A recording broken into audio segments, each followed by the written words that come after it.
This is Obscure, Mosaic Chronicles, Book 7 by Andrea Pearson. Copyright 2016, Andrea Pearson. Dedication. To Kat Meller. You've been with me from the beginning. What a ride this has been, smiley face. Thank you for your friendship, support, and loyalty. And to Keith Phelps. Reader, friend, and ARCAST member extraordinaire. I love your excitement and enthusiasm. Chapter 1. Nicole looked at Jacob, trying to ignore the butterflies in her stomach. She couldn't believe what she was about to do. Are you sure it's not going to hurt? Because that sounds horrible. She and Jacob were standing in her apartment while Lizzie, Nicole's best friend, watched from the couch. Jacob was about to take Nicole back to the past, to visit a powerful magician. In order to do so, though, he had to magically heat up the skin of her hand, which he now held. He shook his head. No, I learned a long time ago how to do it without causing pain to other people. But I still feel bad for the people I used as guinea pigs. Nicole cringed. I don't know how you did it. That would have been awful. He shrugged. We didn't have a choice. It was either that, or see everyone we loved die. The ultimate ultimatum, Lizzie said. Nicole took a deep breath. Okay, I think I'm ready. It'll go fast. You'll barely notice the warmth. She nodded, not wanting to interrupt her concentration. Now would not be a good time to panic, especially with them traveling back several hundred years. Here we go, he said. There was a brief pause, then her hand heated by a few degrees. He was right. Nicole barely noticed it before their modern surroundings were replaced by tall trees, with graceful and elegant houses built right into them. The word gratitude was etched into a sign, with an arrow pointing at the tree city. Macalos, human-like creatures that came to her chest and glowed blue, streamed in and out. Nicole struggled to notice anything more than that. She breathed deeply, trying to control the nervousness she felt about meeting a Macalo who was more powerful than anyone she'd ever met, and who somehow held a key to a very important part of her newly discovered identity. I'll lead you to Anyev's place, but it's very important that he doesn't see me himself, since to him we haven't met yet. Jacob glanced at her. It should be a few years before I come to visit, but I wanted to make sure we had a good buffer. No sense confusing him, which would lead to him confusing me if he said anything about this visit, because the past version of me wouldn't have known that the future version of me had already visited. He took a breath and laughed. Okay, yeah. I'm confusing myself. Nicole chuckled, then she and Jacob started walking toward the city. She noticed that the Macalos wore brightly colored robes with patterns and designs on them that led the eye toward their left arms and hands. She remembered that Macalos used the left ring finger to control their powers. The Macalos looked at her and Jacob with interest. A few smiled and nodded. She returned the smiles as she followed Jacob into the city, forcing herself to relax and enjoy her surroundings. The city was beautiful. A canopy of vivid leaves showered multiple colors down on the small buildings. The sun gleamed through those leaves, giving the city a warm and pleasant feeling. The scent of old wood tickled Nicole's nose. The tall buildings were amazing. They'd been constructed of stone and elaborate wood, and were adorned with either gold or silver vine-like trimming. Stairs circled around the outsides of the tree trunks, leading to more buildings above. The dwellings and massive trees were almost completely integrated with each other. Jacob led Nicole down a brick street that wound between trunks and through a market area. They followed it until they reached a large house that circled upward around an equally large tree. A few Macalos were coming and going from the house, and the guards stationed near the wood and gold doors didn't seem to mind. Nicole wondered why they were guarding it in the first place. I'll wait here for you, Jacob whispered. Go up the stairs until you reach a garden area. He tilted his head. Actually, the garden might not be finished yet, but you'll know Anyev when you see him. He looks like a leader. And if you get lost, just ask someone. They're super helpful. Okay, thanks. She stepped toward the building and glanced at the guards. One of them smiled. "You'll find Anyev in his leisure room," he said. Nicole nodded and walked inside, not feeling brave enough to ask what a leisure room was. She started up the steps. After a couple of internal rotations, the spiral staircase led her outside, and she paused for a moment to admire the view. It was absolutely breathtaking.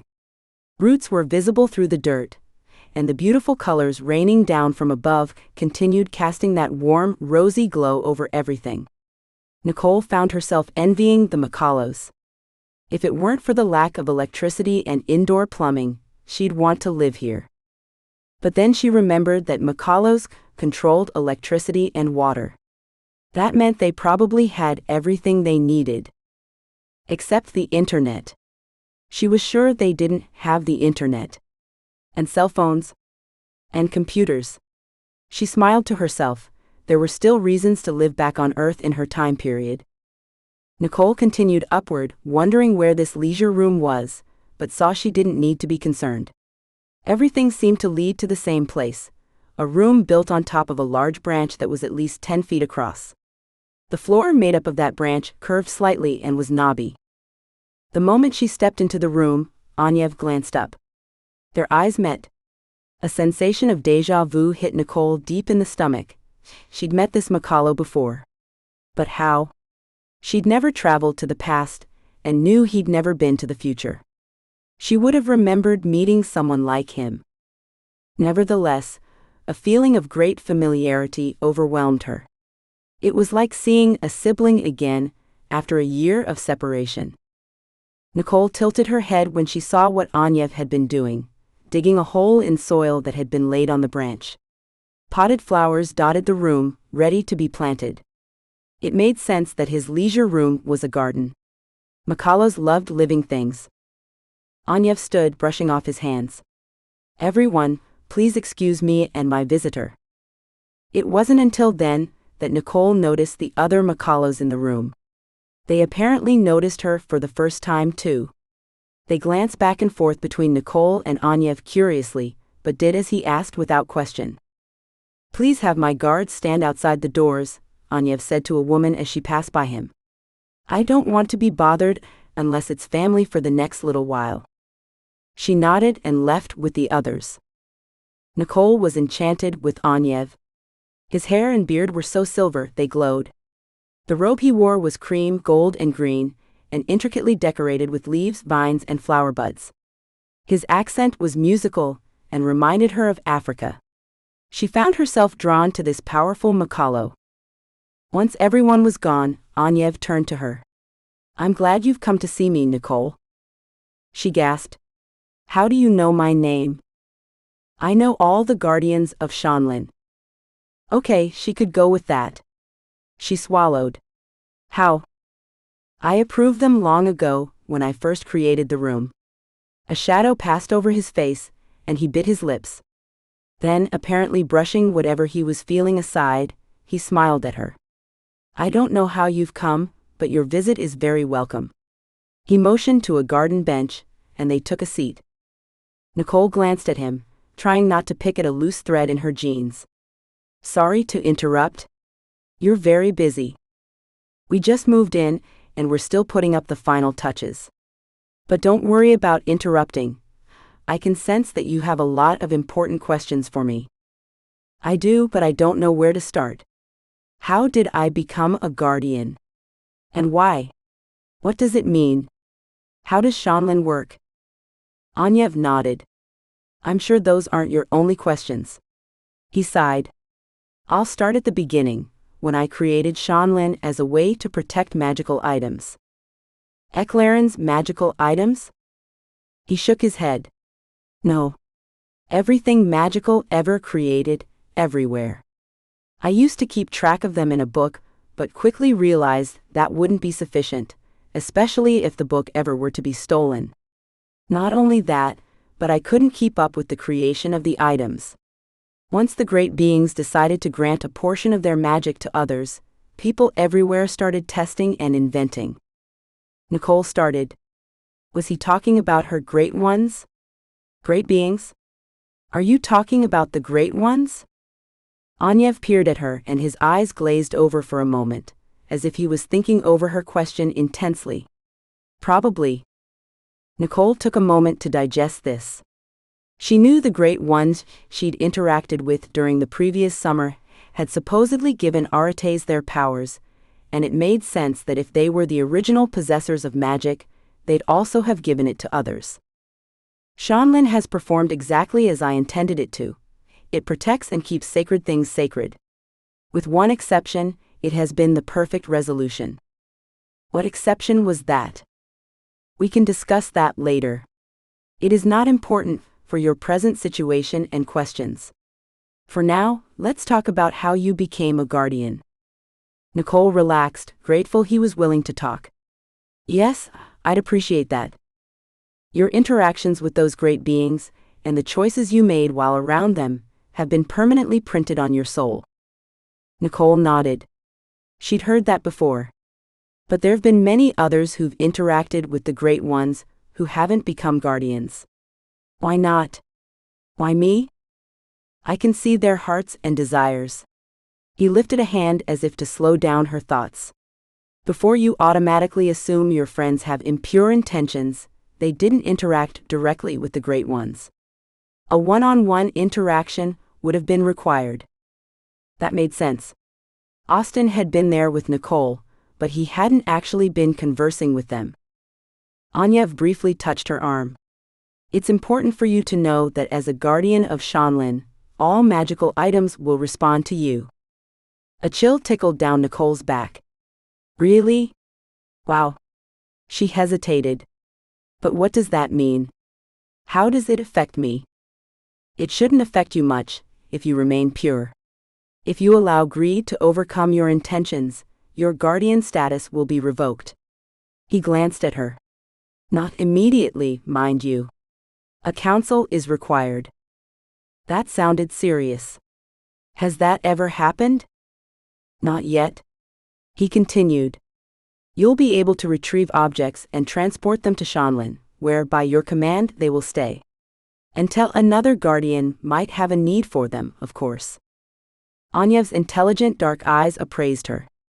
That doesn't mean you are to find every single magical item and place it in Shanlin. Many objects are a great blessing to those for whom they were created, and my desire is not that everything should be hidden away. It is only when something becomes too dangerous that you should turn it over to the care of Shanlin. How do I know if it's too dangerous? Most magical items don't have enough power to cause a lot of damage, not permanent damage anyway. But I personally have created several items that would cause heartache if in the wrong hands. Once someone starts down that path, their magical things must be retrieved and hidden. Nicole nodded. She knew that Jacob's key had been created by Anyev, along with the talismans she was now seeking. All those items were really powerful, and she could easily see them needing to be returned to Shanlin if ever in a bad person's hands. Especially the talismans, now that an evil human named Keitus was also seeking them. Will I ever become a physical guardian of Shanlin? He nodded. Once you die, you'll replace whomever is currently guarding the items. So this is basically a job that extends beyond this life. Was she ready for that sort of responsibility? Did she have a choice? And if she did, would she turn it down? She didn't know. Yes. He furrowed his brow. I feel it is important that you know you aren't the only guardian of your time. There is another. Can I ask who it is? A shingle named Azariah. Nicole groaned inwardly. Naturally, it was someone she couldn't stand. But wait, that means Azariah has also interacted with the Great Ones. How? And when? Anyev didn't respond for a moment. It isn't my story to share. If you meet him, which I sense you will, he'll have to choose to tell you himself. Nicole didn't bother to let Anyev know she and Azariah were already acquainted. She really didn't want to talk about the cranky and judgmental shingle right then, especially after finding out he might have a pure enough heart to become a guardian too. That made her feel like she might be wrong in her judgment of him. She definitely was curious about what had happened between him and the Great Ones, though. That was an interesting tidbit. Now, I think you want to talk about the talismans I created, Audiobooks said. Yes, that would be fantastic. They call to certain people who may take possession of them. Only you can permanently seal a talisman to a specific person. He took a breath. However, you need to exercise extreme caution when doing so. The talisman can't be stolen, but that does not grant protection. Upon the death of an owner, the talisman may be taken. And I don't think I need to tell you that there are many who would kill to possess powerful objects. Why did you create them? For the same reason that I create most magical items, to save a life. If you visit again, I may tell you the story. She'd enjoyed that. How do I know where the other talismans are? Use Shanlin. It will tell you their location. Nicole leaned forward, knowing instinctively what he was referring to. The glowing lights? He smiled pleased. Yes. Go to them and they'll show you. He held up a finger. But be careful to seek only one type of item per visit. If you enter the forest without something specific in mind, Shanlin will kill or seriously harm you. There are simply too many things for your brain to keep track of at once. He leaned forward. If I'm not mistaken, when you enter now, you're probably thinking about the talismans and you see 4 glowing lights, right? Nicole nodded. The first time she'd entered Shanlin, she'd been concentrating on finding a book that talked specifically about the talismans. If you were thinking about a different item, different lights would appear and you'd be led to those instead.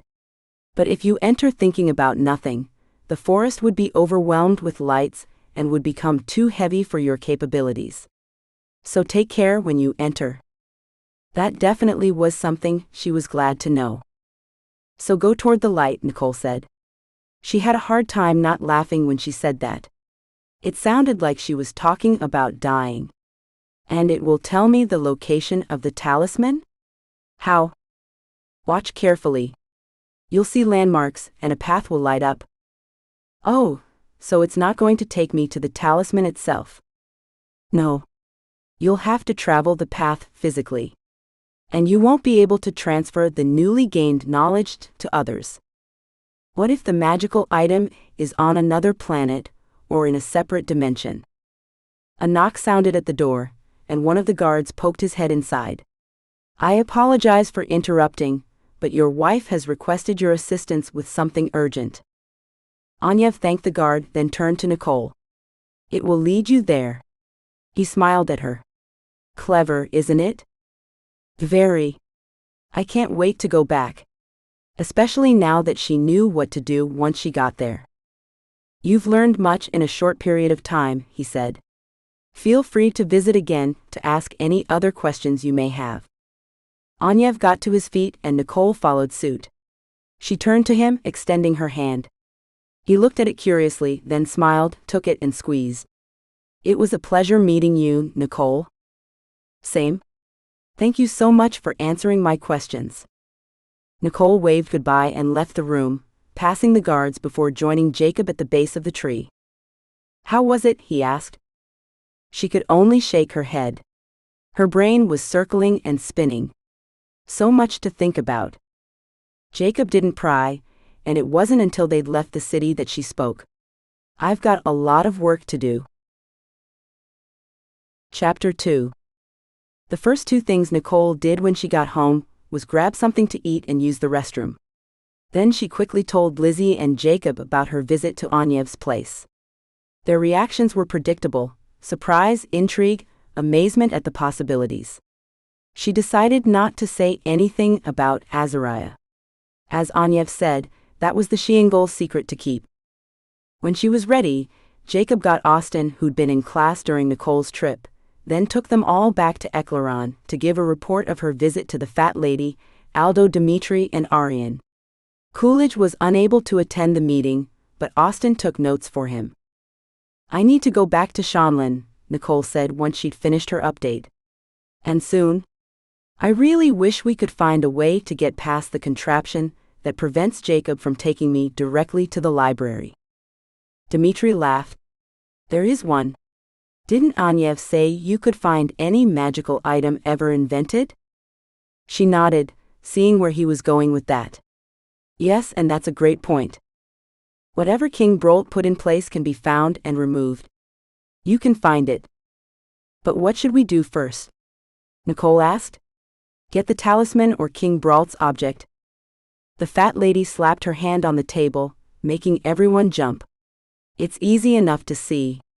How long does it take to walk from Aquino's new door to the library? Several hours. And how much time will it save to take care of that thing, so we can then focus on the talismans? At least a day per talisman. Nicole thought that over. The fat lady was right. If it took a full day to walk to and from the library, and they still needed to find 3 more talismans, it would save several days if they found Bralt's contraption and deactivated it as soon as possible. Maybe we could do both, Aldo said. Austin and Lizzie nodded, but Nicole shook her head. Anyev said, I won't be able to transfer knowledge of the locations to other people. I'll have to get them myself. Dmitri steepled his fingers. Then we'll retrieve Bralt's contraption first. Hopefully, it'll be quick. He looked at Austin. You're competent. I want you in charge of this trip. Pick people to accompany you. Austin paled, making Nicole smile. She didn't think he'd ever been in charge of an expedition before. He would do so well, she couldn't wait. Are you sure? Austin asked. From what Mr. Coolidge has said, you've got a good brain on you. Nicole will focus on where the object is, and you'll focus on everything else. Austin agreed to do so, and Dmitri ended the meeting. Austin looked at Nicole. Any preference about who should come? Nicole glanced around the room and lowered her voice. Anyone but Azariah. He's powerful, Nicole. He'd add a lot to our group. I know. I just can't stand being around him. She took a breath. But I'm fine with whatever you decide, really I am. Austin looked worried for a moment. You're sure? This isn't one of those moments when you say you're okay with something, but if I do that thing, it'll mean that I don't really care about you, and you'll have to break up with me? Nicole laughed. Heavens no. In fact, maybe we should bring him. He has more information on Adana Kingdom than we do at this point. Plus the fact that he was a guardian too, that could only help their situation. Austin only hesitated a moment longer. All right, we'll invite him. And Jacob too, obviously. And Aquino, Nicole said. What about Coolidge? Yes, of course. How about Lizzie? Austin and Nicole both glanced at Lizzie. She was chatting with Jacob about his girlfriend, whom Nicole still hadn't met. I don't know, she whispered. I haven't had the opportunity to practice with her yet. Austin sighed. We'll bring her. She needs more experience. He was right. Nicole still hesitated to take Lizzie on trips like this, though. Anyone else? We should be good with 7 team members. We'll have pretty much everything covered. Nicole agreed, and Austin asked Jacob to let the others know they'd need to be ready to leave early the following morning. The next morning, Jacob rounded everyone up and took them all to the outskirts of Adana Kingdom, where Aquino had set up a door. Nicole still hadn't fully adjusted to how wonderful Jacob's key was. This whole creating a link to other doors in completely different places thing was pretty convenient. She was especially grateful they were able to bypass the vampire bird area. They reached the library right before noon and decided to set up camp and have Nicole get the contraption's location after lunch. Once they'd finished eating, Nicole entered the library and headed to the 5th floor. The guard didn't react when Nicole approached. Maybe he was getting used to her visits. She still hadn't figured out if the creature was male or female, but decided just to think of it as a guy. Nicole paused near the corner of the room where the lantern sat, already lit, and took a deep breath. She'd never seen the contraption and had no idea what to picture. Instead, she concentrated about the effects of the object in general, and made sure her thoughts were focused on finding out where it was. Then she picked up the lantern and entered the forest. Instead of the usual 4 glowing lights, there was only one. She approached it, walking the trail carefully. The ferns brushed her legs and the fog swirled around her. As she neared the light, she sensed the presences that were always there. She made a mental note to ask Audiobooks about them, whether they were friendly or dangerous. They just felt creepy. Once she'd reached the light, Nicole hesitated. Now what? It hadn't yet shown her anything. And was this what she was supposed to do anyway? She just assumed the glowing light represented the object, especially when before there had been 4 glowing lights. One for each talisman. And now, there was only the single one. Nicole swallowed, then reached out and touched the light. Visions flashed into her mind of a glowing trail that led from her current point and headed back through the library. This must be what Audiobooks had been talking about. It was a complicated trail she saw in her mind, over and under branches and fallen trees, and through crumbling buildings until finally, it stopped deep inside a decrepit castle. The glowing trail started receding back on itself to Nicole, and the only point of it she could still see was the part that led from Shanlin and down to the first floor near the main door of the library. She could no longer remember the rest. Nicole opened her eyes, somewhat surprised to see the path physically glowing before her. But what about the rest of it? Was she not supposed to know where the contraption was located? Why had the path been given to her, then most of it taken from her just as quickly? She was probably meant to follow what she remembered. Maybe more would be fed to her once she reached the library door. Nicole turned and exited the forest, replacing the lantern and leaving Shanlin. She rushed down the stairs where the group waited. Instead of pausing near them, however, she ignored their questions and strode to where the glowing path ended at the doors to the library. Nicole watched as another section of path began glowing, leading to the right. Her intuition had been correct. It would be revealed bit by bit. Thank goodness it all hadn't been lost. She was still frustrated, though, that the only thing she remembered from the initial vision was that the contraption was somewhere near a castle, and that it hadn't been far away. Not waiting for the others to catch up, Nicole followed the glowing trail. Who knew how long the path would stay in her memory? She had no desire to waste time by needing to go back to the 5th floor again. Sorry. We're going now, Nicole called back as the rest of her group scrambled to follow. She led them down that first street, then off to the right under several massive trees that had fallen over, their branches dead and scratchy. At first the trees were nearly impossible to get through, until Nicole, Austin, and Coolidge used their powers to shred the dead branches. Nicole led them through ruins, past tunnels she assumed the natives had made, through deteriorating buildings, and to the doors of what must have once been a very impressive castle. Jacob called for Nicole to stop. "This is where I only lived," he said in awe after catching up. "I would have been prince of this castle if my ancestors had stayed here." Nicole could appreciate his sense of wonder. She herself was fascinated by the dark stone and gaping windows. She couldn't help but wonder why they'd left in the first place. Apart from Brolt being a murderous dictator, that was. Why didn't they take the kingdom back from King Brolt? Jacob glanced at her. They did. Audiobooks stepped in and removed him from the throne. And no one got rid of the thing that prevents keys from accessing the place? Nicole asked. Jacob shrugged. I guess by that point, they were no longer using the keys and didn't care or possibly even know about Bralt's contraption. Nicole couldn't imagine why they'd stop using such powerful items. She'd keep one nearby at all times if it were up to her. Ready? She asked everyone. Jacob and the others confirmed that they were, and she led the way inside the castle. The glowing path led them deep into the heart of the building, then down into the dungeons. Several members of the group turned on flashlights.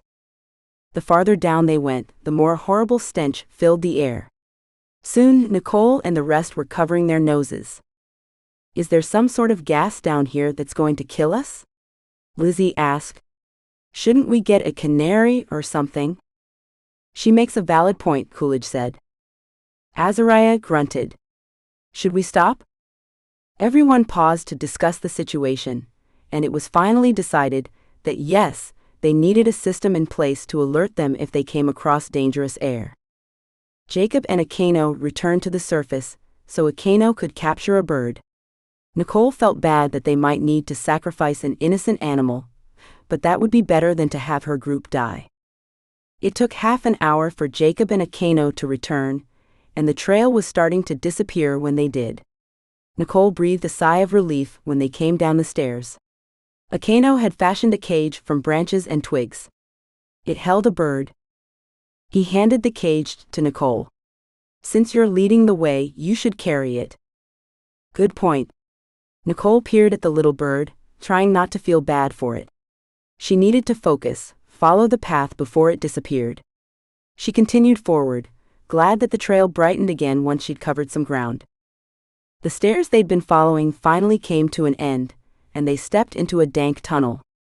Water dripped down the sides and a breeze stirred the air, making the stench not as bad.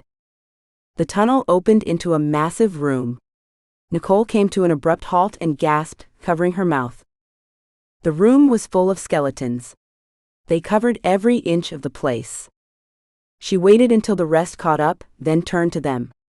Why are there so many?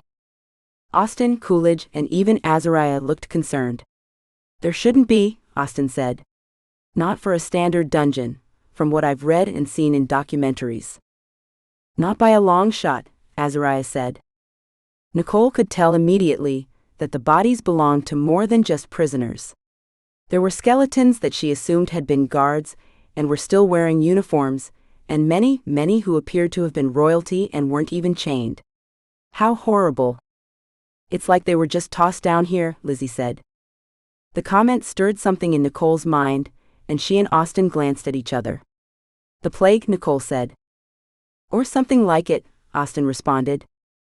So they got sick and were put down here to keep the illness from spreading, Lizzie said. Nicole nodded. Looks like it. Coolidge rubbed his chin, then the back of his neck. No one has ever said why Jacob's ancestors abandoned the city. I'm willing to bet we're looking at the reason. After a moment of silent contemplation, Azariah cleared his throat. Where to, Nicole? He asked. Straight through, unfortunately. Let's get going. Nicole was surprised that he didn't snap at her. She tucked the conversation into the back of her mind where she could examine it later, but in the meantime, she and the others moved forward. Using burned-out torches like shovels, they took turns making a path through the skeletons by shifting them to the side. It was hard, creepy work, and the flashlights and Akino's finger didn't give much light. Nicole and Austin were taking their turn when a massive scurrying and squeaking filled the room after they shifted a large pile of bones.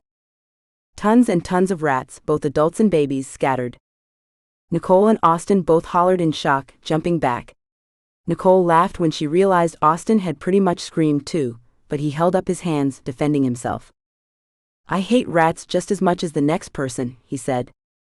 Since these bodies have been dead for a long time, Lizzie said, there's no chance we'll be infected, right? Nicole glanced at Austin before answering. No, the rats probably cleared out the disease years ago. But we should still be careful. Stay away from them in case they're the source of the disease. You don't need to tell me twice, Lizzie said, her nose scrunched up. They finally reached the other side of the room, where Nicole led them into a small cell. She pointed at the stone wall opposite the door. The contraption is there. Good, I can't wait to get rid of it, Jacob said, approaching the wall. Not waiting for instructions from Nicole, he put his hand on the stone. His fingers sank into it. What are you doing? Nicole asked. Her jaw dropped when he began pulling chunks of the stone away, now soft and pliable, and she knew she'd asked the wrong question. Wait, how are you doing it? Jacob looked back at her. The very first magical power I discovered is the ability to sense weakness in inanimate objects. I'm able to heat up that object and then either pull it apart or strengthen it. That's crazy, Nicole said, wondering if it had anything to do with Earth Arete powers. Yeah, it is. It's basically how I create my shield. Nicole frowned. How? I don't know, honestly. But I can mold and manipulate the air too. He turned back to the stone wall. How deep? I don't want to risk going too far and damaging the thing, especially if that makes it so you can't turn it off. Nicole closed her eyes, seeing the glowing trail and how far it went into the wall. There's a box that houses the contraption about a foot in. Jacob continued until he'd pulled away the rock from the front of the box, revealing a stone dog inside that was about 4 inches tall. Austin approached, peering past Jacob and into the chest-high box. Looks like a German shepherd if they have those here. What do we do with it? Jacob asked. I'll take it to Shanlin, Nicole said.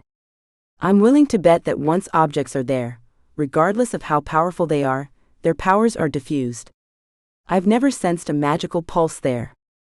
She reached inside, but when she put her hand around the dog, a bright flash burst from the object, shocking her. She jerked her hand back, yelping. What was that? Coolidge and Austin both stepped up next to her. I definitely felt that, Coolidge said. It electrocuted me. Coolidge bent over and stared into the box. For some reason, I find myself hesitating to try it myself. Nicole snorted a laugh. I don't blame you. That hurt. She inspected her hand. No residual damage was visible. She hoped the insides hadn't been fried. Get a branch or something, Coolidge said. He glanced at Nicole. When in doubt, poke it with a stick. Nicole chuckled, and Austin handed over an old torch. Coolidge pushed it into the box, prodding the dog. But a flash of light blinded them, and Coolidge pulled the stick back. Are you sure this is the right contraption? Azariah asked. Nicole glared at him. Yes, I am. How about you try to get the dog? Azariah sighed in exasperation. I'm able to learn from others' experiences, thank you. What now? Lizzie asked. I'm missing something, Nicole said. Something Anyev might not have told me. I don't know. Do you need to go back to Shanlin? Jacob asked. I don't think so, this is where I was supposed to lead us. She turned to Jacob. But I think I might need you to take me to Anyev for more instructions. Now? Austin asked. Nicole nodded. If Jacob can take me now, I shouldn't be gone longer than 10 minutes. She looked at Jacob. Do you think the dog will stop you from time traveling? Only one way to find out. Jacob's eyes glazed over for a moment as he apparently time saw, then he glanced at Nicole. If we can go now, I should be able to take you straight to Anyev's tree. Unlike last time, there aren't tons of people wandering the city. He held out his hand and Nicole took it. She almost smiled at Austin's expression. Jacob must have noticed it too. Don't worry, I'm not putting moves on your girlfriend. It's the only way to take her back in the past. That didn't seem to reassure Austin, but Nicole didn't have long to think that over before everything around her disappeared and she was in gratitude near a large tree. Good to know, the dog doesn't stop time traveling, Jacob said. He sat against the tree and Nicole thanked him, then walked around to the front where the doors were. The guards, different ones this time, motioned for her to proceed. She found Anyev in the same room as before, and as before, he immediately dismissed everyone when he spotted her. Sorry to bother you again, she started, but I tried to. Remove a magical item without knowing how to do it, he asked, his African-like accent musical to her ears. Nicole blinked. Yes, exactly. How'd you know? It left a print on you. And if I'm not mistaken, the object you attempted to move is a magical dog. Wow, you're good. When you try taking things without understanding what sealed them in place, you're punished for it. It leaves a temporary print on you, like a smell that other guardians can sense for a while. It'll fade soon. He took a seat on a garden bench, motioning for Nicole to sit next to him. Now tell me why you're trying to move the dog.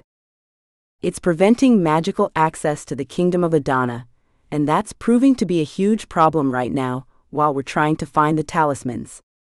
It takes several hours to get there and back without the key. Nicole shut her mouth. Had she said too much? Anyev glanced at her with a twinkle in his eye. The key, yay? You wouldn't be speaking of the keys I created several years ago, would you? Nicole racked her brain, trying to come up with an explanation. I wasn't supposed to say anything. They were concerned that if I did, it would cause problems for you. Anyev sighed. They're probably right. It definitely makes me feel homesick, but I wouldn't worry too much if I were you. He stood and faced her. About the dog. You will not be able to remove a magical item without first understanding the magic used to seal it in place. Nicole tilted her head. But the first talisman, I unlocked that easily enough. How did you find it? I dismantled a cabinet. He tapped his cheek. Did you use any tools to do so? A Phillips screwdriver, if you know what that is. I don't. But I'm assuming you've used one before? She nodded. I'd bet the talisman was sealed using magic very akin to yours, along with mechanical movements and usages. You understood how to pull apart the cabinet, and you didn't need to understand how to use your arete abilities. Did I tell you I was an arete? I don't remember that. You're one of my chosen guardians. You don't need to tell me anything. Nicole nodded. So, how do I find out which magic was used to seal the object in place? You must return to Shanlin. I was afraid you'd say that. He smiled. And ask it to reveal the magic to you. As I said, you must then understand the magic that was used. How much of an understanding will I need? Just enough to see the steps involved in sealing the item. Nicole rubbed her eyes, feeling exhausted by this new information. It's so complicated. Anyev put his hand on her arm. You'll be fine. I have faith in you. Thanks. And you can come any time you have questions. Nicole repeated her thanks and went to find Jacob. Jacob jumped up when he saw Nicole approaching. What did you find out? I have to go back to Shanlin. Jacob took her hand. Sorry about that, he said, warming her hand. Their surroundings disappeared, and then they were on the 5th floor of the library. And that's all I can do for now. My powers don't allow me to travel within the same time period, and I can't take you back in the past again for a while. I'm still not completely immune to the pain it causes when I do that. I didn't know it hurt. Why didn't you tell me? Jacob shrugged. Because I'm nearly over it now. It's only a minor annoyance that makes me get tired. He sat against the banister overlooking the library's main floor and closed his eyes. I'll be right here. Nicole thanked him and hurried to the lantern. She picked it up, then stepped into the forest. Her intention was to rush to get what she needed, but something about the forest made her slow and walk reverently. Nicole reached the floating ball of light and held the question in her mind. Which magic was used to seal the dog in place? Instead of the path to the dog that she'd seen earlier, the vision showed a Makalo, badly beaten and bruised, standing near the wall where the dog had been placed. A man wielded a club over him. The man yelled, and the Makalo cringed and put his hand back into the stone box. Then the vision disappeared. What was Nicole supposed to do with that information? Obviously, it was a Makalo who had sealed the dog in place. Nicole couldn't do Makalo magic. Would a Kano be able to undo the power? She returned to the library, replaced the lantern, and found Jacob waiting by the banister. What did you learn? He asked. Nicole sighed. Hopefully, something that'll help us. She glanced at Jacob as they jogged down the stairs. We'll see when we get there. You said it would take 10 minutes, Azariah said with a scowl once Nicole and Jacob had returned. That was much longer than 10 minutes. We let the bird go while waiting, Austin said. Probably a good idea. Nicole pointed to a Kano, deciding to ignore Azariah. I think it was a Makalo who locked the dog in there. Do you mind checking? See if you can, I don't know, sense another Makalo's touch? Akano looked doubtful, but nodded and entered the cell anyway. He put his hand in the hole, resting it against the wall of the box. He glanced at Nicole. Yes, a Makalo did something here. Give me a minute to figure it out. He turned and faced the box. It was nearly at his eye level, so he could see inside fairly well. After a few minutes, he took a breath and addressed the entire group. What I can tell is that the Makalo planted little weeds inside the box, then commanded them to hold the dog in place. Unfortunately, the weeds have died, so I can't work with them anymore. Nicole and Austin looked at each other. Arets can only work with dead, not living things, she said. Is it dead enough? Austin asked. Nicole shrugged. I hope so. I don't want to get electrocuted again. She turned to the box, bending slightly to see inside. She studied the dog statue, noticing the wisps of dirt on the floor of the box. Those must have been the weeds, they'd degraded into dirt. Strange that they were still holding the dog in place. Nicole took a breath, gathering her magic, then instructed it to go to the dirt, relax it, and coax it to release its hold on the dog. The dirt glowed for a bit, then poofed into the air, coating Nicole. She coughed, wiping dust from her face. Gross? It got in my mouth. It's just dirt now, Austin said. Yeah, that's gross. She hesitated, then reached into the stone box and gripped the dog around the midsection. With another little pause, she picked it up and pulled it out. It worked. Lizzie exclaimed. Yes, thank goodness, Coolidge said. What should we do with it now? I'm taking it back to Shanlin, Nicole said. She looked at the others, trying not to stare too much at Azariah. Why wasn't he doing more? Especially if he was a guardian, too? I haven't sensed any magical pulses there, which I assume means their powers are diffused. And that's what we need from this thing. She glanced at the dog, wondering who'd made it and how. It was rough, as if the person who sculpted it had done so in a hurry. The object radiated magic, like heat. Nicole led the way back to the library. She was tired of going into Shanlin, but this time, she was surprised when the guardian met her close to the stairs. You have an item you'd like to seal? He asked. Yes. Give it to me, he said, reaching for it. Nicole placed the dog in his hand, then shrieked when the guardian's eyes opened. She'd never seen his eyes before. They were completely yellow, even the whites. She couldn't help but be a little freaked out. Was he seeing the dog with his physical eyes, or something else? He stared at the dog, rotating it, inspecting every section of it, then handed it back to Nicole. She sensed the difference immediately. The power that the dog had radiated before had coiled in on itself, now perfectly contained just within the surface of the figurine. Nicole walked around the guardian and entered Shanlin. The moment she stepped across the threshold of the room, she knew what needed to happen. She turned to the right and found a new bookcase, one that hadn't been there before. Its shelves were clean, smooth, unscuffed, empty. Nicole placed the dog on the first shelf, then closed her eyes before letting go. She sensed a portion of her magic return. The guardian must have realized she'd need it to seal the dog in place. Pushing a bit of her magic to the dog, she commanded the figurine to stay there until it should be needed again by a future guardian. Then she stepped back. The dog shimmered, appearing a little opaque, then solidified to its original state. And that was it. Nicole assumed that meant the task was done. She took a step back as if to leave, but more knowledge flooded into her mind. She needed to make an entry in Shanlin's log. She strode back to the front of the room, where a book had been placed under a glass case. She'd barely noticed it in her previous visits to the room. It hadn't really caught her attention, but now it was all she could think about, which let her know she was heading in the right direction. Nicole lifted the case, gently setting it aside. Then she opened the book and flipped to the first empty page. A fountain pen rested at the side of the book. She picked it up, placing it on the page, and started writing.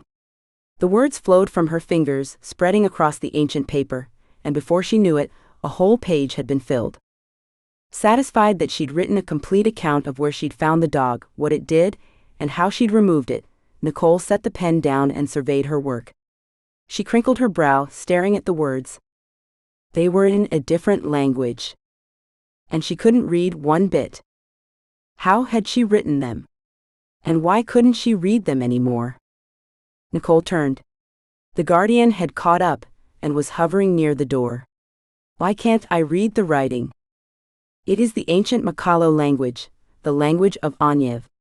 You will only be able to read it when you need information about something. Good to know. Nicole blew on the ink to dry it faster before shutting the book and replacing the glass case. Then she left the room. Chapter 3. Did you find out where the next talisman is? Azariah asked the minute Nicole had rejoined them just outside Shanlin. Or are you wasting everyone's time? Nicole groaned. I completely forgot, sorry. I'll go back and do that now. Austin grabbed her arm. Eat first. It's been hours. And while we're doing that, Akano and Jacob can set up a door so we can see if moving the dog worked. Nicole was surprised they hadn't already done that, and said as much. We wanted you to be here when we tested it, Akano said, a sheepish smile on his face. Nicole was touched. She could tell from how Akano said it, that it had been his idea. Thanks. I appreciate it. She looked at everyone else. Have you all eaten already? Azariah glared at her, but the others nodded, so Nicole took the bag of jerky from Austin and motioned for Akano and Jacob to continue. Akano pulled a miniature door from his knapsack, reached out his hand and let go. The door landed on the floor just below his hand, still miniature-sized. He looked at it in confusion. What happened? Why didn't it work? Nicole chuckled. The Guardian strips my powers when I'm up here. I wouldn't be surprised if that's happened to you too. Akano frowned. I can't even tell, how awful. He bent and picked it up. I guess we should go downstairs then. Everyone gathered their things and started down the stairs. Once the Arates felt their powers return near the third floor, they all stopped, and Akano again reached out and dropped the door. This time it appeared in full size on the other side of the long room, next to the banister that overlooked the front entry. Jacob pulled the key from his pocket and jogged to the door, Nicole and the rest following. He put the key in the keyhole that appeared, turned it and opened the door.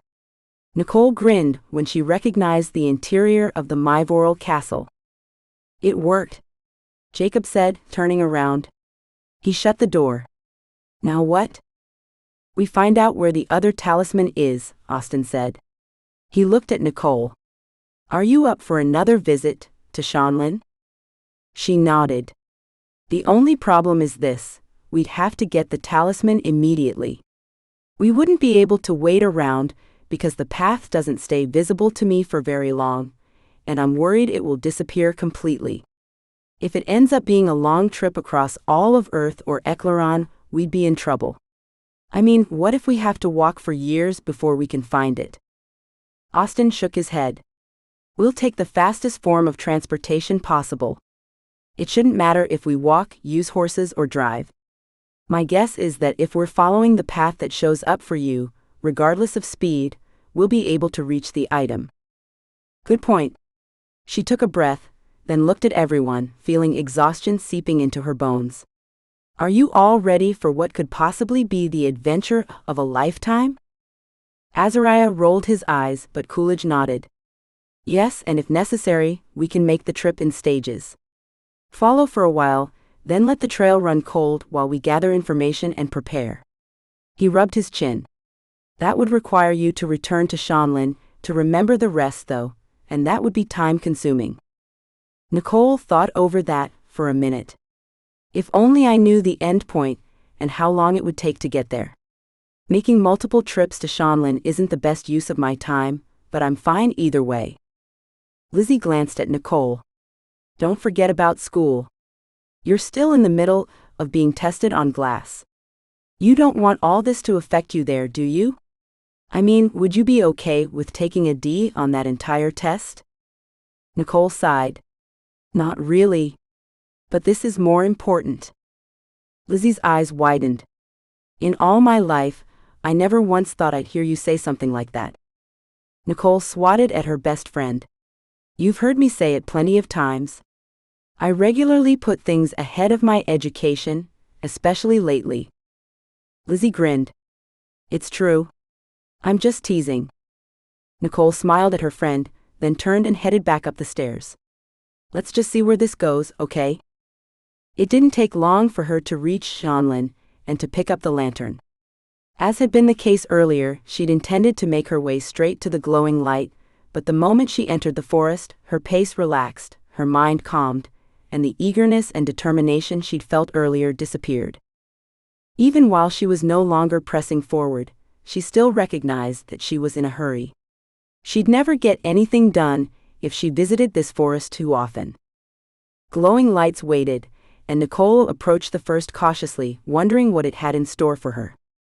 The forest around her disappeared as the vision came into her mind, showing her the way to the talisman. The path glowed long and far, crossing the universe, until it stopped in a land Nicole had never seen before. Then the vision ended, and Nicole's memory of the path disappeared. When Nicole tried to approach the glowing light again to get information about what had sealed the talisman in place, nothing opened up for her.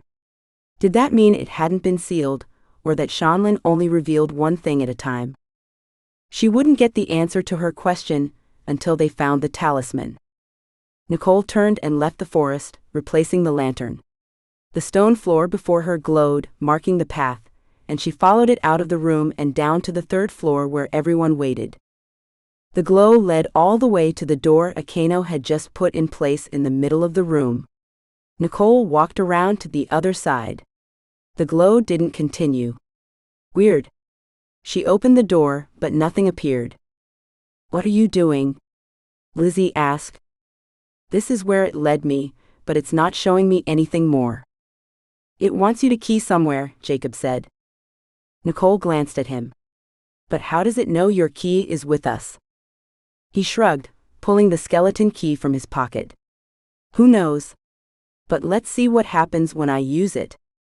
He put the key in the lock that appeared, turned it to the left, and said, Take me where Nicole's glowing path is leading us. Jacob pushed the door open, revealing a murky brown landscape, and Nicole gasped when the glowing path started up again. She tentatively took a step forward, hesitating at the threshold. I don't think it's Earth or Eclaron, Austin whispered. And I'd say you're probably right, Nicole said. The scenery was bland. No buildings, people, or signs of civilization. The sky was overcast, with heavy, low-hanging clouds that were reddish-brown.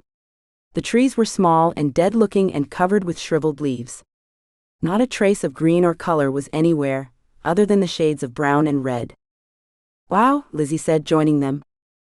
Nicole was about to step onto the muddy ground when Austin pulled her back and shut the door. Austin, Nicole said.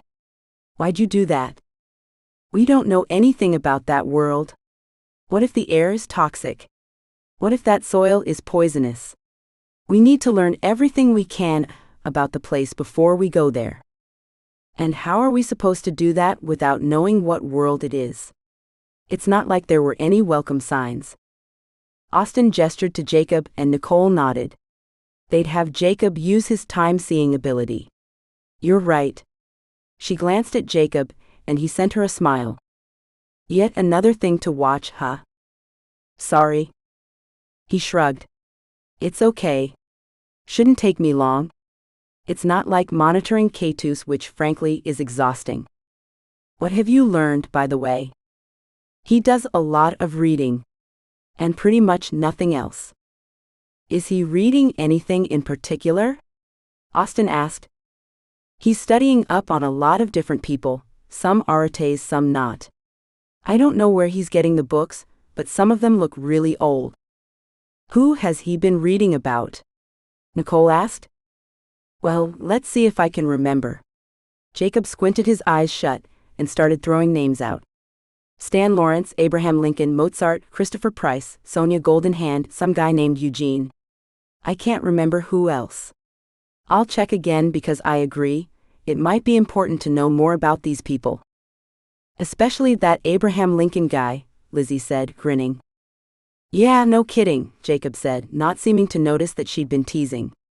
Definitely, if Keitus is researching people whose bodies he could steal. He pulled out his key and put it in the lock. We should go back now, he said. The sooner I get that world figured out, the sooner we can get the talisman. And with Thanksgiving break this week, I'll have time to do it now. Everyone agreed, and Jacob keyed them to their places, promising to let them know when he learned anything about either Keitus or the other planet. With it being Thanksgiving break, there was nothing Nicole could do while waiting for Jacob to research the other planet, aside from practicing magic, which she never got bored of doing. Deciding she needed to pass that glass test as soon as she could, she started studying the glass-making process for pretty much everything: bowls, goblets, mugs, all of it. She was surprised at how fascinated she was with how it worked. If she weren't an arate, she might have tried to learn the art of glass-blowing as a way to support herself. Wednesday morning, Austin and Lizzie helped. Nicole was determined to separate the dye from the glass, figuring it would help her master the process. Besides, she said, it'll probably impress Tess, and I can use all the help I can get. Austin grinned at her, setting a large blue bowl on the counter. Okay, do your thing. Nicole spent over an hour trying to do her thing. Finally, she felt the process falling into place. For one last time, she sat on the bar stool and stared at the bowl, concentrating on finding the individual molecules and asking them to separate themselves, dyes in one place, glass in the other. She gasped when, instead of the thing falling apart, the dye dripped to the counter, puddling around the intact bowl. Whoa, Lizzie said. Impressive. I wasn't expecting that, Nicole said, feeling little bubbles of excitement popping in her stomach. The possibilities with her powers seemed endless. If only learning them didn't take so long. She jumped up and grabbed a rag, hoping the dye hadn't stained the counter. It had.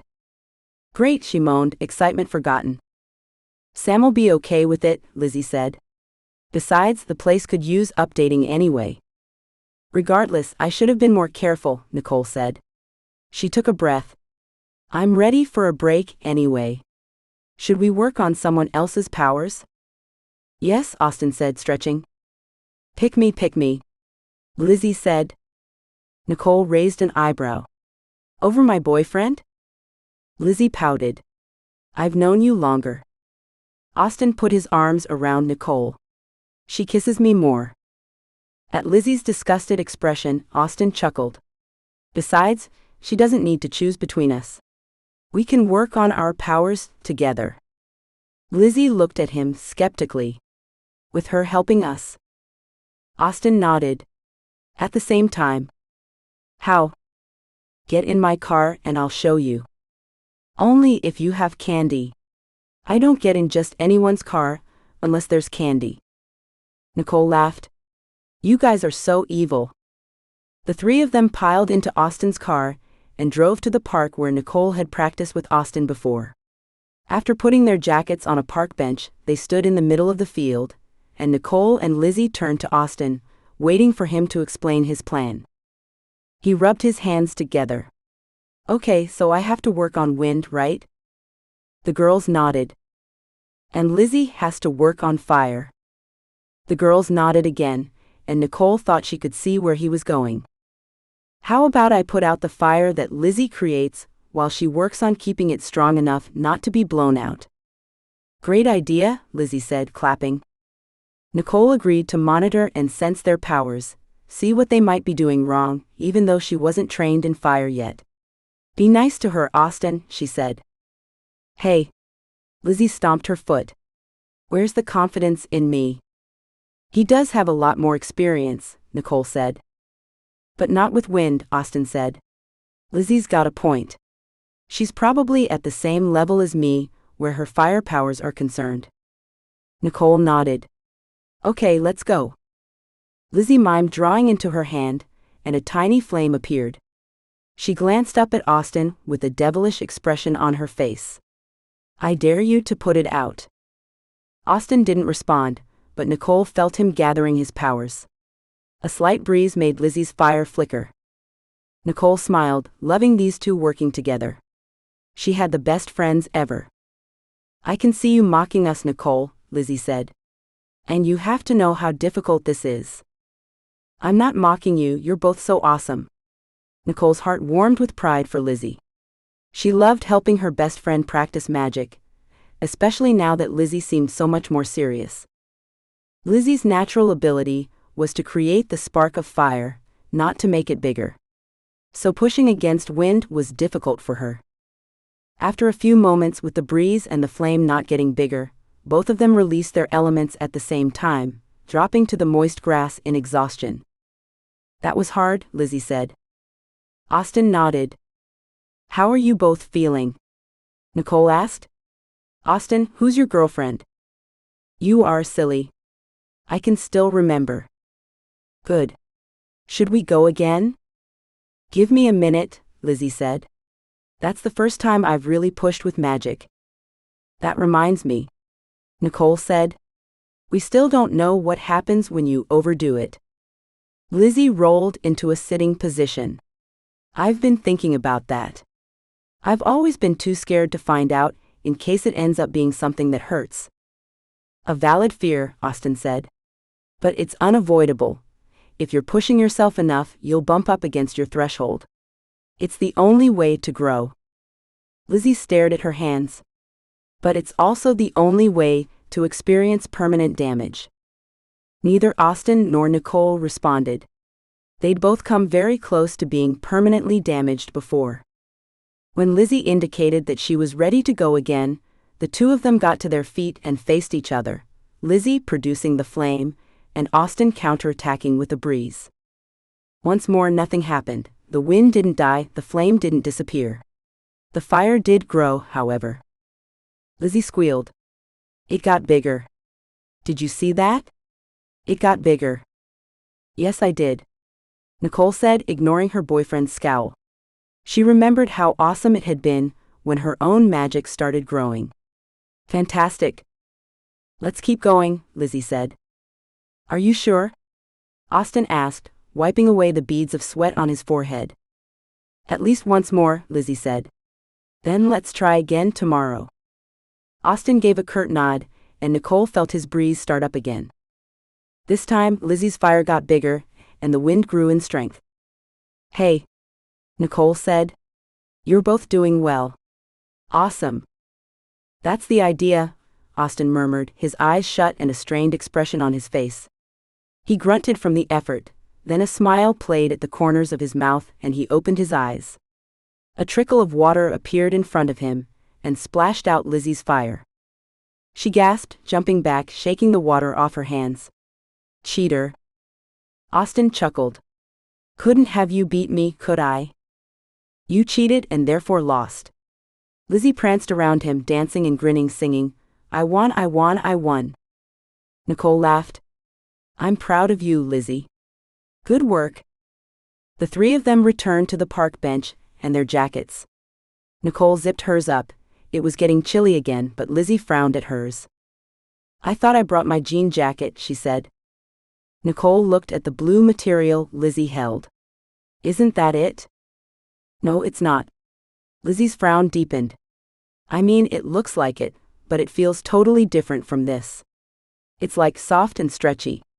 She glanced at Nicole. I'm going crazy, aren't I? I doubt it, Nicole said, taking the jacket. This is the only jean jacket you have, isn't it? Yes, but it doesn't feel. I mean, it doesn't feel like anything. Her eyes widened and she looked at Nicole and Austin, rubbing the hem of her shirt with one hand and grabbing her jacket with the other. Did I overdo it? I can't feel the difference between these two. Nicole squealed. You must have. Oh, this is exciting. Close your eyes, Austin said to Lizzie. Lizzie did so, and Austin pulled his wallet out of his back pocket, placing it in her hand. Tell me what this is. Lizzie turned it over and over, eyes still shut. Car keys? Nicole blinked. Keys? Not even close. If Lizzie couldn't recognize the difference between a wallet and keys, how was she to know if she was holding acid or water? A knife blade or a stick? A scalding pot or a cold bowl? This wasn't good. Your wallet? Lizzie wailed, looking at the object she held. Holy cow, I had no idea. I can tell I'm holding something, but I can't feel what it is. That's so insane. Austin met gazes with Nicole before glancing back at Lizzie. It's a dangerous sense to lose, he said. Maybe not as bad as Nicole's, but if anyone ever tries to exploit it, you could end up in trouble. We'd better keep this to ourselves and only tell Coolidge, just in case. The girls agreed, and the three of them headed back to Austin's car. Nicole slumped in her chair, exhausted from the glass test she'd just taken. She looked up at Tess, butterflies in her chest making it hard to breathe. How'd I do? She asked. Tess held up one finger, intent on her tablet. She swiped on it a few times, then grinned. You passed, an A, well done. Nicole tilted her head, not daring to allow herself to hope. Are you serious? You're sure? Tess chuckled. Yes, Nicole, I'm sure. She tapped her lips, studying Nicole's face. You know what? I want to see how you're doing on all Earth properties. Are you game for a few more tests? Off the record, of course. Nicole pushed aside her exhaustion, ready for the challenge. Sure. Tess jumped up from her chair and started opening cabinets. She motioned for Nicole to help, and together the two carried multiple boxes to the counter that lined one wall of the room. They proceeded to open them up, setting their contents along the counter. Once everything was ready, Tess had Nicole start at one end of the room and work her way through all of it. They started first with metal. Nicole was able to separate it, mix it, and create designs, sheets, clods, bolts, and strings with it. Tess made marks on her tablet, and they moved on to fabrics. Nicole put together many different kinds of clothes and rags, towels and blankets. Then she undid it all and made a huge tapestry. Tess cocked an eyebrow, staring at the tapestry with a hint of a smile as if trying not to laugh. I never said I was an artist, Nicole said, studying her creation. The threads were all over the place, massive knots everywhere. It looked like the back of a blind woman's first needlepoint project. And I wouldn't accuse you of it. The two grinned at each other before continuing. They briefly touched on wood. Nicole was especially fast with that, before focusing on rubbers, plastics, and synthetics. Finally, they finished with dirt itself. As this was the second aspect of Earth that Nicole had worked on, she was very proficient with it. Tess beamed at the detailed sandcastle Nicole had her magic create in less than 5 seconds, and when Nicole stepped back from the counter, Tess directed that smile to her. Well done. Very well done. She glanced at her tablet only briefly before saying, I've passed you off on all of Earth. Congratulations. 2 elements down, 2 to go. Nicole hugged Tess, she couldn't help it. I'm so excited. She did a little hop. I can't wait to tell Austin. He's going to be so jealous. He only has wind left, right? Nicole nodded. I just might be able to pass him up soon though, he's really struggling with it. The two women cleaned up the room, then left, chattering about the tests Nicole would take on water and fire. Tess didn't give specifics, and Nicole didn't want her to. She couldn't wait to get started. Nicole called Austin to share her news the moment she stepped out of the building. He congratulated her, and they decided to go out for ice cream to celebrate. She grinned all the way there. Nicole enjoyed her date with Austin, but the tests of the afternoon had left her physically and emotionally drained, so she called it quits much earlier than usual for a Friday. She made herself a cup of hot chocolate, wanting to read in bed before turning in. She couldn't help chuckling as she opened up the Ziploc bag where she and Lizzie still stored their cocoa. They'd emptied all their hot chocolate containers the year before, so they could fill them with water to trap spiders. It had been a long time since she'd seen a spider, thank goodness. At only 8:30, she couldn't keep her eyes open anymore. She sent a good-night text to Austin, shut her blinds and drapes, then turned off the light. Usually, after successfully passing a test, Nicole slept well, really well. And even though she fell asleep immediately, she still tossed and turned, her dreams wild and out of control. A loved one was begging, calling her for help, and regardless of what she did, she couldn't reach that person. Something woke her not long after she fell asleep. She checked the time on her phone, 9:30, then groaned, annoyed to have been interrupted. Nicole rolled over, pulling the blankets up high, desperate to get back to sleep. But she sensed a presence in her room. A hazy shape flickered near the foot of her bed. Nicole gasped, sitting up. The Shanlin guardian stood in front of her. Chapter 4. The creature wasn't a creature anymore. He was human, but definitely not a reet. The magic coming off him in waves was faint, but very different from an reet pulse. She wasn't even sure what clued her in, that this was the guardian, other than the feeling that accompanied her.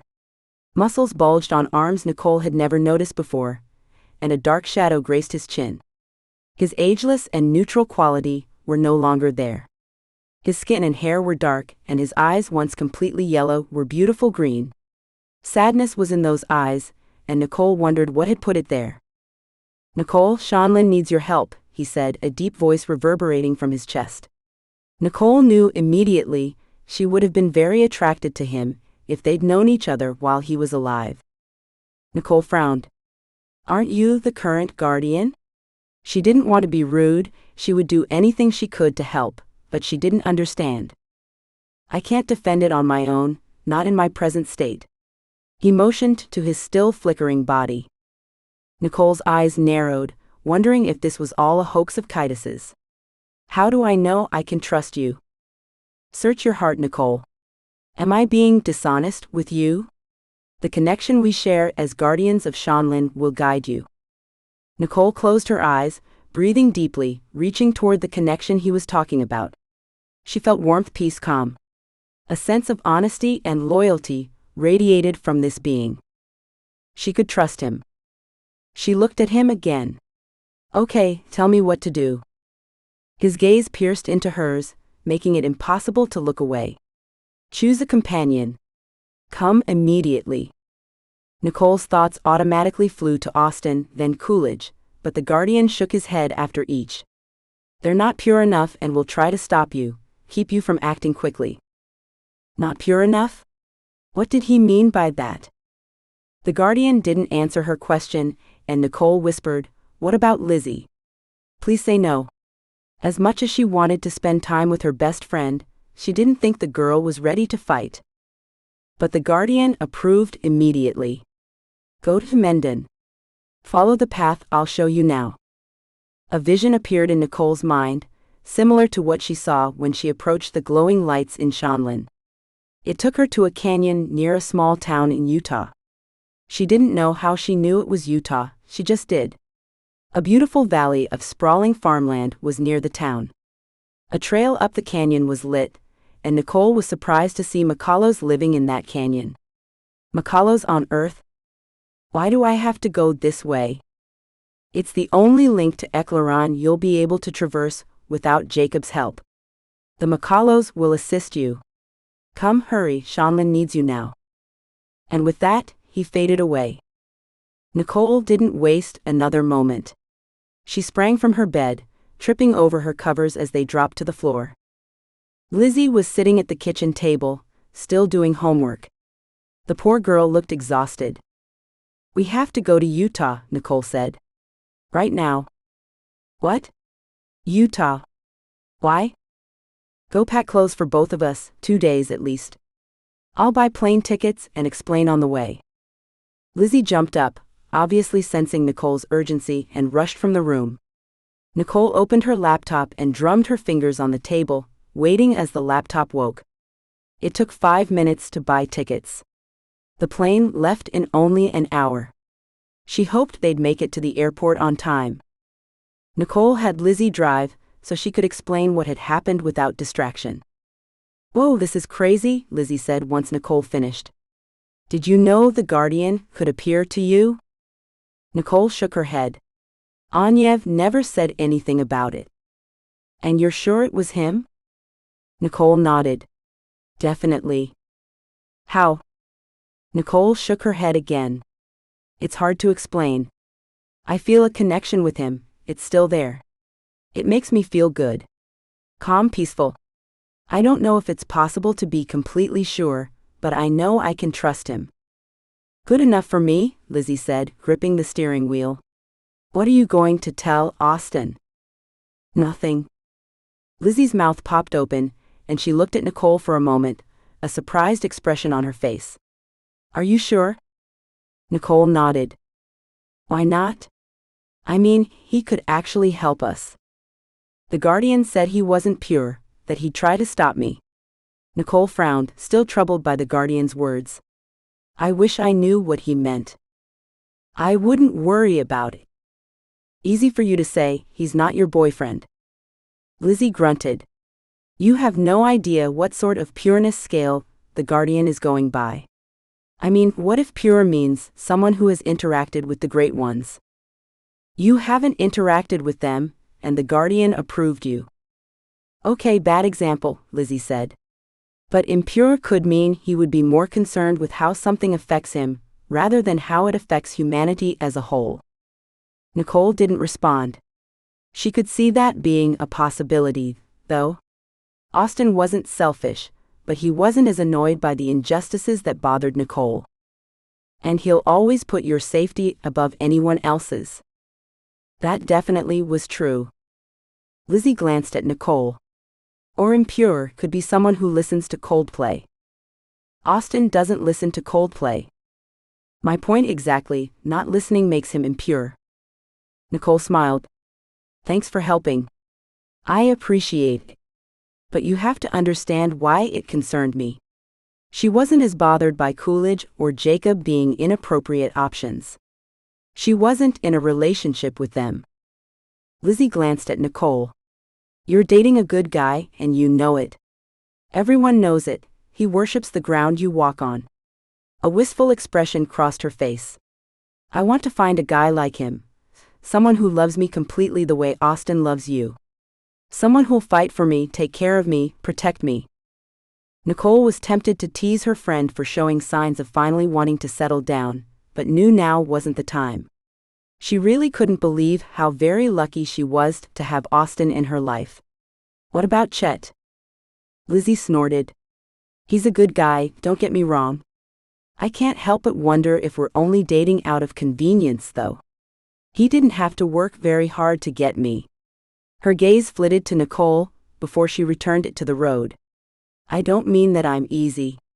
You know me, I'm definitely not easy. But I approached him, I got his number, I called him, I asked him out first. And there's nothing wrong with that. It's working great for you.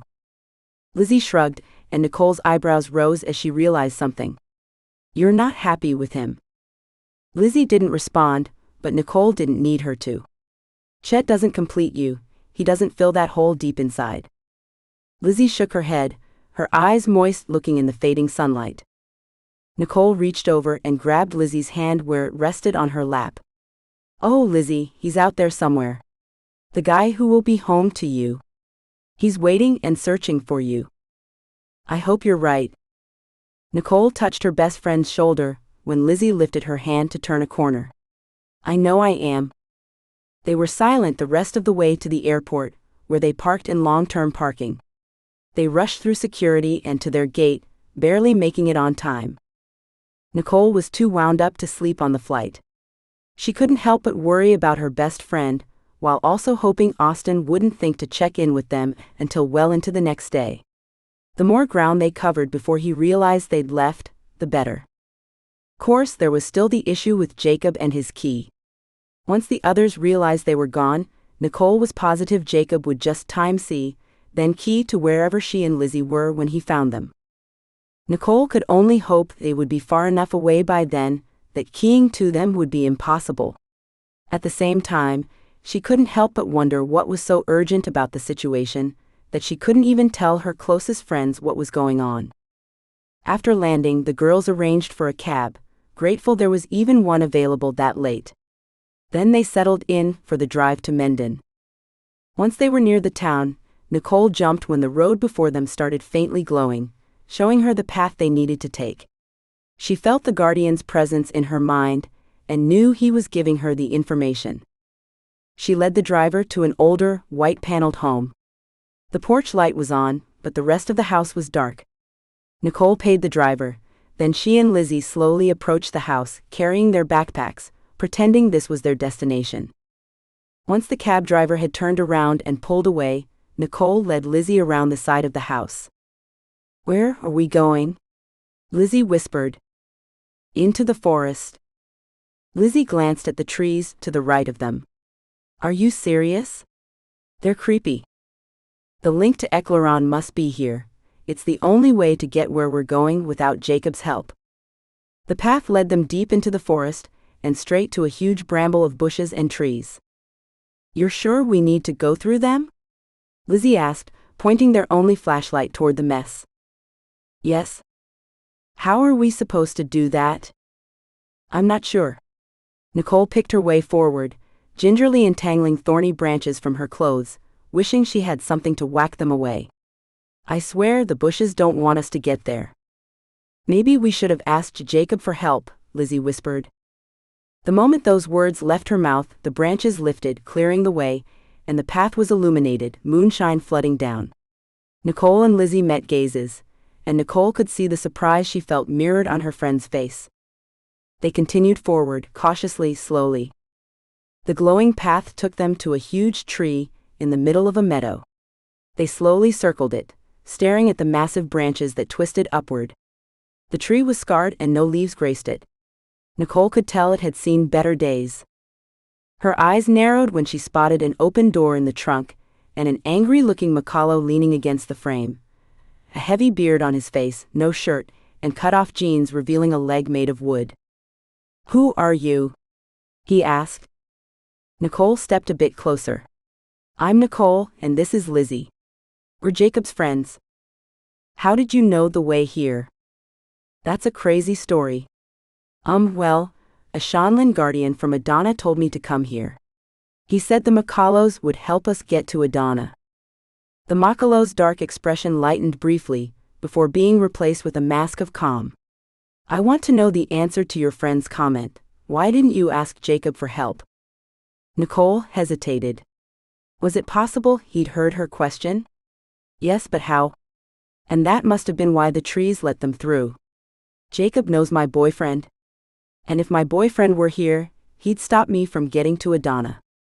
The Makalo's skeptical look returned. "If we'd asked him, I'm sure he wouldn't have let us go alone." "I won't let you go alone. It's dangerous out there. As you probably know, since it's apparent you're the magical human girl everyone has been talking about." A sudden smile crossed his face, and he stepped forward, reaching his hand to her. "I'm Sweet Pea. You're Nicole, and that's Lizzie, right?" He motioned to Nicole's companion.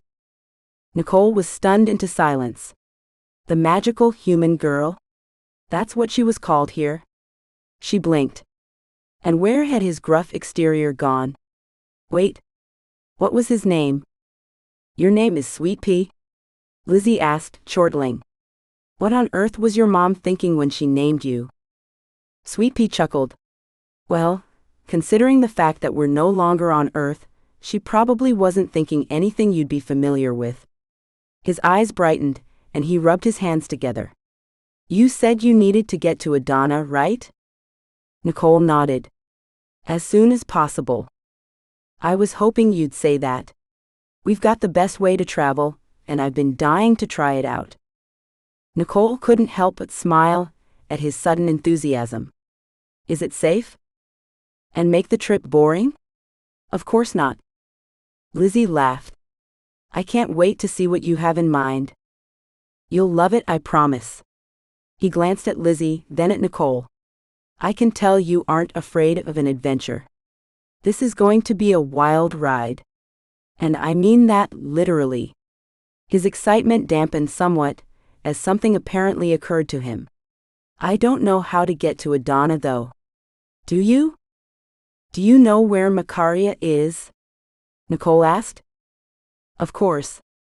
If you can get us that far, I can tell you how to go from there." "Good." Sweet Pea glanced at a smart watch on his wrist. "My shift is almost over. You'll need to hide until the next guy takes over. It'll be best if we don't tell anyone else just yet.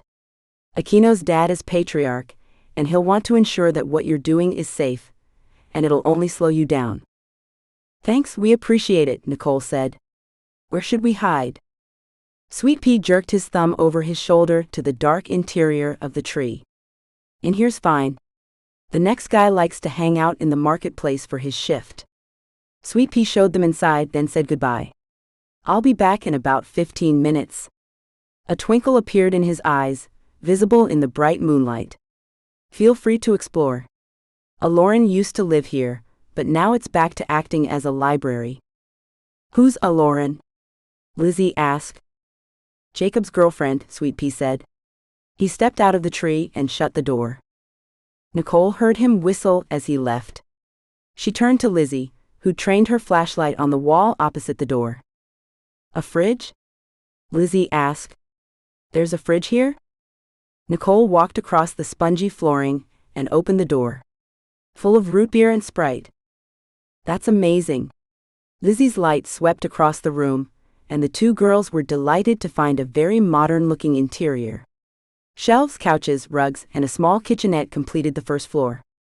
They saw a set of stairs leading up near the front door. The girls glanced at each other, then dashed toward the stairs. On the floor above, they found a room full of books, scrolls, and several items with faint magical pulses. The stairs continued upward to a floor with beds and dressers in it.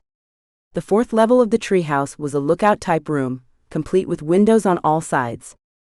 It was through one of these windows that Nicole saw Sweet Pea scaling down the side of a rocky canyon. He was incredibly adept, and obviously secure with his wooden leg. She was impressed. Once they realized he was heading back to the treehouse, the girls went down the stairs. Success, Sweet Pea said. He knows you're here and he's promised not to say anything. He glanced at the girls. Sorry I told him, but Macalos can sense living things. I realized belatedly that he would have found out you were here, and might have called the alarm if I hadn't warned him first. Thanks for taking this seriously, Nicole said. I love an adventure as much as the next Macalo, Sweet Pea said. Course most Macalos don't really like adventure. Nicole chuckled. Sweet Pea led them through a section of forest, and onto fields and fields of gardens. A huge stone fortress overlooked the fields. Next to it was a small cabin. The fortress was imposing and dark with only slits for windows. It didn't look very old, the stone was fresh and unmarked. The fortress is Azuraya's, Sweet Pea said. The cabin used to be Aldo's, he doesn't live there anymore. The Macalo puffed out his chest. It's mine now. That's cool, Lizzie said. Sweet Pea glanced at Nicole. How much food and water did you guys bring? Nicole's mouth opened, then closed. How had she completely forgotten food? That was stupid. None, actually.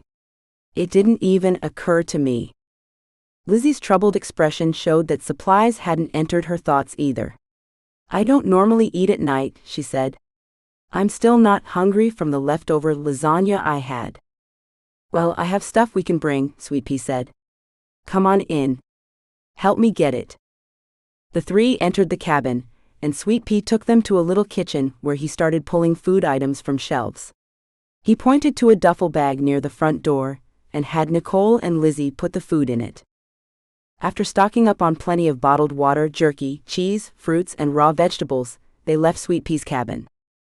This is where the fun begins, Sweet Pea said, moonlight glinting off his eyes. Follow me. He led them around back, and up a steep hill dotted with aspens. We have to be careful, Sweet Pea said, huffing, because of the rogs. They're not hibernating just yet. Unless you want your face ripped off, stay away from anything that looks like a bear. I would anyway, Lizzie said, gingerly picking her way over a fallen log.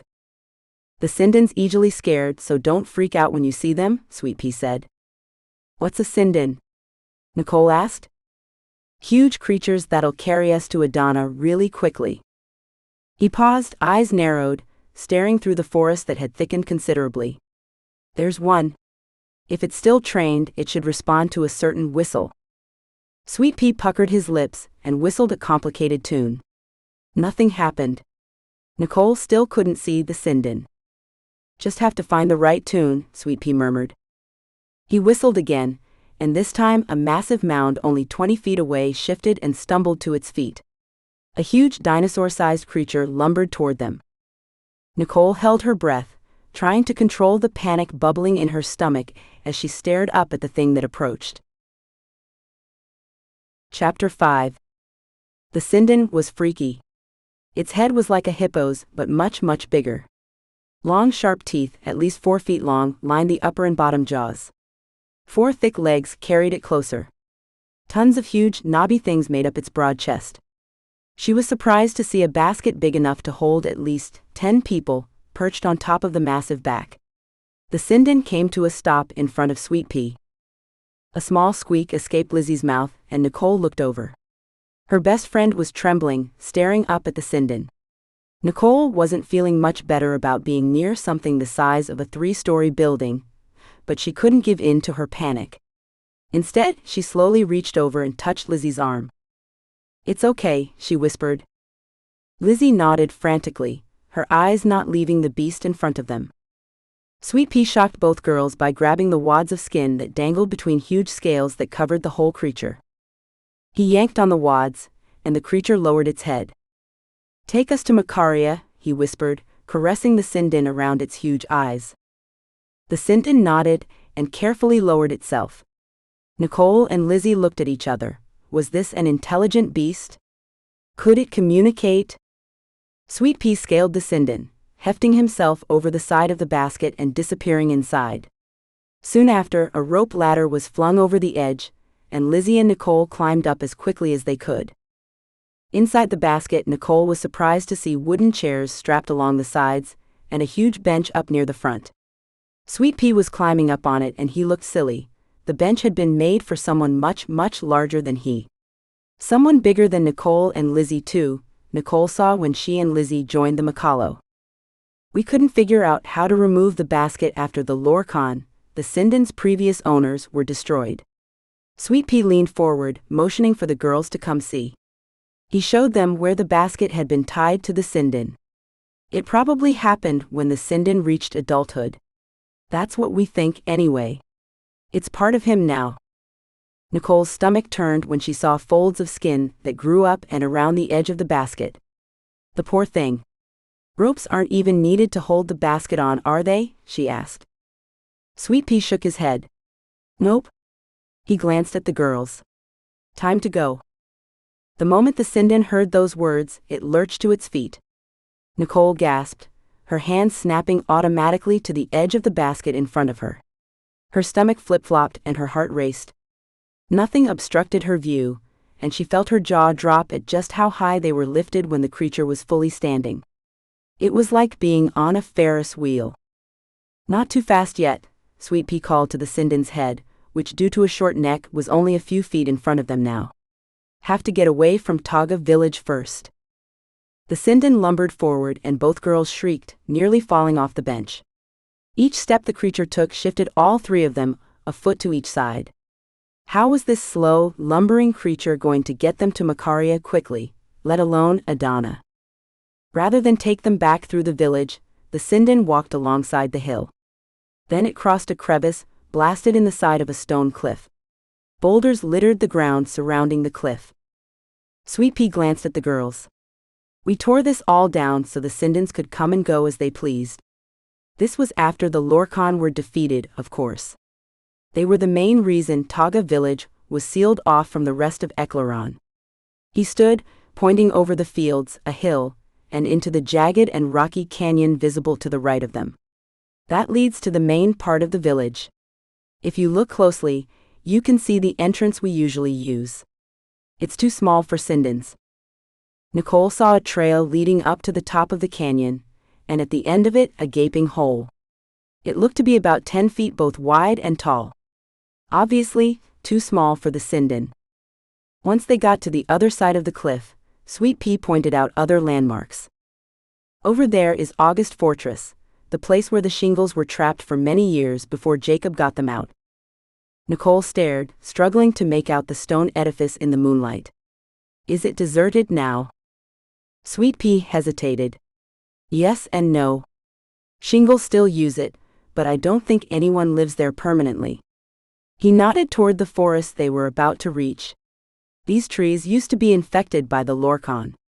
They, and the woman who lived in them, caused a lot of problems for Jacob and Akeno. Nicole expected the Sinden to crush the trees as they entered, but instead, the trees seemed to shift out of the way. When she commented on that, Sweet Pea nodded. Sindens are magical. Nothing gets touched when they travel. And as soon as we're going at full speed, you'll see why. Total destruction would happen otherwise. Nicole wondered at that. She still had a hard time imagining this beast going much more quickly than it was now. Sweet Pea pointed again. There's the cabin where Aldo lived when Jacob first met him. Apparently, the old guy threw nuts at Jacob. Kind of funny. He looked around. Okay, I think we're far enough away from Taga village for them not to hear us. He turned to Nicole and Lizzie. Are you ready? Both girls nodded and Sweet Pea grinned. Good. Because things are about to get really exciting. He climbed up until he was standing on the bench, holding on to the pole that secured a canopy to the basket. Then he whistled to the Sinden. Full speed to Macaria. Nicole felt the Sinden shiver. Slithering sounds came from the front of the creature, and the girls met eyes. What was that? Nicole leaned forward and gasped, watching as the knobs that covered the beast's chest started unfurling and unrolling. The knobs were arms. And they were 30 or 40 feet long, with hands that consisted of one finger and one thumb. They snaked forward through the trees and the Sinden started following, slowly at first, then gaining in speed. Faster than Nicole could breathe, they were moving so rapidly, she could barely focus on their surroundings. Once the Sinden's body met up with where the hands clutched earth or trees, the arms rapidly snaked forward again, continually moving them onward. It was exhilarating. Thrilling. Lizzie whooped, a huge grin on her face. She stood, holding on to the pole on the other side of the bench. Nicole was fine sitting, clenching the basket in front of her. In 10 minutes' time, they reached the outskirts of Macaria, then came to a complete stop. Nicole slumped on the bench, willing her racing heart to calm. That was insane, Lizzie said, sitting down again. Sweet Pea nodded, his face visibly flushed in the moonlight. I've been wanting to do that for so long, he said. Nicole looked behind them, expecting to see trees uprooted and huge tears in the earth.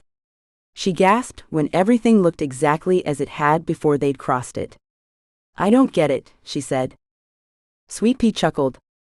I told you, Sindens don't destroy what they travel through. Everything goes back to what it was before. But how? Sweet Pea looked at Nicole incredulously. Magic. You're magical? Surely it's not a foreign concept. Nicole grinned. You're right, it's not. Let's do that again. A huge smile crossed Sweet Pea's face. You know the way to Adana. You'll have to tell the Sinden how to get there. Okay. How? Just picture in your mind where to go, and the Sinden will follow. They travel too fast to wait for you to give every little piece of direction. Nicole held in her mind the path she'd taken many times, past the meadows and mountain, the vampire birds and the natives, then the place where Liron the sky monster had first attacked, and finally showing the ruins that made up the ancient city of Adana. Take us there, she said.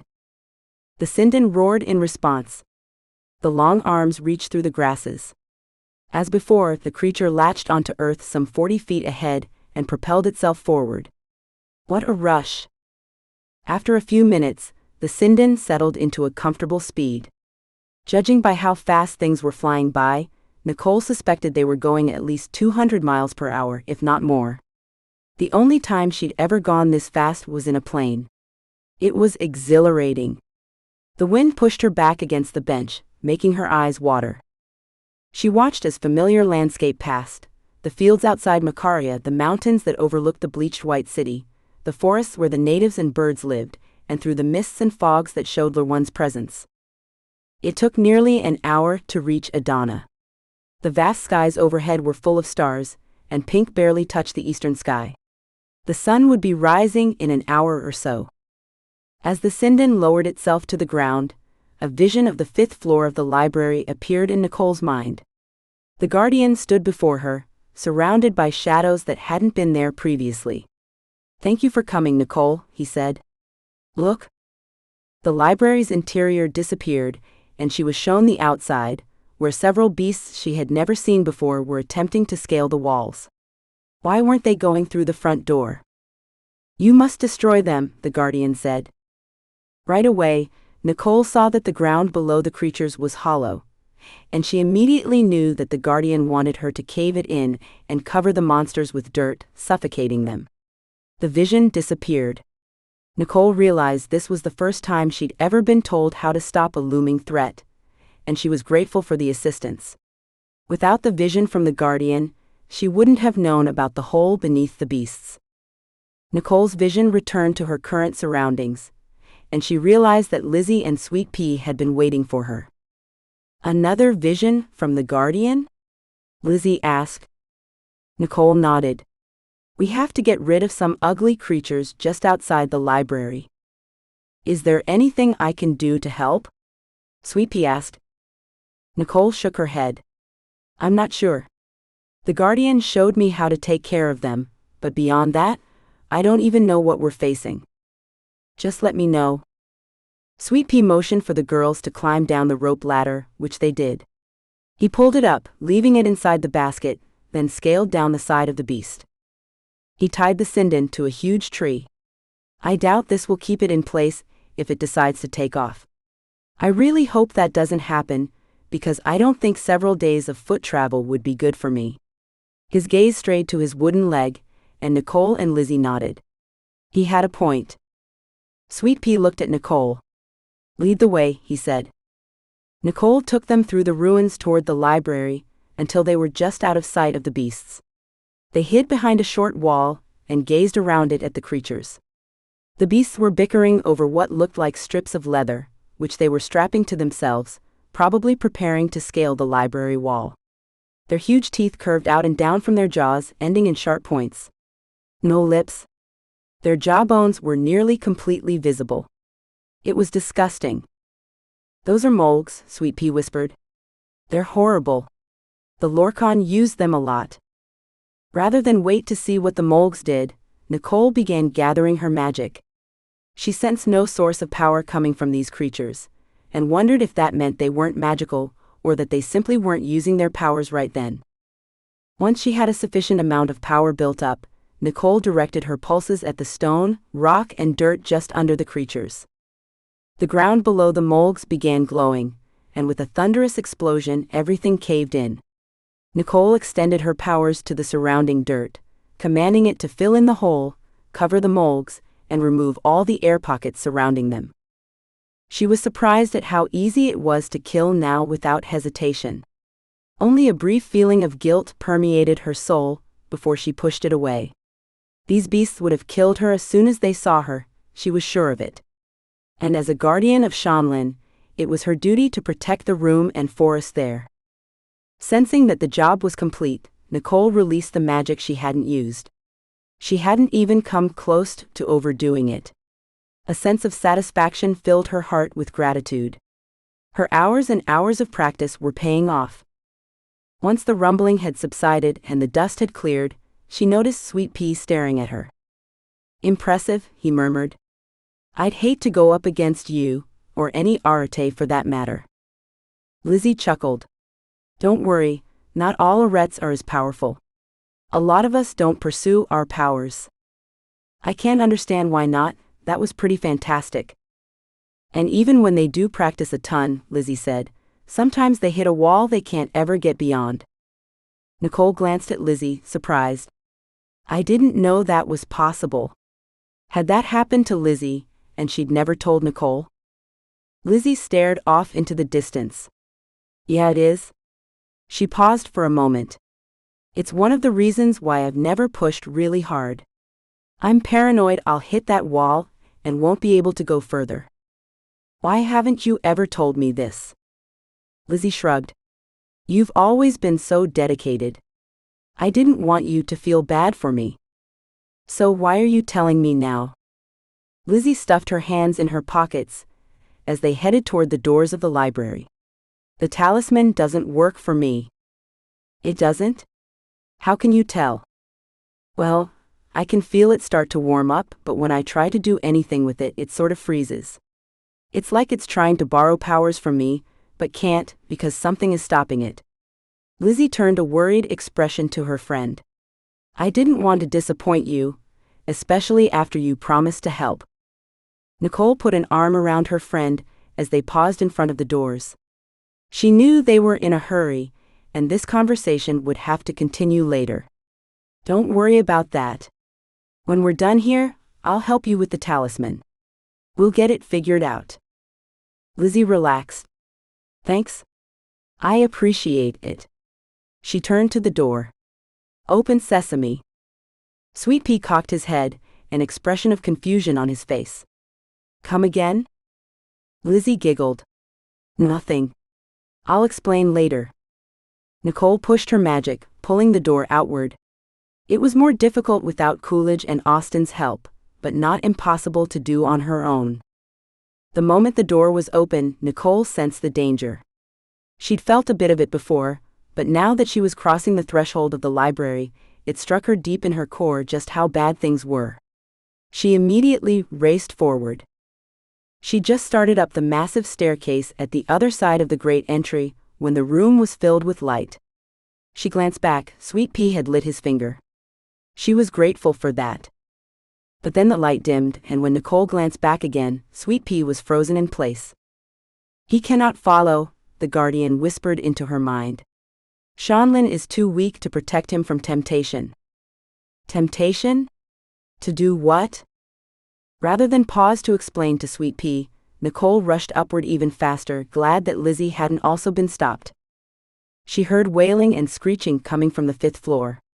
Her heart thudded in her chest from fear and the sudden physical exertion. She reached the top floor and skidded to a stop. It was completely black, nothing was visible. Lizzie?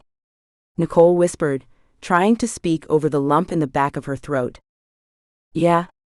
Lizzie responded, also in a whisper. Can you light up the room? I can try. Nicole sensed Lizzie gather her magic, and moments later, a rosy glow shone from a fire in her best friend's hands. Thanks? Nicole swallowed, hesitating. Are you as freaked out as I am? Lizzie asked. Yup. Something was there just outside Shanlin. Something powerful and dangerous. Something Nicole couldn't see, but which filled every inch of her body with dread and fear. Panic washed over her in waves, and she couldn't tell if the emotion came naturally, or if the being that inhabited the room was pushing it at her. The girls finally started forward, cautiously. Nicole expected to see something coming at them at any moment, but nothing jumped out at them or moved. They stepped around a shelf. The guardian came into view, barely visible from Lizzie's firelight. He stood in front of the door to Shanlin, muttering something over and over. The air shimmered around him in a sort of shield. He was holding his ground, but barely. In the right side of her peripheral vision, Nicole saw something moving. She glanced that way. Nothing was there. A shadow shifted to her left. But again, when Nicole looked, nothing materialized. What was going on? Shadows began dancing across the walls, floors, and ceilings, reaching for the Shanlin guardian. Nicole was reminded of the shadow tendrils from Anna Morse's apartment in Ohio. Were these the same? Lizzie whimpered. I can't hold on much longer. Nicole looked at her friend. Her fire was dwindling, whether because Lizzie was running out of energy, or because Shanlin was preventing her from using her powers, she couldn't tell. The shadows reached closer, and the guardian's muttering became audible. The shadows stopped. The guardian slumped, and he grabbed the doorframe, barely staying on his feet. The shadows seemed to realize that Nicole and Lizzie were there, because they receded from the doors and pressed toward the girls. The inky blackness rolled along the floors and ceiling like a fog, thickening, growing. Lizzie's fire dimmed. She whimpered again. Nicole had to do something. She began pulling her magic toward herself, but something grabbed her by the ankle, and she shrieked as her foot was yanked out from under her. She landed on the stone floor, crying out at the sharp pain in her hip. Her powers were weak this close to Shanlin. She looked at the guardian, wanting to ask him to release more of her magic, but stopped when she saw that the shadows were rolling toward him again. She couldn't afford to distract him. Nicole scrambled to her feet as the light from Lizzie's fire dimmed. "Hold on, girl," she said. "I can't," Lizzie said, and her light died. Nicole shrieked, feeling the shadows pressing on her immediately. "Lizzie, fire! Fire!" Lizzie whimpered. The fire appeared in her hands, but it started fading right away. "Nicole, I can't feel what I'm touching." Shadows rolled over Nicole's body. They surrounded her, smothered her. She gasped and they entered her lungs, making it impossible to breathe. Nicole forced through the fog to her magic. She coaxed it closer, it hesitated. She coaxed it again. They didn't have much time. Finally, a little strand came close enough for her to command it. She encouraged it to Lizzie, asking it to strengthen her best friend. It had been a while since she'd last loaned magic to another person, and with her powers already nearly depleted from the effects of Shanlin, she felt it straining, shredding. It wasn't enough. Nicole pushed outward as hard as she could, forcing her powers to Lizzie, wishing she could control fire herself. Lizzie's fire exploded. Flames burst in every direction, lighting chairs, shelves. The room blazed. Lizzie dropped to the floor as the shadows fled. Nicole stumbled to her knees, scrambling to Lizzie. Was she dead? No, unconscious. Her pulse was faint. Nicole ignored the screaming burns on her arms as she fanned Lizzie's face, calling her name. The shadows lurked at the edge of this dimension. They were waiting for the flames to die, for darkness to fall again. There had to be something else Nicole could do to keep them away, to force them away permanently. What do I do? Why are they attacking? The guardian stumbled toward her. The dog, you returned. They started coming. Slowly at first, then stronger. But the dog was put there by Brolt, an evil man. How was it keeping evil things away? A guardian of Shanlin enchanted. The guardian stopped talking, and instead a vision entered Nicole's mind. She saw a woman standing near the dog, commanding it to prevent unwanted visitors from entering Adana. A piece of the puzzle fell into place: why Liron couldn't attack here, why the vampire birds stayed away.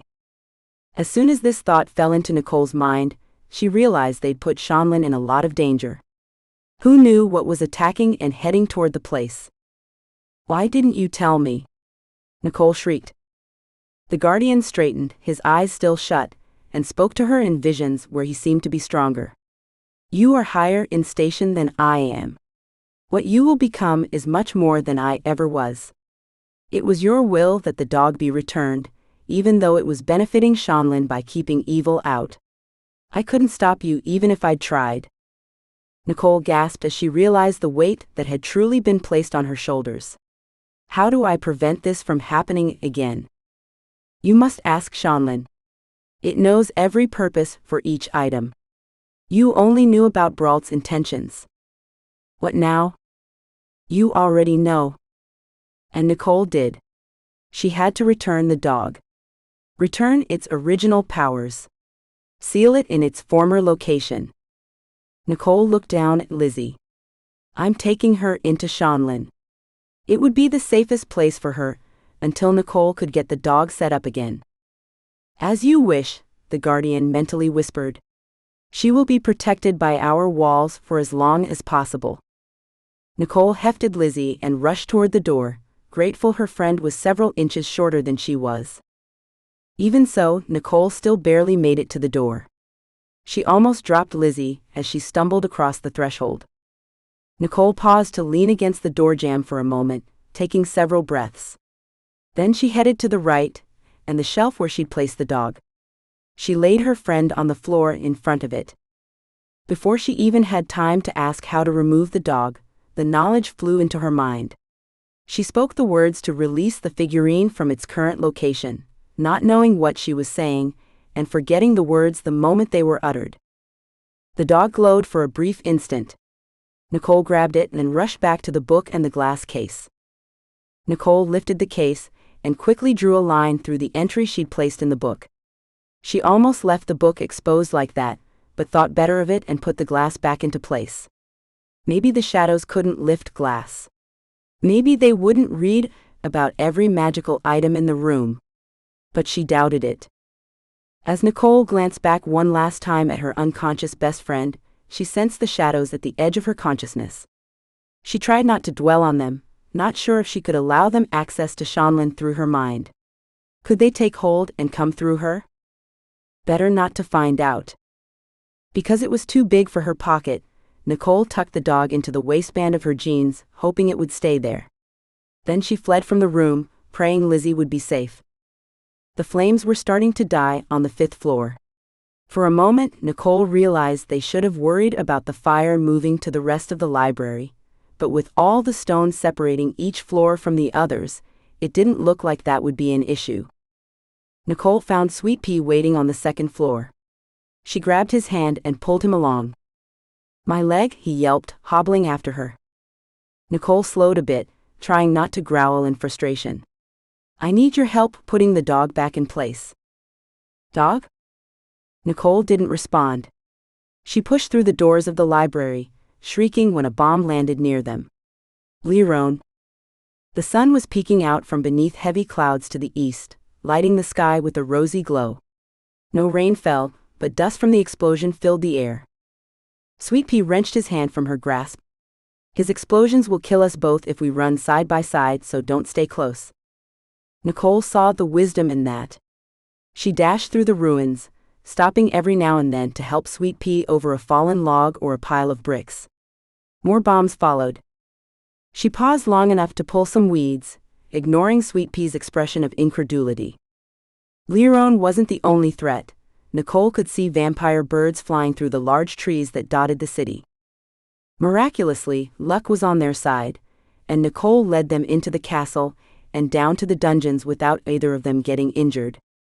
For a moment, she wondered if she should have put the dog in a more convenient location. She pushed that thought aside. Brolt had hidden the dog in the dungeon for a reason, and she didn't have time to figure out why or to find a better place.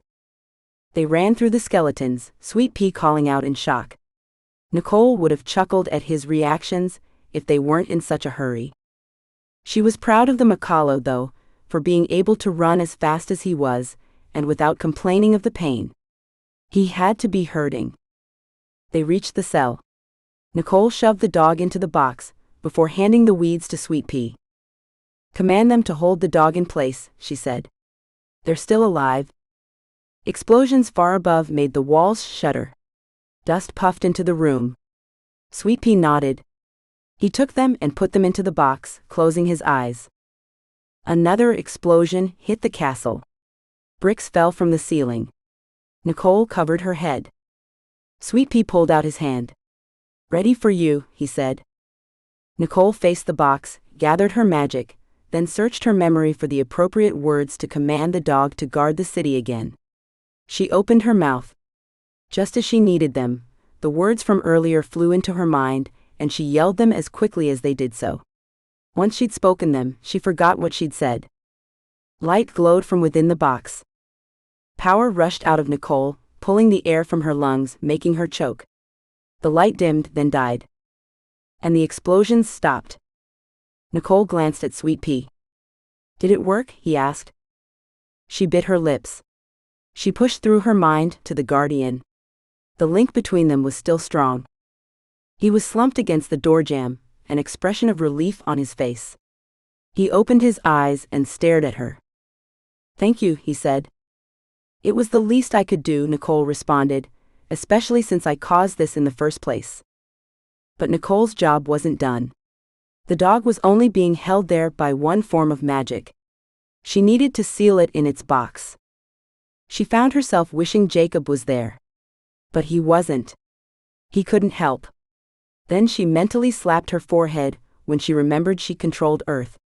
Duh. She didn't need Jacob. Pulling her magic to herself, grateful it was strong again, she coaxed it into the stones that had fallen in the room, asking them to build a wall in front of the box. She ignored Sweet Pea's exclamation of surprise when the stones floated into the air, putting themselves in place over the opening. They glowed momentarily before sealing to each other and the rest of the wall surrounding them. It wasn't until this moment that Nicole allowed herself to relax. That should stop all magical creatures from having access to Shanlin. Sweet Pea stared at her, then jumped up. The sin done. Without waiting to see if Nicole understood, the Makalo turned and fled the cell. Nicole didn't need to ask why. The Sindan was a magical creature. If Lorwan's attacks hadn't killed it, the dog's magic might. Nicole dashed to follow the Makalo. They had to get to Lizzie too, make sure she was okay, and get home to their beds. Nicole caught up easily. By this time, Sweet Pea was running with a heavy limp. He charged out of the castle and she followed, prepared to pick him up if necessary. Vampire birds were cawing and falling dead to the ground around them. If the dog's powers were killing them, how could the Sindan possibly still be alive? If the Sindan didn't make it, Nicole's group would be in a pretty bad situation. With her burns, Lizzie's injuries, and Sweet Pea's leg, walking would be out of the question. And Jacob would be forced to key to the edges of Brault's magic. Nicole knew her burns needed medical attention, but if Lizzie had damaged herself badly enough, she would probably need life support to survive. "Please be okay, Lizzie," Nicole whispered. Green sludge splattered on Nicole's face, blinding her momentarily. She reached up to wipe off her eyes, then slumped to the ground, fully paralyzed. She tried to call out to Sweet Pea as he continued running, tried to tell him to stop, but her voice didn't work. Her mouth didn't open. She couldn't move. A vampire bird stumbled into view next to her, struggling to survive through the dog's power. It opened its mouth and the long tongue slowly snaked to Nicole, the teeth at the end clamping down on her arm. Nicole sensed the bird's magic building, even as it struggled to breathe. She felt her blood start to be sucked away.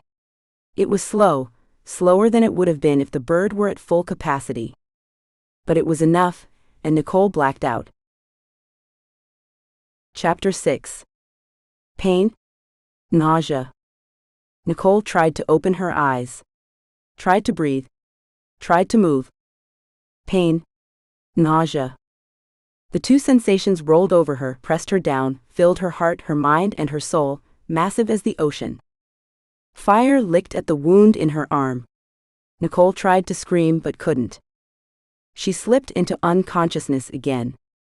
Nicole's head pounded. Her arm throbbed. She was vaguely aware of someone throwing up. Of a rough fabric being held to her mouth. She'd been throwing up. She drifted away. Fire raced through Nicole's veins. Her blood boiled. Agony. Screaming. Someone hushing her, rocking her. Water offered at her mouth. Thirstily she drank. Couldn't open her eyes. Couldn't move. Screamed again as her body convulsed. Her arm was flaming, burning, much worse than before. Cut it off, cut it off. No one seemed to hear. Where was Austin? Lizzie? Coolidge? Why had they abandoned her?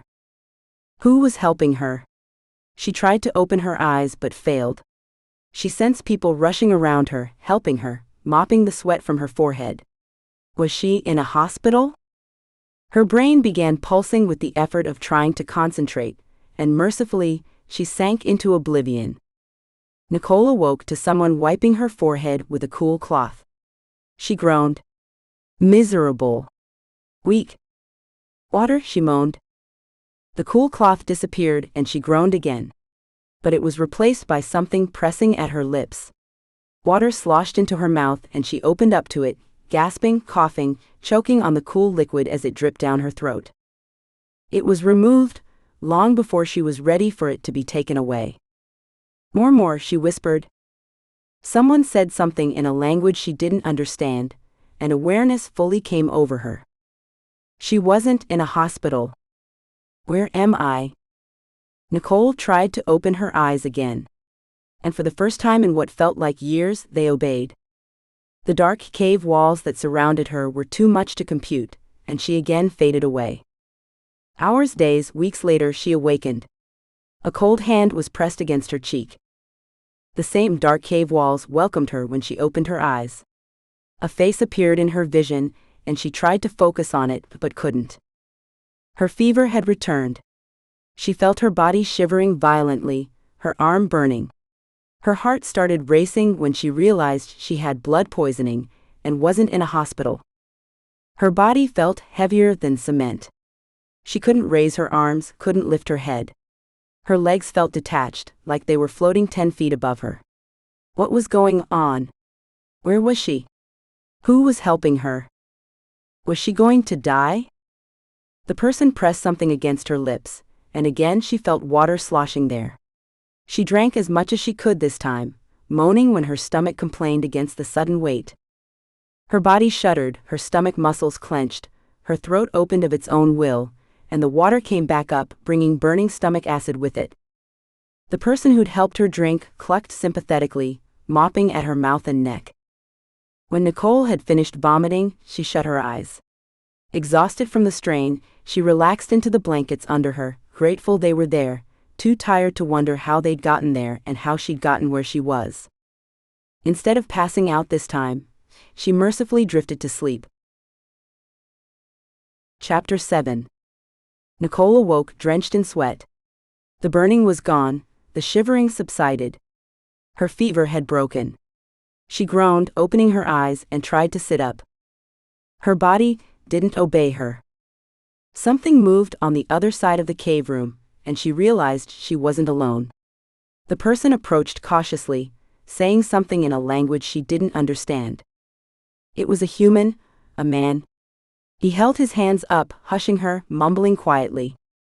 Instead of the panic she expected, she felt herself calming at his words. "Where am I?" she asked. The man shook his head, he couldn't understand.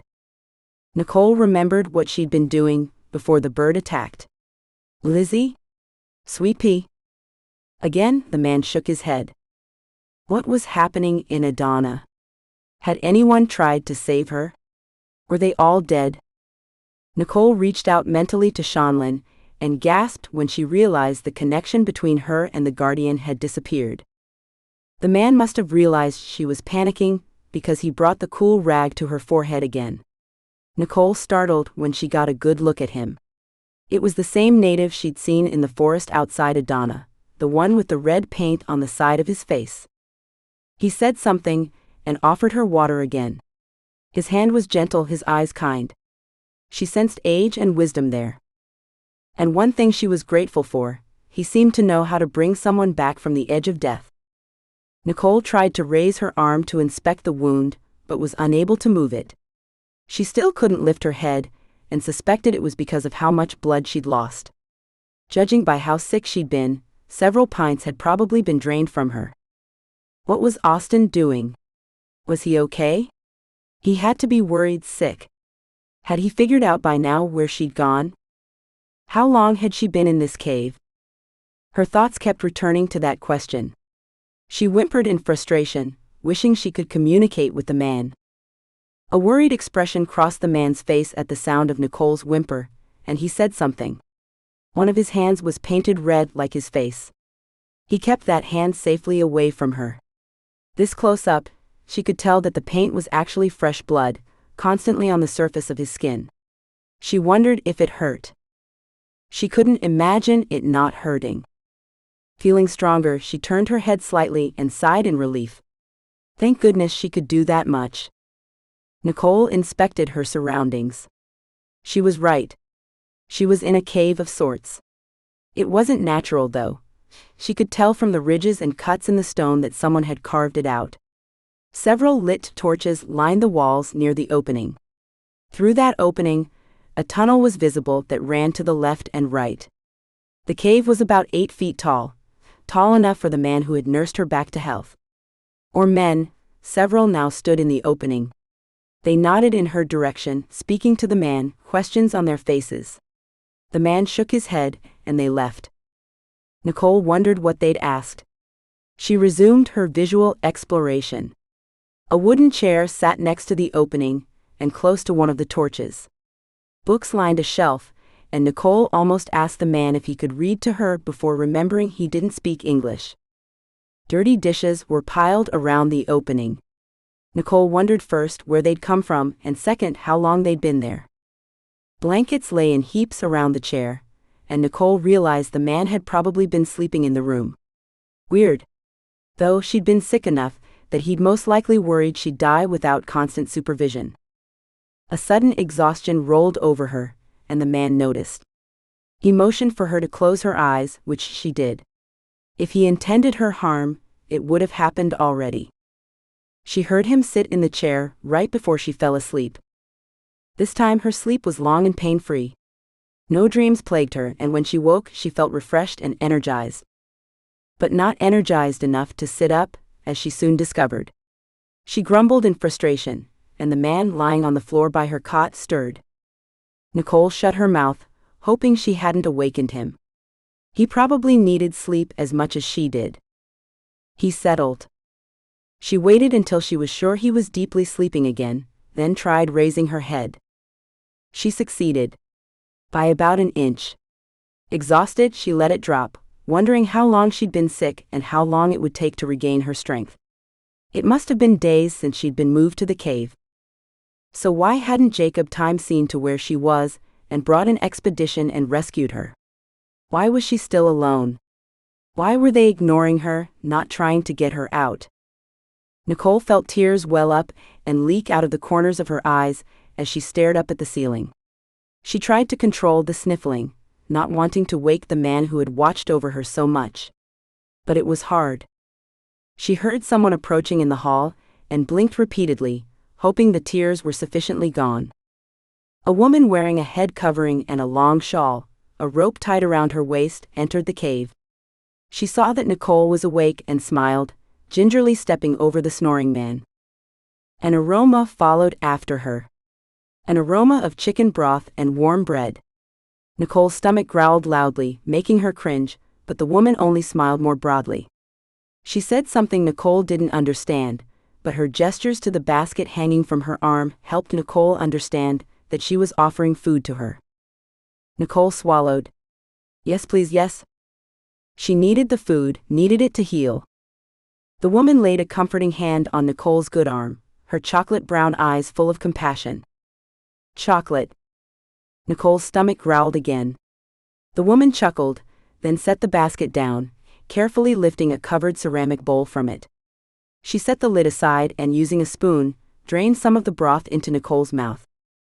Nicole had never tasted anything more wonderful in her entire life. Her stomach revolted when the broth hit it.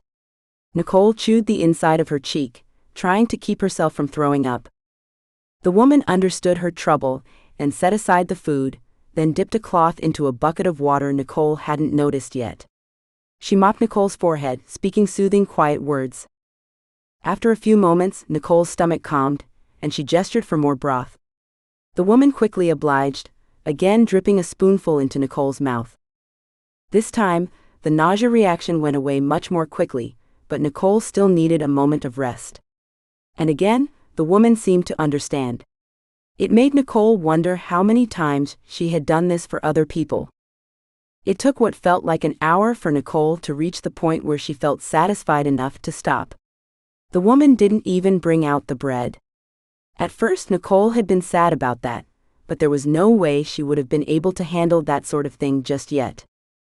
When the woman finished feeding Nicole, she smiled, tucked the bowl, spoon, and lid away, then waved goodbye and left the room. The man slept through the whole thing. Nicole's stomach roiled for a moment, probably trying to decide what to do with the liquid now in it. Once the nausea went away, she settled into her bed, content for the first time in a long while. She needed to stop fretting about her friends. There wasn't anything she could do for them. It wasn't until this moment that she realized her powers were there, waiting. She hadn't even thought about them until now. She was tempted to use earth to dig herself out of the cave, get back home, but if she overexerted herself, which was likely, she'd be completely unable to do anything once she got out. It wasn't worth it. Instead, she relaxed, forcing her mind to calm and allowing herself to fall asleep. The next time Nicole woke, she had gained a great deal of strength. Enough that with the man's help, she was able to sit. And oh, it felt so good to do even that much again. It tired her out immediately though, and she collapsed against the wall behind her. The man stuffed blankets around her to help support her, then sat on the chair, beaming at her with pride in his eyes. Nicole's stomach started turning from hunger, and as if on cue, the woman from before came back. She spoke rapidly to the man, and Nicole could tell from her gestures that she was telling what had happened while the man slept. They both seemed pleased with Nicole's progress, and again the woman offered broth to Nicole.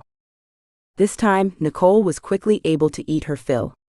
Sitting up had exhausted her, and the woman had to spoon feed her, but she drained the whole bowl. She was touched by the compassion of these people, how willing they were to serve her.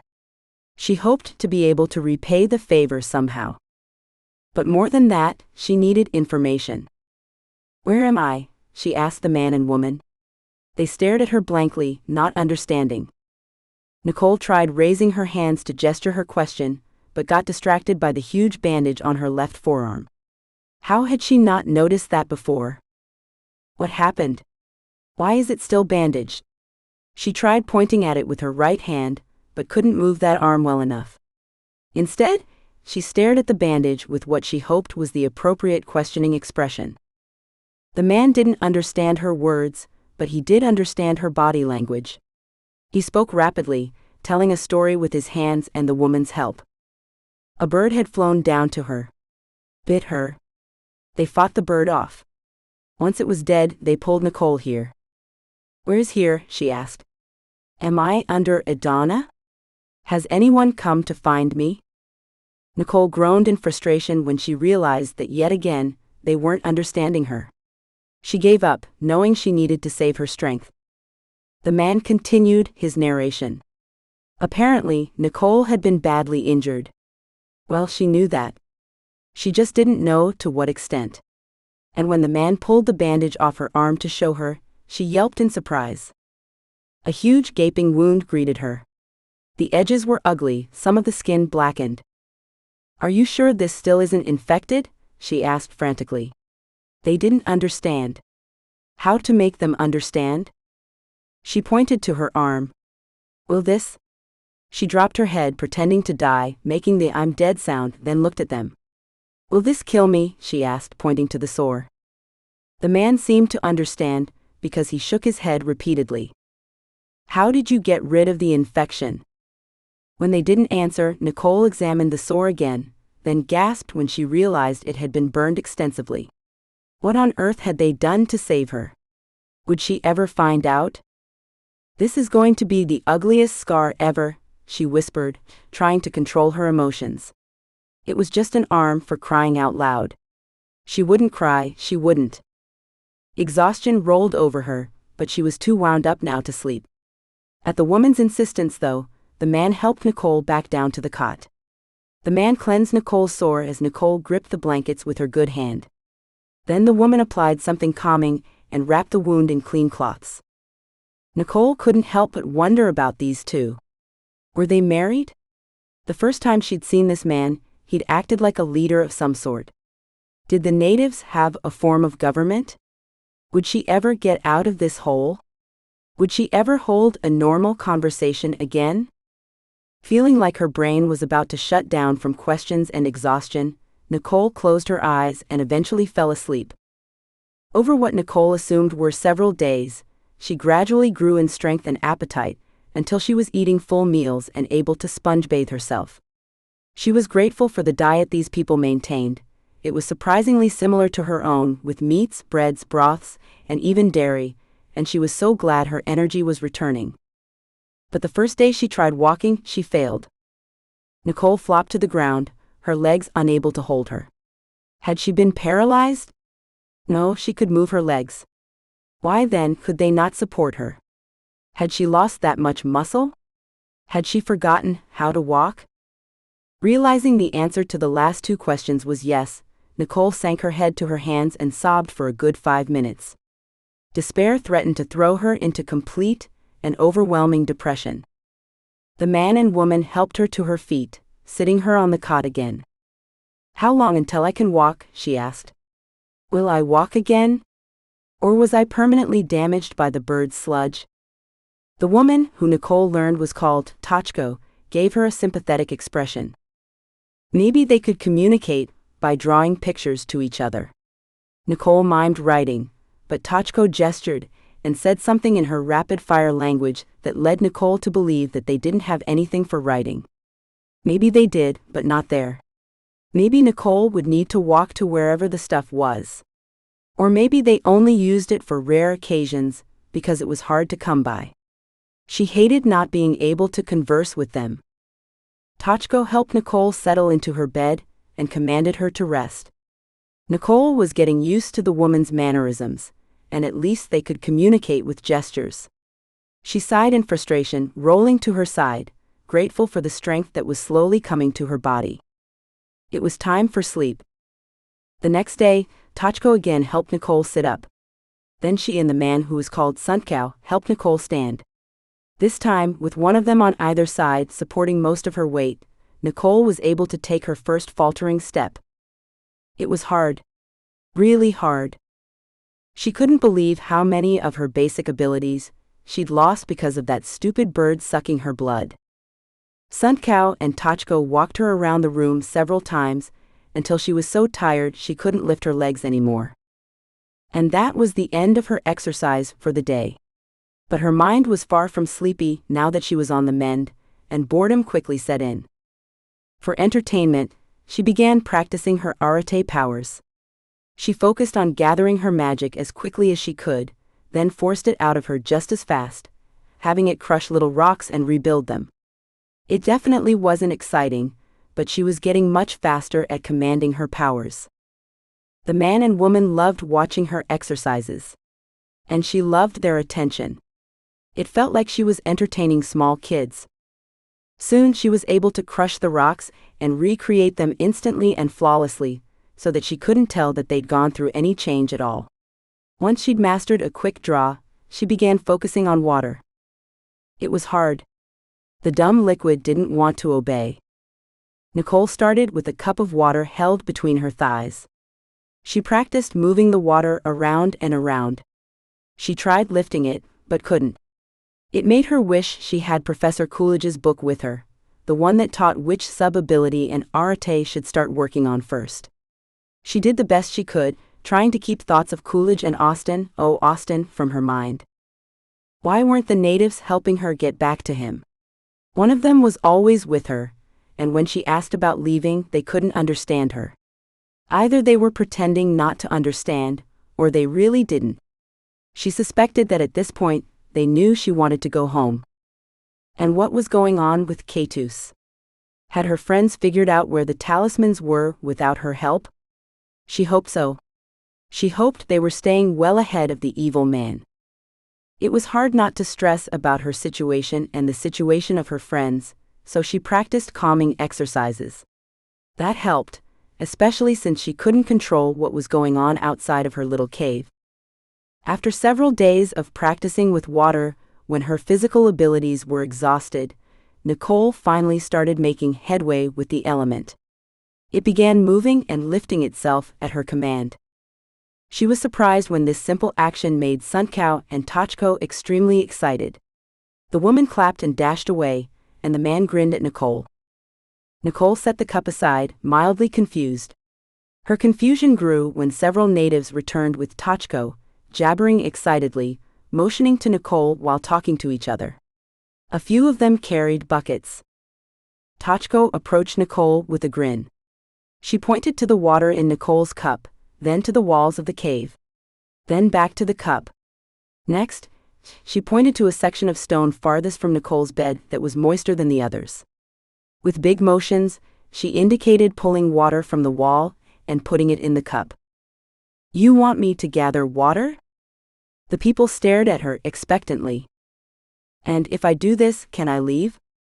No one responded, but she got a few extra smiles, and was that a nod from the man in the back? Nicole decided to be a bit more forward. "I'll only do this," she mimed herself gathering water, putting it in one of the buckets, "if you help me leave." She then used her fingers to show someone walking away. The natives looked at each other for a moment. Nicole held her breath, hoping she'd finally gotten through. Sun Cow put his hand on Nicole's shoulder and nodded. Relieved, Nicole sank back against the wall of the cave, closing her eyes. She couldn't believe they'd finally communicated. When she opened her eyes, the people were still there, eagerly waiting. Nicole sighed. Okay, I'll start now. She picked up the cup. With halting steps, she left her bed and approached the moist section of wall. Her magic was ready, waiting. She didn't need to gather it anymore. She instructed it to pull water from the wall, to fill the cup she held. She got out a drop. Before she could even direct the drop to the cup, her magic ran out and she slumped against the wall, exhausted. The droplet splattered on the ground below. Nicole shook her head. I can't do so much, it's too much. I need to practice more.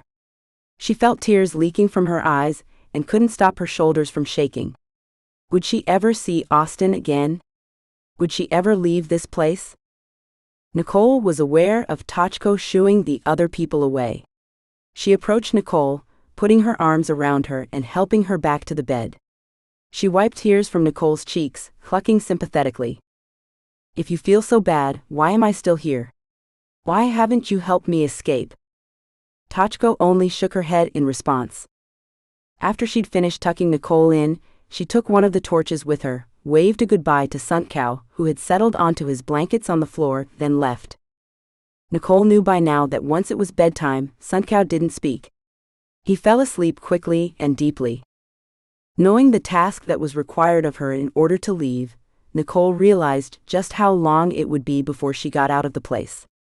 And for the first time, she also recognized that yes, she was absolutely exhausted magically and physically. But she needed to figure out a way out. Otherwise, she might end up living there forever. Nicole was getting good enough at walking now that Tochko began helping her go up and down the tunnel outside her room. After successfully walking alone, rather than the triumph she expected from the man and woman, she was met with worried glances. Nicole's stomach turned, they were thinking about her escaping. She wouldn't be surprised if they increased her guard. After exercising one day, Nicole was shocked when Sun Cow and Tochko argued. Sun Cow shoved something into Tochko's hands. Tochko shook her head emphatically, the blood drained from her face and she began shivering, but not from the cold. The woman was seriously freaked out. What was going on? From then on, only Tochko was with Nicole, and she watched Nicole incredibly closely. Anytime Nicole acted faint or tired, the woman was very attentive. It started getting annoying. I'm fine, I really am, Nicole would say over and over again, but it didn't matter. Tochko still insisted on Nicole sitting down when she showed signs of exhaustion. So Nicole stopped showing it, as much as she could. She set out one morning, determined to begin memorizing the tunnels. But from that day on, Tochko stopped taking her beyond the tunnel just outside her hole. And Nicole noticed something else. She almost never saw anyone else now. In fact, since the argument between Tochko and Sun Cow, she hadn't even seen Sun Cow again. She started feeling lonely. Even though Tochko chattered up a storm and did her best to keep her company, Nicole craved a real conversation with someone who truly knew her. She fought anxiety in the evenings and depression in the mornings. The only time she felt mostly okay was when she was walking. This only added fuel to her desire to escape. She hoped she'd never see these natives again. And knowing they'd help her leave, if they had actually meant that and if they actually kept their promise, Nicole focused as much time as possible on learning water. Things were difficult. Incredibly difficult. After at least a week, Nicole had barely managed to get a droplet of water into her cup. She had no choice but to try to escape instead. Chapter 8.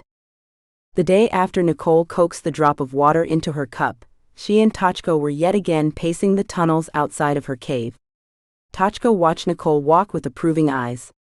She was very happy with how far Nicole had come and how little help she needed. And Nicole felt like her usual self.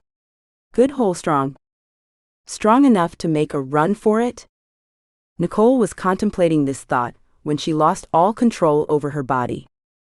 She collapsed to the tunnel floor, convulsing. Pain radiated through her limbs and torso, so extreme that she couldn't even catch a breath to scream. Tachko immediately flew into action, pulling out a knife. Nicole's heart began beating at what felt like 3 times the normal rate, and it had nothing to do with the knife. It pounded in her chest, striking her ribs with a fury she'd never experienced. Her lungs screamed in agony, even though she hadn't been pushing them very hard. What was going on? She was in too much pain to worry for her life when Tachko came at her with the knife. And she was definitely hurting too much to care when the woman started stripping her of her clothes. Finally, Nicole got enough of a breath to scream. The shriek tore from her throat, bringing blood and vomit with it. She shook, struggling to wipe the stuff off her face so she could breathe enough to scream again. Tachko made a noise of exultation, and Nicole felt the knife prick into her right upper thigh. She called out in agony when Tachko jabbed in deeper, when she felt the woman dig around, obviously looking for something. As quickly as they'd started, the convulsions and pains suddenly disappeared. Her lungs stopped begging for air. Her heart rate dropped. She relaxed against the cold stone, breathing heavily, unable to do anything but lie there. Tachko quickly pulled bandages from the bag she always carried and wrapped Nicole's leg. Then she rushed into the hole and returned with blankets, which she threw around Nicole. Nicole began shivering violently. Her lips went numb, her hands clammy. Tachko piled more blankets on her. Then she held her, singing, petting her hair, while Nicole struggled to stay conscious. Finally, the shivering stopped. Nearly 10 minutes after Nicole stopped shivering, Tachko helped her sit up against the stone wall, tucking the blankets around her again. At this point, she showed Nicole what had been dug out of her leg. It was a baby bird, about an inch big. And even covered in blood, Nicole knew immediately what sort it was. The deep blue feathers and bright red beak, tail and feet were enough. A vampire bird. She watched as the creature struggled for air, then died, green sludge coming from its beak. Nicole almost threw up again. How had the bird gotten inside her? How had Tachko known what to do? Nicole's rescuer got her a drink of water, then, making sure she was comfortable, jumped up and dashed out of sight. When she returned, Suntcow was with her. He was very excited, very happy. He crouched next to Nicole and grabbed her hand, rubbing it against his good cheek several times in what Nicole assumed was a show of affection. "Where did the bird come from?" Nicole asked. Natives started approaching from all directions. Apparently, word spread quickly in these tunnels. Judging by the number of people who were gathering, Nicole's section of the tunnels had been avoided a great deal by everyone. Suntcow stood and motioned for the others to sit on the tunnel floor. Then he mimed to them, attempting to explain what happened. Apparently, sometime after the adult bird bit Nicole's arm, it implanted her with either the bird or an egg. Nicole wasn't sure which. But the baby bird had been living inside her, waiting to come out. And when it did, it would eat her alive. Judging by how quickly Tachko acted when Nicole collapsed, and by how quickly adult birds could suck blood once latched onto a living thing, the process would have been fast. Very fast. Nicole slumped against the wall, intense gratitude flooding through her for these people. What would have happened if she'd attempted to escape? If she'd been successful in escaping? She had no idea where she'd end up once she got above ground. If she got above ground, she had no idea if people were still searching for her, or how long she'd be alone.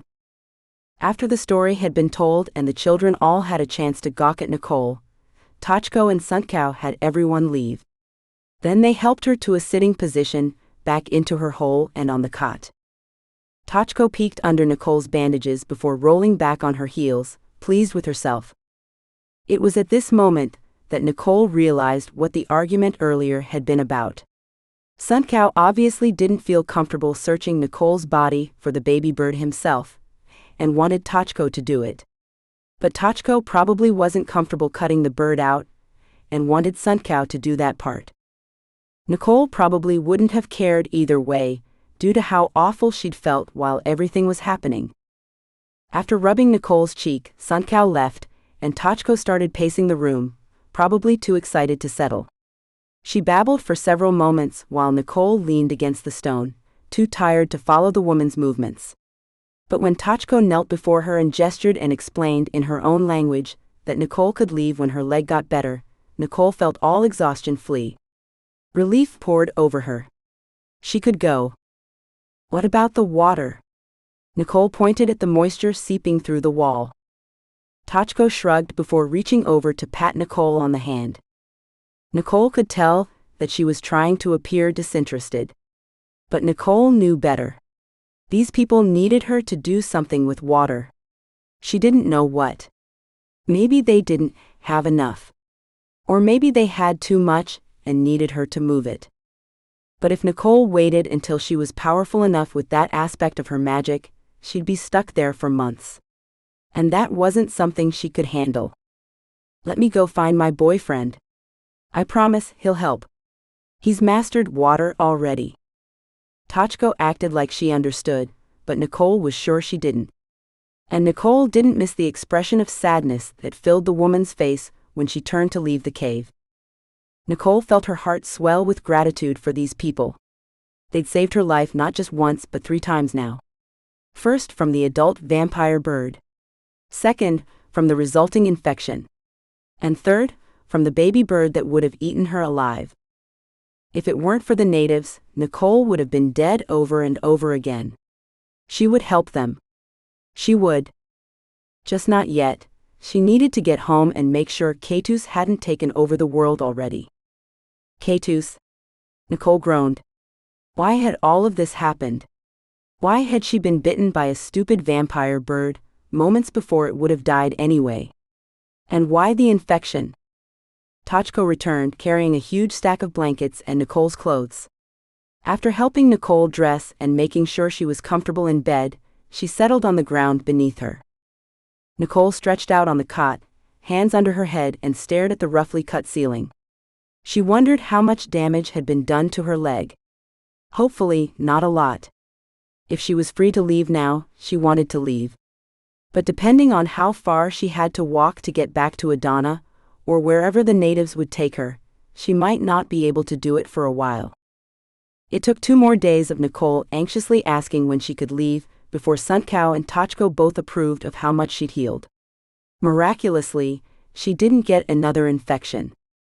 What looked like the entire tribe showed up when Nicole was about to leave her cave for the final time. The children grinned and waved, the adults smiled, and everyone seemed genuinely happy for her. Nicole asked a few times about water, trying to get even a small bit of information, but no one responded. How was she supposed to pay back her debt without knowing what they needed? She gave up trying to get info, resolving instead to find a way to get gallons of water to them. If they needed water, that would help. If they needed water moved, well, she'd have to figure that out after the whole ordeal with Keitus had ended. Turning her attention to getting home and seeing her friends, her family again, Nicole felt the excitement bubble inside her until she could barely breathe. Tachko made sure Nicole had her backpack, which included everything she'd brought to Ekleron, her phone, the extra set of clothes which had come in quite handy during her stay in the cave, and the one flashlight that Lizzie had carried for most of the time. Then it was time to go. As she was led through multiple tunnels and caves, she realized she would never have been able to find her way out on her own. At one point she was stopped and blindfolded, then turned around and around. She assumed that meant they were nearing the entrance of the caves, and the natives didn't want her to find her way back. How am I supposed to get water to you if I can't figure out where you live? She asked. She wasn't surprised when no one responded. They walked uphill for at least 20 minutes. Nicole noticed when the ground beneath them changed from roughly cut stone to dirt, and finally to what she assumed were the cobblestoned roads of Adana. Sunkau pulled the blindfold from her eyes, and Nicole blinked in the sudden sunlight. They were just outside of the castle, where she'd fallen. Nothing had changed, but she did notice a bright red tent set up around the corner. Her heart pitter-pattered, but before she charged off, looking for someone who knew her, she threw her arms around the man who had saved her life. At first, Sunkau hesitated. Then he relaxed and patted her on the back, murmuring words of comfort. Nicole realized then that she was crying. She hugged Tachko, then waved goodbye as they turned and walked down a narrow road and disappeared amongst the ruins. Would she ever see them again? They'd only been gone for a moment when Nicole heard scuffling sounds coming from inside the castle. "Nicole?" Austin shouted, his voice muffled by the thick walls. "Austin? Austin!" Nicole lurched up the steps as a very thick-bearded Austin flung himself through the doors. In an instant, his arms were around her. She buried her face in his neck, unable to control the sobbing. She felt his body shaking and knew he was crying too. "We thought you died, couldn't find your body." I know, was all she could get out. They held each other for several minutes. Nicole's heart ached, finally being so near him again. It swelled inside her chest, threatening to burst until she couldn't stand it anymore and pulled back. She was about to kiss him when he gasped. Without asking if he could do so, Austin started frantically searching her hair, her neck, her arms. He was about to pull off her shirt when Nicole realized what he was looking for.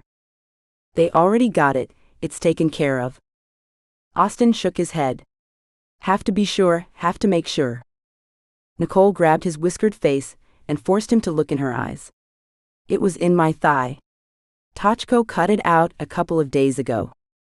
Austin stared at her for a moment before what she said sank in. Then he dropped to the steps beneath them, head in hands. "Do you even know what it was?" "Yes, a baby bird. They did their best to explain it to me. It would have killed me." She sat down next to him, holding him tightly. "But fill in the blanks. There's only so much I could guess. Red-cell birds, their real name, have only one way to further their species. It's by implanting a single baby inside a living creature moments before the creature dies. From what I've learned in the library, it happens after someone falls unconscious. Something about the body being unable to fight off the implant. Nature intends for the bird to attach somewhere inside the person's body, then when the person dies, it eats its way out. If it's implanted in a living person, however, the body continually fights off the bird every time it tries to attach somewhere. So, instead of successfully attaching, it floats through the liquids of the body, gaining strength, growing in size. Eventually, the bird latches on, but it has to fight to maintain that hold, until it gets too strong for the body to kill off. At that point, war begins. The body convulses, attempting to rid itself of the foreign object, and the bird starts the eating process. There are only a couple of moments before the person dies, and the bird wins." He looked at her. "If the person doesn't have outside help, the bird always wins." He clutched her hand, continuing. "No one knows how long it'll take before the bird is strong enough to start fighting. It's different every time. For some, though, it happens quickly. As you can probably guess, age is a huge factor. Young and old people generally die faster. You're in your prime, so it took longer." Nicole laid her head on Austin's shoulder, so grateful to be with him again and so grateful to be alive. "I was going to try to escape that night. I don't want to think what would have happened if the bird hadn't started coming out while I was still with the natives." "The natives? Tell me about it, what happened?" "I'm sure Jacob has seen it all already." Austin shook his head. "You disappeared from his visions. He only saw you and Lizzie on an insane trip to Adana." He scowled at her. "Why on earth didn't you tell me you were leaving?" Nicole took a deep breath. She hadn't been looking forward to answering this question. "You would have tried to stop me. Or, and what was more likely, he would have insisted on going. And she couldn't have allowed him. I would have been crazy not to. Letting you go running off alone on different worlds would have been insane and reckless." "I wasn't alone," Nicole gasped. "What about Sweet Pea and the Sindin? And Lizzie? Is she okay?" Austin shook his head. "We don't know. She's still in Shanlin. None of us can get her out." "What? You're the only person who has access to Shanlin." "No, I'm not. Azariah does too. He tried. Apparently, he's not a guardian." Nicole tilted her head. But Anyev said he was. From his point of view, looking at all of Azuraya's life, he's probably right. As of now, though, the shingle hasn't done whatever it is that's supposed to give him guardian status. Nicole came to her feet. We need to get Lizzie now. Austin shook his head. Not until Jacob and the others get here. Why? How long will that take?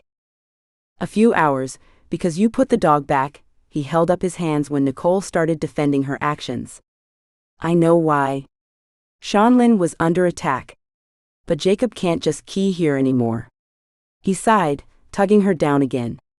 As to why we need to wait, we believe that Shanlin has frozen her the way she was when you dropped her off.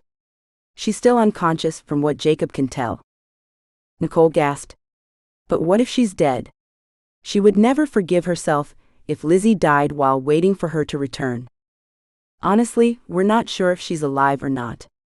Things could be different in Shanlin. She hasn't rotted. From what Jacob has time saw, she looks like she's just sleeping, but she's not healing either. This is so horrible. Nicole put her face in her hands again. What a mess. Her poor friend. We needed to have a solid plan in place in case she's badly injured. Akeno is coming with Jacob, and as soon as he can, he'll shrink her and put her in a minya container. Nicole nodded. What about Sweet Pea and the Sinden? They're both fine. The Sinden was injured but has since healed, and Sweet Pea didn't have to walk far before we found him. Nicole hesitated. That led to her next question, and judging by the length of the whiskers on Austin's face, she wouldn't like the answer. How long was I gone? She asked. Austin's shoulders slumped. Almost 2 months. Nicole's heart flipped. Her jaw dropped. It's not possible. It felt like 3, maybe 4 weeks. Her eyes widened. What about Keitus? Have you guys found the other talismans yet? Austin shook his head. Not without your help, no. And Keitus, we're all confused about him. He's still researching bodies. Jacob found out which ones those were, and we've been sending people to protect their graves, but the old man hasn't made a play for them yet, and he hasn't gone for the talismans. It's like he's being extra cautious before doing anything. Well, Jacob has caused a lot of problems for him in the past. I wouldn't be surprised if he's doing everything he can to cover his tracks and build strength before attempting anything big again. She glanced at Austin. Has he had any visitors? Austin shook his head. No, he's a loner, pretty much. Jacob says he was that way before dying too. It just doesn't make sense, Nicole said. Why is he waiting? Why isn't he moving, acting? Or is it possible that he's having others do it all for him? Of course it is. But from what Jacob has seen, he's currently choosing not to act. Let's just hope things aren't totally messed up now. She looked at Austin earnestly. We need to go fast, before Keitus changes direction. I agree, we'll get moving once Lizzie is safe again. Nicole half smiled, reaching up to touch Austin's beard. I kind of like this. It makes you look like a mountain man. Austin nuzzled her hand, kissing her palm. I'll keep it if you want, I'll do anything for you. He turned to her, then cradled her face with his hands. I can't bear the thought of ever being separated from you again. He fell silent for several moments, his eyes searching hers. Tell me what happened. Start from the beginning. You were taken by the natives? Nicole nodded. They saved my life. The bird drained a lot of my blood, and I got an infection where it bit me. That's probably why it took so long for me to heal. Not only was I weak, but my body had to fight the infection while trying to create more blood. I was unconscious and pretty much delirious for a long time. When I finally was conscious for more than a few minutes, I was super exhausted and pretty dysfunctional. It took forever to build the muscles that had atrophied. Where did the bird bite you? Nicole hesitated, then pulled up her sleeve. He gasped when he saw the deep scar on her forearm. Nicole, this is horrible. She put the sleeve back in place. It definitely wasn't fun to get. She frowned, thinking over something that had been bothering her. Why couldn't Jacob see me anymore? We think it's because of the Lorcan tests. Apparently, the Lorcan did something to make it so people who could see things magically wouldn't be able to find them. Jacob thinks they did that to several of their test subjects, including the natives. Didn't you guys search for me? I mean, if you knew the natives had taken me, couldn't you have gone hunting for them? Austin snorted. Trust me, I did. I haven't left this world since you went missing. He motioned to his face. Hence the beard. I've followed every native I've seen. Jacob, Coolidge, Akano, Azariah, everyone has helped. Jacob can see the natives' emotions, but he can't time-see them. And they've got such a labyrinth of mazes here that it would take a year to search them all. I'll bet I've only gotten through an eighth of them. I don't think they even had me in the city, Nicole said. Judging by how much walking we did to get here, I was about 40 minutes away. Austin looked distracted for a moment and stood. Then he focused his attention back on her. Do you know which direction? Nicole shook her head. They turned me around a few times. I had no idea what was going on. She got to her feet as Austin started down the castle steps. Where are you going? Jacob and Akano will be here soon. Nicole cocked her head. She hadn't seen Aminya come. How do you know? Austin pulled an old flip phone out of his pocket. Coolidge set it up. It's a simple transmitting device. Jacob still uses his Minya, but when she's gone searching for honey, which apparently she does a lot, he presses a button on his phone and it vibrates mine. The only thing he would have to say to me is that they're almost here. Unless they're in an emergency situation, in which case, the phone would vibrate twice for plans aborted. Believe me, we've had a lot of time to work out communication methods. But didn't you say it would take a couple of hours for them to get here? Austin nodded. They must have run the entire way. Nicole felt more bubbles rising in her chest. Then we should run. Austin held her hand, and they dashed away from the castle and the tent where Austin had apparently been sleeping. At first, it felt wonderful to move that much after being cooped up for so long. But after only a couple of minutes, Nicole had to slow to a walk. She just hurt too much. She was sure she'd popped the scab off the wound in her thigh because she could feel something warm trickling down her leg. Great. But she was about to see Lizzie again. It would be so wonderful. Please be okay, Lizzie, please be okay. Nicole and Austin only had to wait 10 minutes outside the library before Jacob, Coolidge, Akano, and Azariah showed up. Nicole waved at Azariah, but hugged the other three. She ignored the questions on their faces. Let's get Lizzie and then we can talk. Everyone agreed, and they headed up the stairs of the library to the 5th floor. Nicole's friends waited near the banister while she continued toward the corner room. She was shocked at how much damage the 5th floor had received. Charred remains of shelves, books, and chairs were everywhere. A part of her sorrowed over the loss of such valuable antiques, especially the books, but she knew it had to happen. Lizzie's fire had protected Shanlin.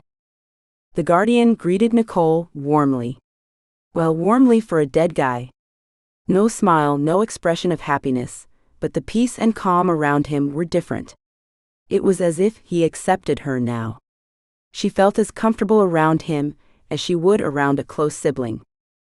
For a moment, Nicole's thoughts were distracted by her own siblings, and a pang of homesickness struck her in the chest. She missed 2 of them very much. She pushed the feeling away, not wanting to be distracted right then, and vowed to go visit them once the talismans were all safely stored in Shanlin. Nicole stepped through the doorway and rounded the corner to where she'd retrieved the dog and laid Lizzie. The girl was still there, her face ashen, her skin clammy. Still unconscious. Still breathing. Nicole's shoulders slumped in relief. She hadn't killed her best friend.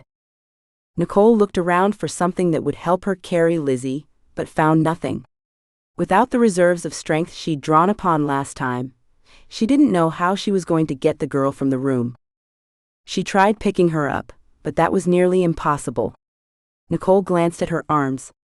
She hadn't noticed just how scrawny they'd become. She'd lost so much muscle during her stay with the natives.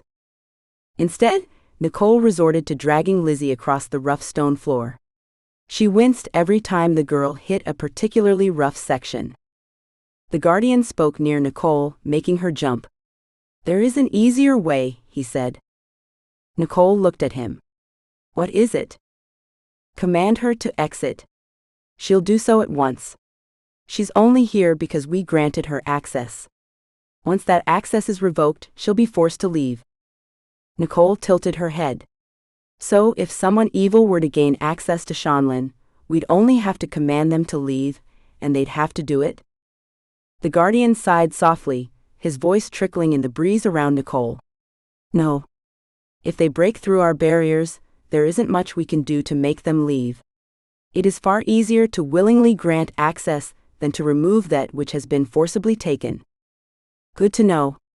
Nicole closed her eyes. "Lizzie, I command you to exit the room." She felt Lizzie's hand lifting in the air and jumped, shrieking a little. Why is she floating? Because she is not in control of her body.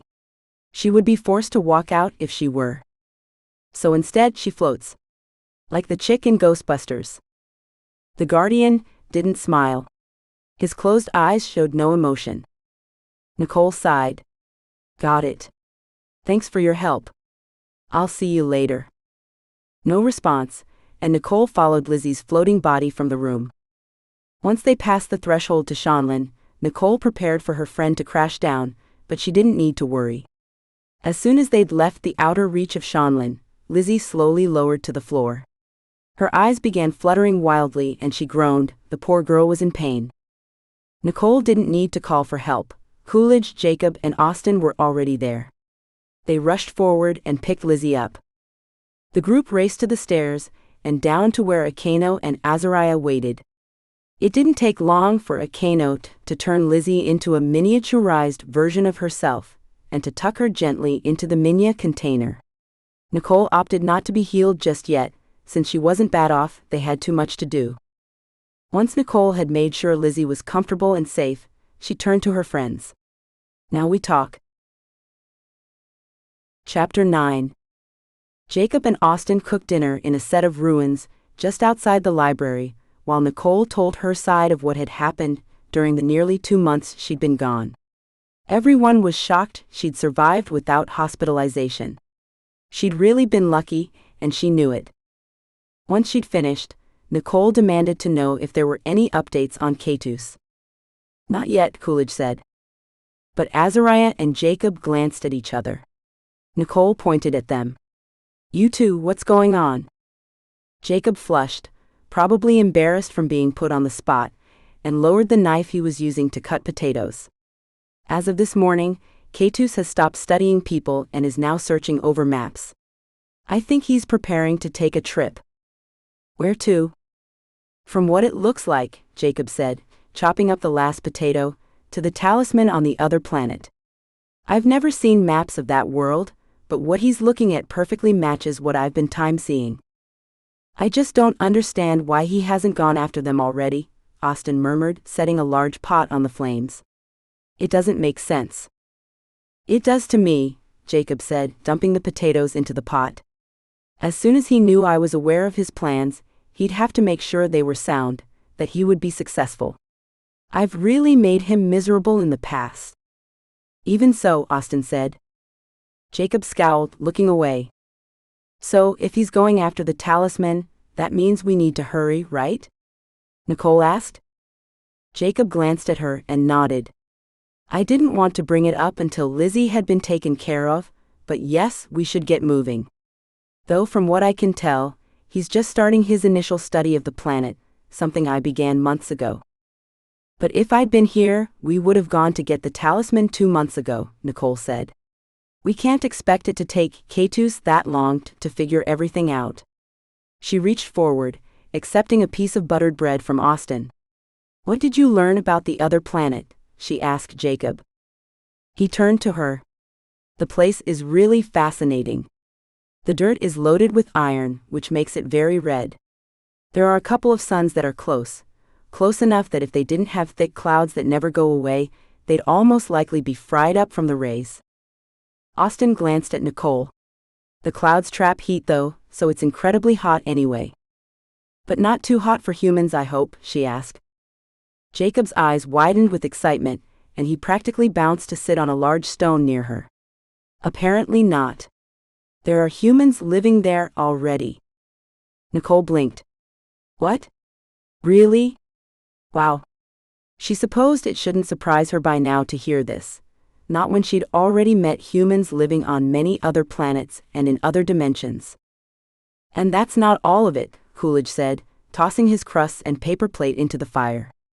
He glanced at her. We have reason to believe the humans are Arates. Nicole's mouth popped open. I thought Arates only lived on Earth. Apparently not, Austin said. He reached over and took her hand, then settled against the wall behind them. And the awful part, they're slaves. That's horrible. He nodded. Even worse than that is who is holding them as slaves. Nicole hesitated at the expression on Austin's face. Who is it? Agarks. Nicole's mouth immediately went dry. She hadn't heard that word in so long, not since her very first month of college. Are you sure? If what Jacob is describing from his visions is correct, then yes. Same mannerisms, same looks, same characteristics, all of it. Great. Nicole slumped against the ruins. What now? She tilted her head, looking at Jacob. Can't you go back in the past and follow the talismans from their creation on through to where they're located now? I thought that was something you could do. Normally yes, but this time I can't. Why not? Azariah spoke for the first time. Anyev must have made it so magical sight couldn't follow them. It would make sense, given their incredible power, that the only people he would be comfortable with knowing their exact location would be guardians of Shanlin. Nicole nodded. As great as that is for protecting the talismans, it sure doesn't help us, well, protect them. No, it doesn't, Coolidge said. He ran his hand through his hair, then motioned to Jacob. Finish telling her about the world so we can make plans. Okay, Jacob said. There isn't any conventional food. From what I can tell, the humans are fed a type of mud and bug mixture. A lot of them are malnourished. Coolidge grunted. We believe the Agarks could feed the humans better, but they're inclined to keep them physically weak for a reason. What reason is that? Nicole asked. If the Arates are slaves, what good would it do to keep them weak? Wouldn't the Agarks want to maximize their efforts as much as possible? Coolidge leaned forward, resting his elbows on his hands. The humans aren't there to perform physical labor. Nicole frowned, knowing what he was saying. So if they're being used for their Arate powers, why don't they just use that magic to escape? Coolidge shook his head. They might not know they can. They're isolated from each other, and we believe none of them truly understand what they are. Nicole fell silent for a moment. She couldn't fathom that sort of existence. It would be horrible. And Jacob learned all this by watching them? Jacob nodded. Both magically and in person. I keyed there a few times, observed from a distance. We didn't have a lot else to keep our attention. You were gone for a long time. So, if the people are separated, and don't know what they are. Nicole wasn't sure where she was going.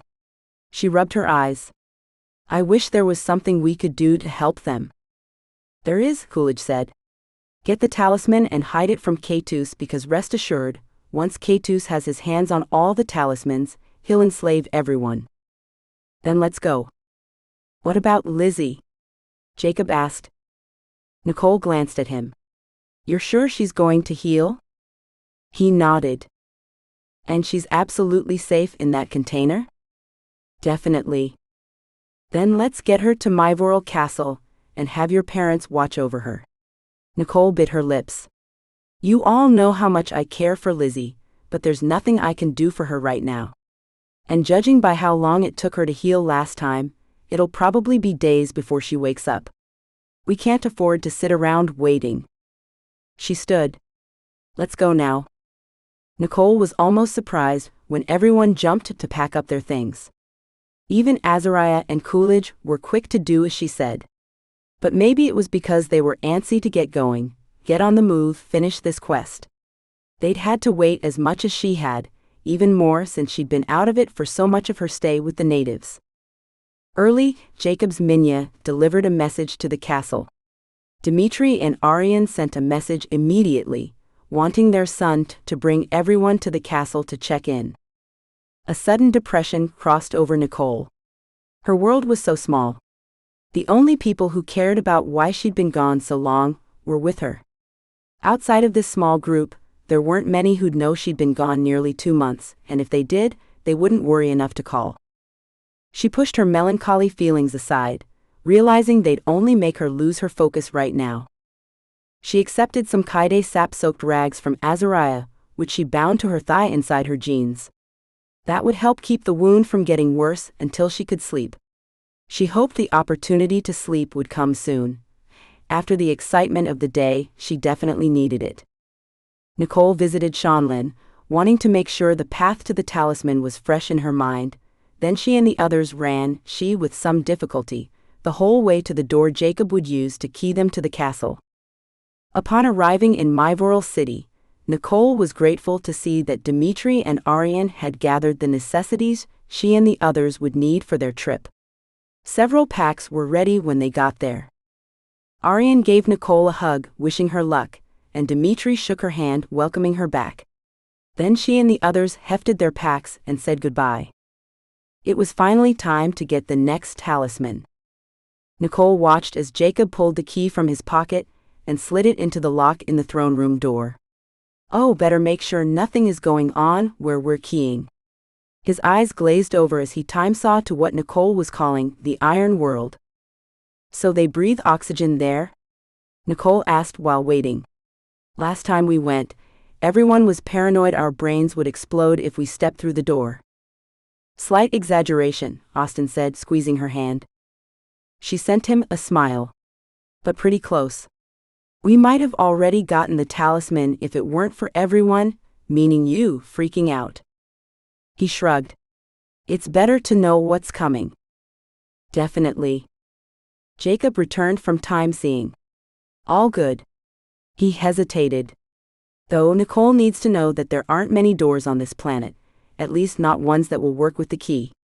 So we may be doing a lot of walking. I hope you're okay with that. Nicole sighed.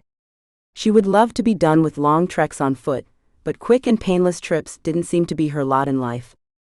Too bad. Jacob muttered some words and opened the door. Rather than going through the link, however, he and the others looked at Nicole. Oh, right. She had to go first. Taking a breath and praying the glowing path would show up as soon as she stepped through the door, Nicole walked past the others and entered the Iron World. Even though she'd known to expect it, Nicole was still shocked by the incredible heat. It pounded into her, practically knocking the wind out of her. Just how hot was this place? It had to be more than 115 degrees. How could people survive such high temperatures day in and day out year-round? They'd keyed to the same place where Jacob had taken them before. Nicole fanned her face, inspecting the scenery. True to what Jacob had said, there wasn't much of anything living there. The door they'd come through was huge, tall and wide. Big enough for an agark. It was made of what looked like matted grass. The building was more of a mound of hardened mud. Short leafless shrubberies lined the top of it, and Nicole wondered how they were nourished without leaves and direct sunlight. Probably through their roots. A few other buildings, similar to the first, dotted the landscape. From what Nicole could tell, the little village had been abandoned. Good thing too. She really wasn't in the mood to deal with agarks, and hoped she and the others would be able to avoid them completely. Something told her they wouldn't be that lucky though. The heavy red clouds weren't very far above, they felt close enough to touch. Nicole wondered if they were acidic, then wondered if they produced rain for that matter. Acid rain wasn't high on her list of things to experience. Her eyes quickly grew tired of the colors that made up this world. She began to ache for the sight of green, blue, yellow. Anything to break up the reds and browns. Once the others were ready, Nicole prepared to follow the glowing trail that led off to the left, and down a path through some shrubberies. She glanced at Jacob as he pulled the door shut. Can you see any emotions?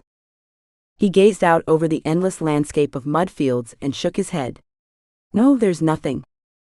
How far is your range? Coolidge asked. Jacob shrugged. About a mile. What about yours? For sensing pulses?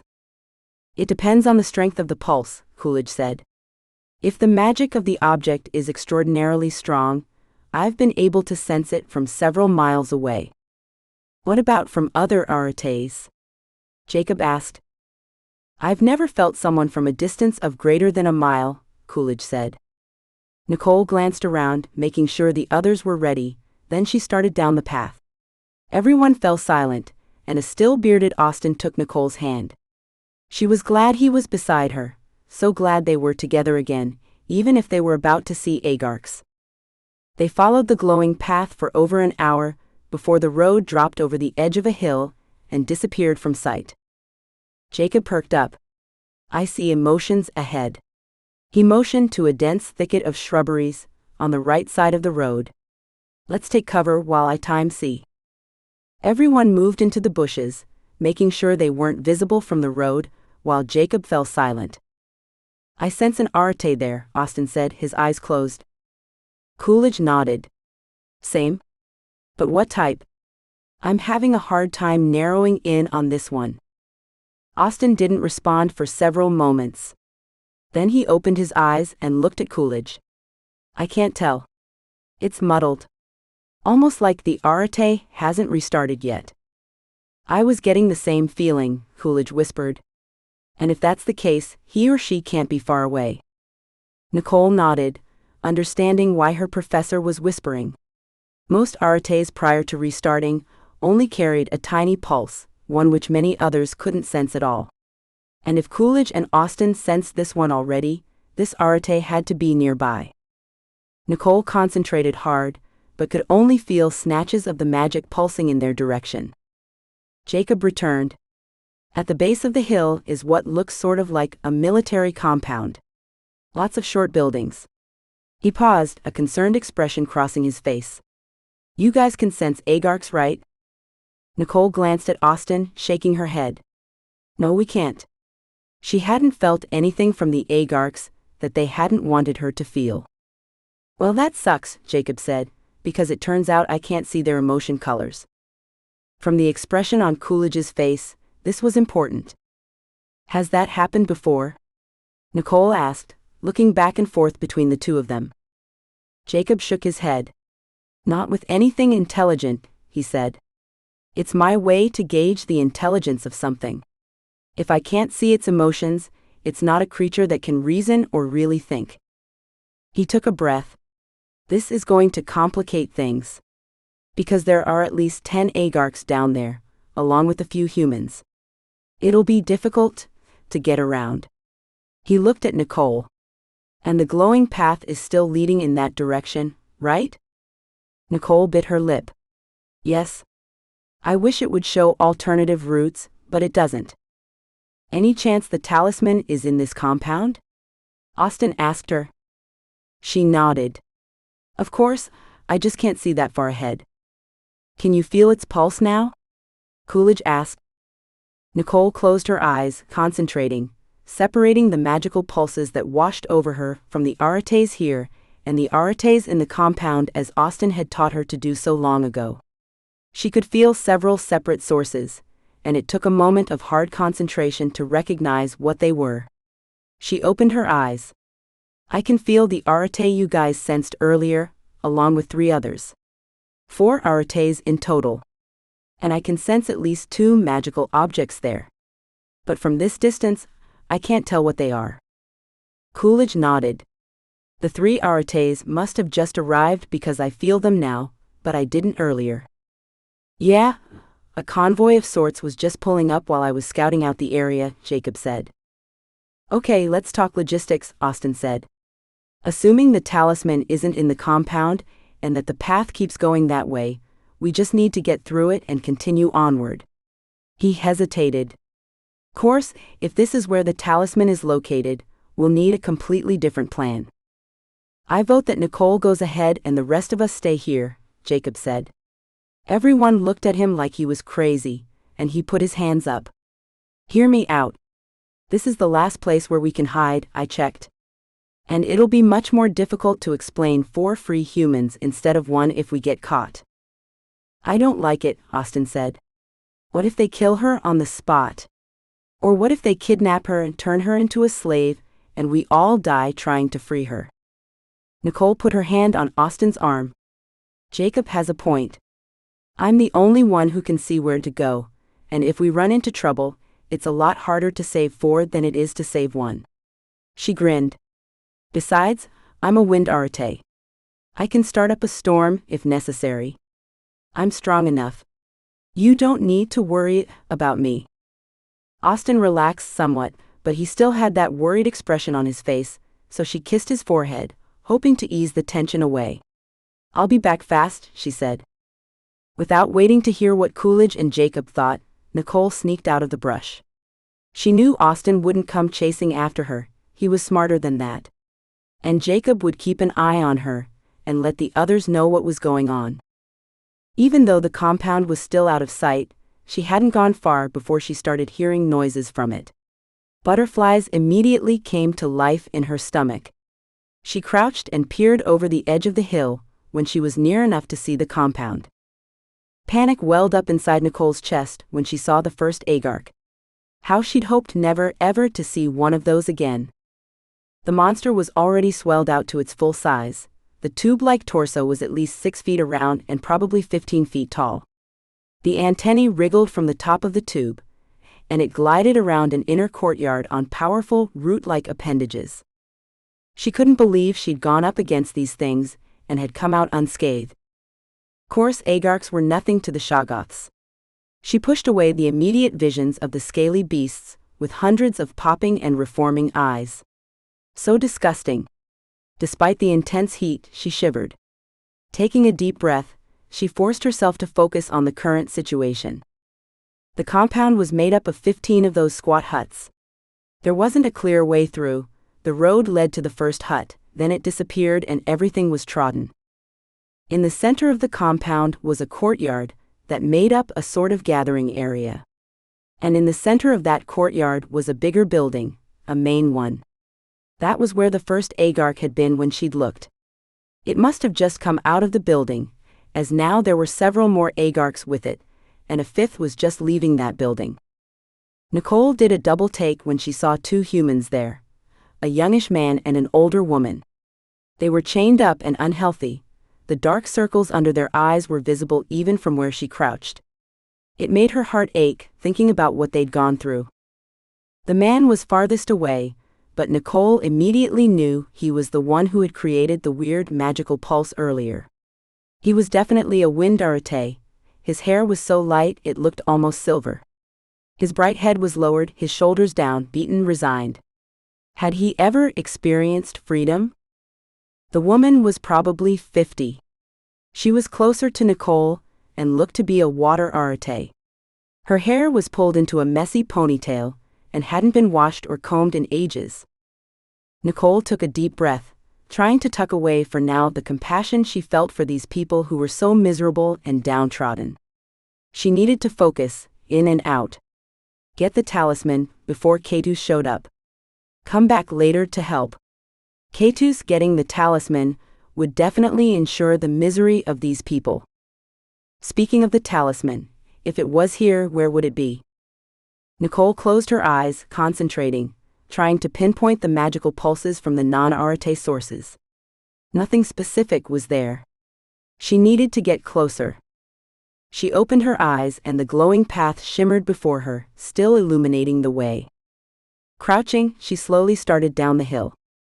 She'd only moved maybe 5 feet when she sensed Austin's magical pulse move, leaving their hideaway. What was he doing? She swallowed. She was out in the open, and if any of those humans or agarks looked up, they'd spot her immediately. She continued half sliding, half crawling down the side of the hill toward the compound. She'd moved off the path about 10 feet, not enough to lose the glowing trail, but enough where she wouldn't be spotted right away if someone were to look at the road. She wished there were some sort of cover, though. She hated feeling so out in the open. Austen's magical pulse faded, then disappeared, and her breath caught in her throat. She relaxed when she saw him far away on this side of the compound, but across the road from her, just a little speck. He must have run to get there so quickly, and he was far enough away that she couldn't feel his pulse anymore. What was he doing? Nicole had her answer when the earth beneath her shivered and groaned. A massive crack appeared far out in the field on the other side of the compound.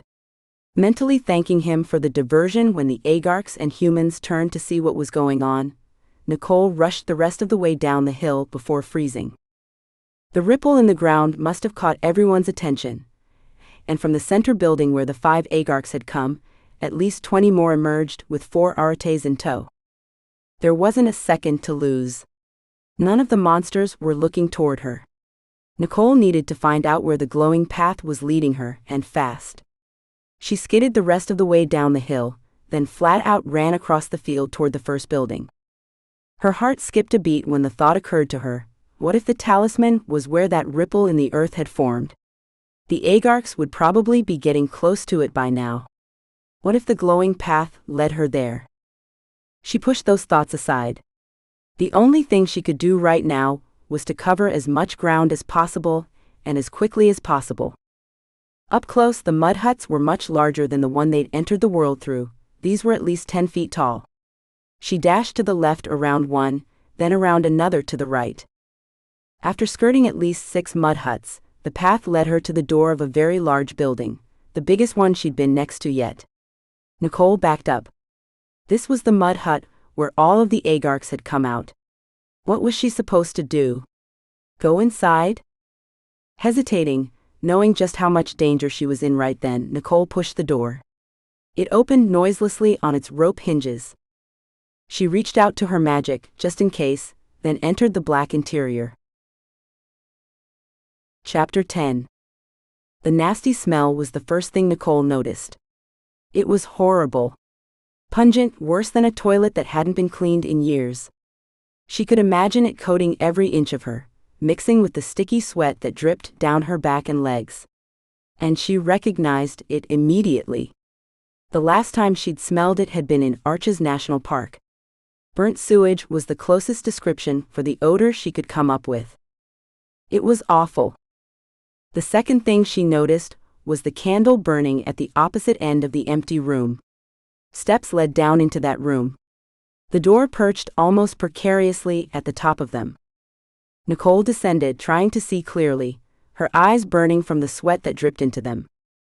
The glowing trail led her toward the candle, then skirted it, going down another set of stairs just beyond. She followed. Nicole thought of all the things she'd rather be doing at that moment. Puking from an epic case of the flu.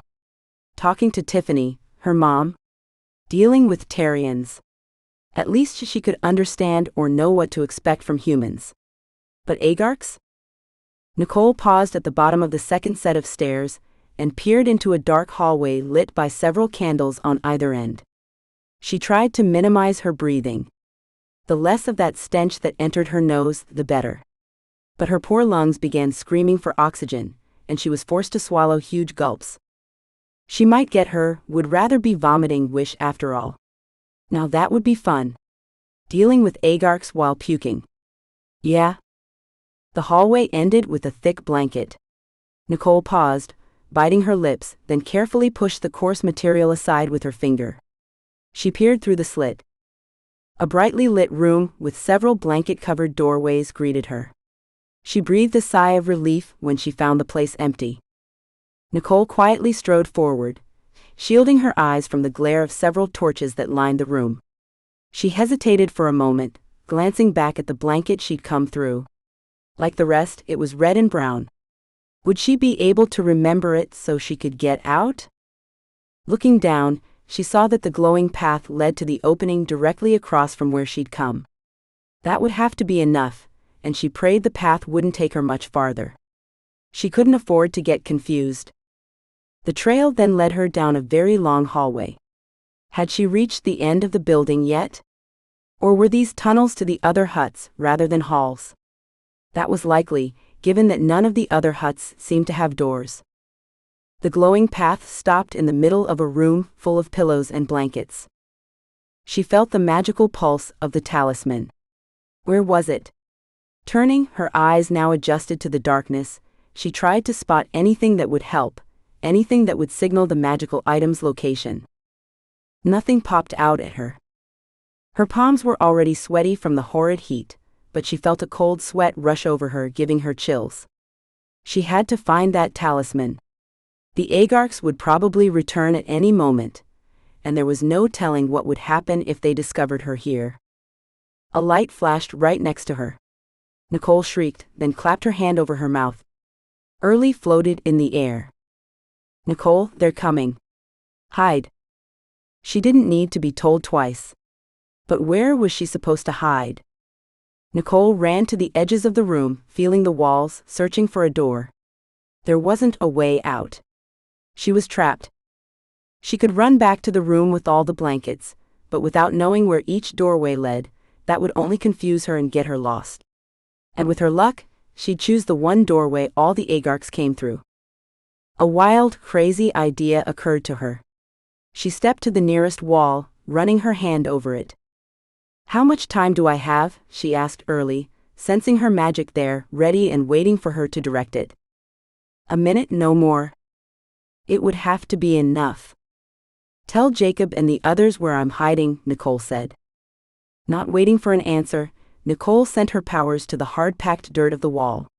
She focused on a section that was just a bit taller and wider than her. The dirt glowed, shimmered.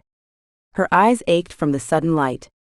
When she had a firm grasp of it mentally, she pulled out the entire section of wall. It was packed so hard it didn't crumble. Good, that made things easier. Nicole then sent her magic to the softer dirt beyond. She commanded a large section of it to break down and spread around the room, then to hide under the pillows and rugs. Then she backed into the hole she'd created. Just as she was pulling the solid chunk of dirt back to cover her hiding place, Nicole spotted the talisman. The metal object was pressed into the ceiling of the compound. Nothing covered it. No magic held it in place. Did these Agarks not know what it was capable of, or did they not care? Nicole sensed the wind Arate approaching. She was positive he wouldn't be traveling alone. She'd always seen an Agark with the Arates. Would he sense her and report her? Unable to see what she was doing and praying her magic would make things right, Nicole commanded the dirt to seal off, to mirror what it had looked like before. Just as soon as the dirt stopped glowing, she felt and heard the Agark and Arate enter the room. Nicole held still, trying not to breathe. She pulled her powers back, tucking them as closely around herself as possible. No sound came from the room. Had they discovered her? Had her powers betrayed her? Did the Agark suspect someone had entered their living space? Nicole waited a full 5 minutes before a new thought occurred to her. She didn't have enough air to stay alive. And without knowing how long her enemies would stick around, she couldn't go back the way she'd come. This only meant one thing. She would have to dig through the dirt, away from the room and its occupants. Nicole got to work. She wriggled around until she was facing the opposite direction. Using her powers, she began gathering small amounts of the moist soil. She pushed it down, packed it under her feet, and slowly dug up while moving away from the room. She ignored the feeling of grime sticking to her sweat, coating her skin. Her thigh throbbed from the exertion of the day, and she felt her energy draining away. But she didn't stop. It was long, hard work. The temperature of the surrounding dirt was much lower than the air outside, and that was a relief, but Nicole desperately needed more oxygen than she was getting. Panic started to set in when she sensed herself reaching the limits of her magic. She'd moved maybe 5 feet of dirt. It was much more difficult than she'd imagined it would be. What had she been thinking? She was about to suffocate. Nicole started feeling lightheaded when her oxygen ran out, and she began breathing old air. She forced herself to calm down, to breathe slower, shallower. Even desperate as she was, she realized that death at the hands of the Agarks would probably be worse than suffocating in the middle of the hard-packed dirt. She moved more soil, pulling it down, packing it under her feet, squirming herself upward. The dirt became looser. She started using her hands to move it around, and that was easier for a bit. But that was still work, and it was exhausting. Nicole felt tears gathering in her eyes. She'd just barely gotten Austin back. Was she about to lose him forever? She pushed those thoughts and feelings aside. She couldn't allow them to distract her, to weaken her resolve. Dig, dig, dig. Shift, shift, shift. She'd make it, she would, she had to. Dig, dig, dig. Nicole began taking breaks. She was using up far more oxygen than she had available. While resting, she sent her magic out to find those valuable pockets of air. There was one about 2 feet away. Nicole collapsed against the wall of dirt behind her. 2 feet, under ordinary circumstances, would hardly be anything, but here, where moving even just an inch was agonizing, both magically and physically, it might as well have been 100 feet away. Sensing her willpower weakening, Nicole gave herself a pep talk. She couldn't give in, couldn't get frustrated. Had to make it, had to survive.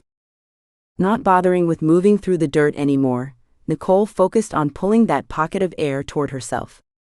She realized belatedly that shifting dirt would have been easier if she'd used her physical power as much as her magic from the start. If she'd crawled along through tunnels that gradually sloped upward as she made them, rather than focusing on keeping herself upright. But there wasn't anything she could do about it now. Nicole's lungs were burning. Her heart fluttered, her muscles cramped. The pocket of air was only inches away. She was going to suffocate. Stars fled across her vision. She couldn't tell which way was up anymore. Just as she began passing out, she felt the dirt above her shift, lessening the load. A hand grabbed her hair, pulling it. Nicole moaned. Someone reached through the soil into her little bubble and grabbed her chin, yanking it up to the air above her. She opened her lips, gasping as air washed over her. She didn't know if she was feeling it physically or magically, but she didn't care. It entered her starving lungs, expanding them.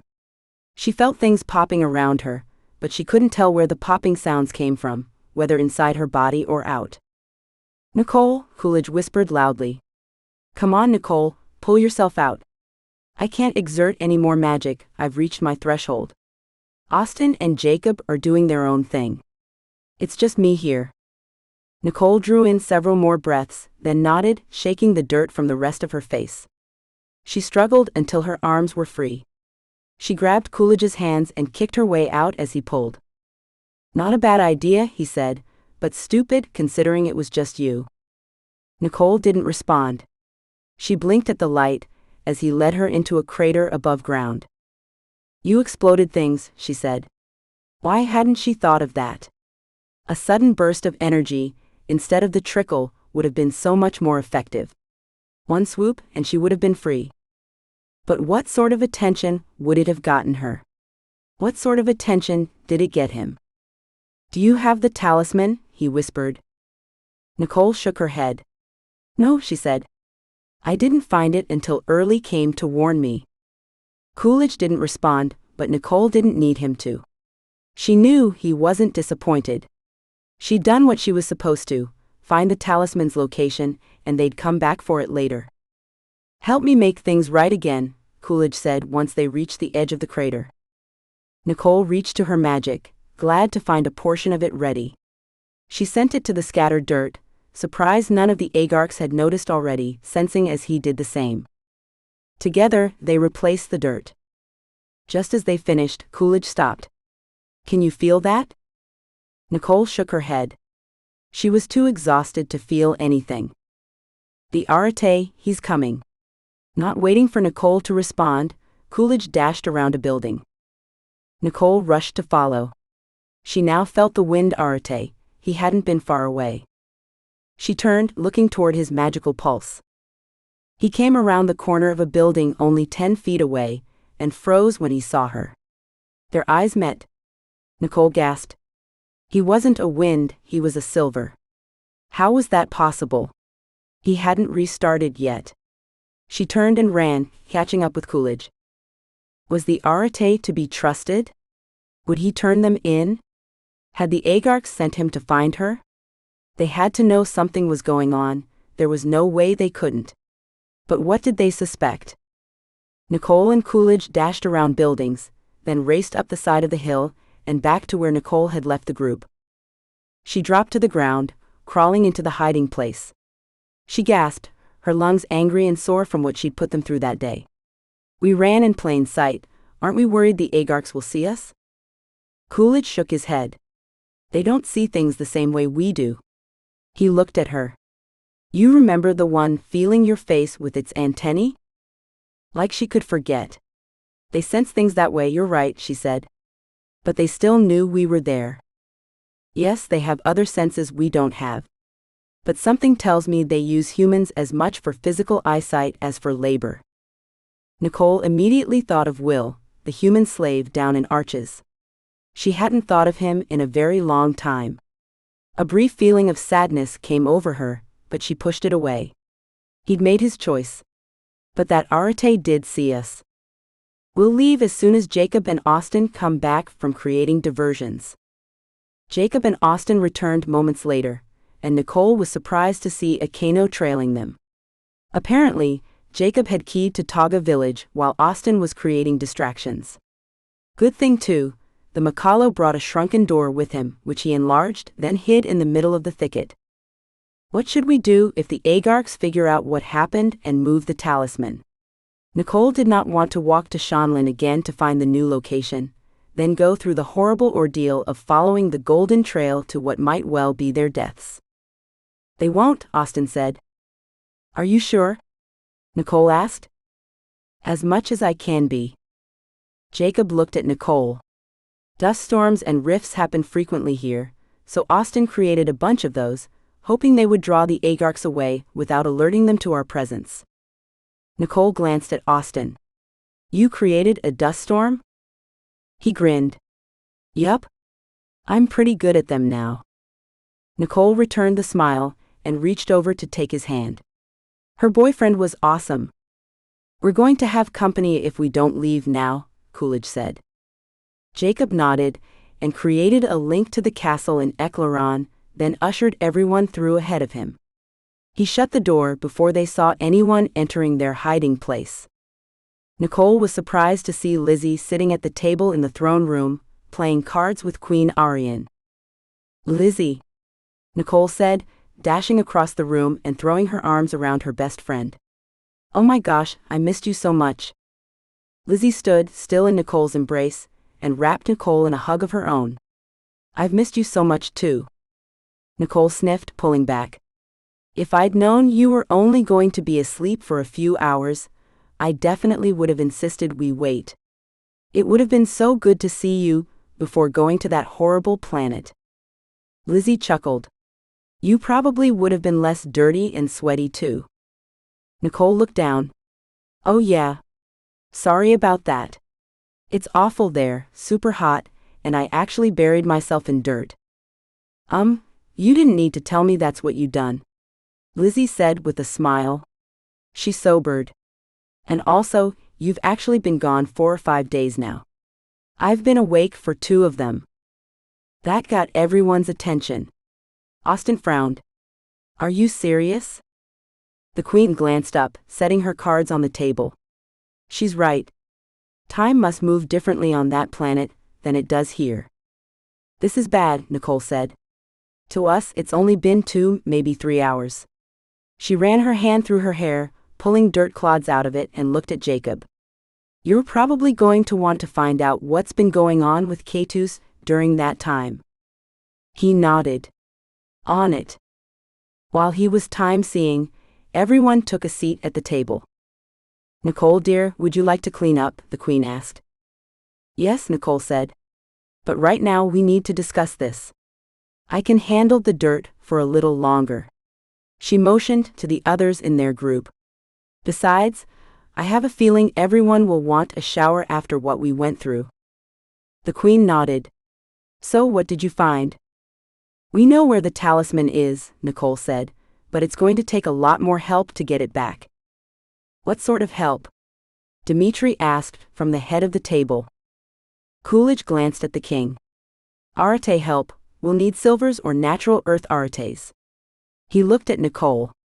I think you had the right idea, sneaking away through the dirt like that. We'll be able to do the same thing. My parents should be willing to help, Austin said. Coolidge nodded. Good. We'll use them. Jacob returned. Keitus wasn't in his usual place. I found him hulking around outside some library thing in his dimension. But he didn't have any magical objects with him, and he looked seriously ticked about something. Dimitri leaned back. Good. Keep your eye on him. And take these poor people home, so they can get cleaned up and prepare for their next trip to the other planet. Jacob got to his feet, and the others followed suit. After promising to keep each other updated, Jacob took them to their respective homes. The first thing Nicole did was take a long shower. She couldn't believe how good it felt to have cold water cascading down her back. She shivered a bit, enjoying it completely. It had been 2 months since she'd had a shower. She was careful to clean the wound in her leg thoroughly. It wasn't as bad as she'd feared. The Keitus sap had really helped. She joined Lizzie in the living room, for once glad Austin wasn't there. She loved her boyfriend, but she'd had plenty of time to catch up with him. She craved her friend's time now more than anything else. Lizzie was staring at her phone, her eyes distant. Well, Chet didn't wait around for me. Nicole held her breath, watching her friend closely, then released it. I'm sorry. You were gone a long time. I know. I seriously can't believe I was unconscious for almost 2 months. That's crazy. Nicole agreed. I was pretty out of it the first month, but that last month was just awful. I couldn't reach you, couldn't escape, but getting stuck there ended up being a good thing. Lizzie raised her eyebrow. How? Nicole told Lizzie everything about the time she spent with the natives. She didn't hold back any detail, wasn't about to be quiet now, not after she'd spent so much time with people who didn't speak her language. The girls talked for several hours. It wasn't until just after midnight that Lizzie told Nicole what she'd done after waking up. You're going to find this really interesting, Lizzie said, hopping off the couch. She ran down the hall to her room, returning with a notepad. The Queen gave this to me, she said, plopping back on the couch. I sat in on lots of meetings with Azariah, Dimitri, and Arian and took a ton of notes. Azariah is translating the pictures of pages you took that talk about the talismans, and we've finally figured out what they each do. Nicole straightened, blinking the tiredness from her eyes. Awesome. Tell me everything. Lizzie bent over the coffee table, opening her notepad, to show Nicole diagrams of the talismans. Which is the one on the other planet? She asked. Nicole pointed it out. It was an abstract design, asymmetrical, fluid, pretty. Awesome. That's the water talisman. The one I have is the fire talisman, as we already know. Okay, so the fire talisman reveals things. Think about what happens when something is burned. It pretty much disappears, changes into ash. If you burn a box, it reveals what's inside. As long as whatever's inside isn't flammable, Nicole said. Lizzie mock glared at her. It's metaphorical, not literal. Okay, so explain what it does then. I just did. It reveals things. But how? Lizzie bit her lip. I'm not sure. It still doesn't work for me. The sad expression that crossed her face made Nicole's heart ache for her best friend. I'm sorry, Lizzie. I hope we'll have time to figure out your powers soon. Lizzie nodded, then swallowed. We will?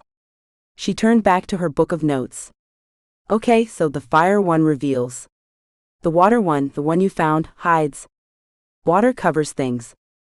Fire and water are kind of opposite, right? One destroys the other.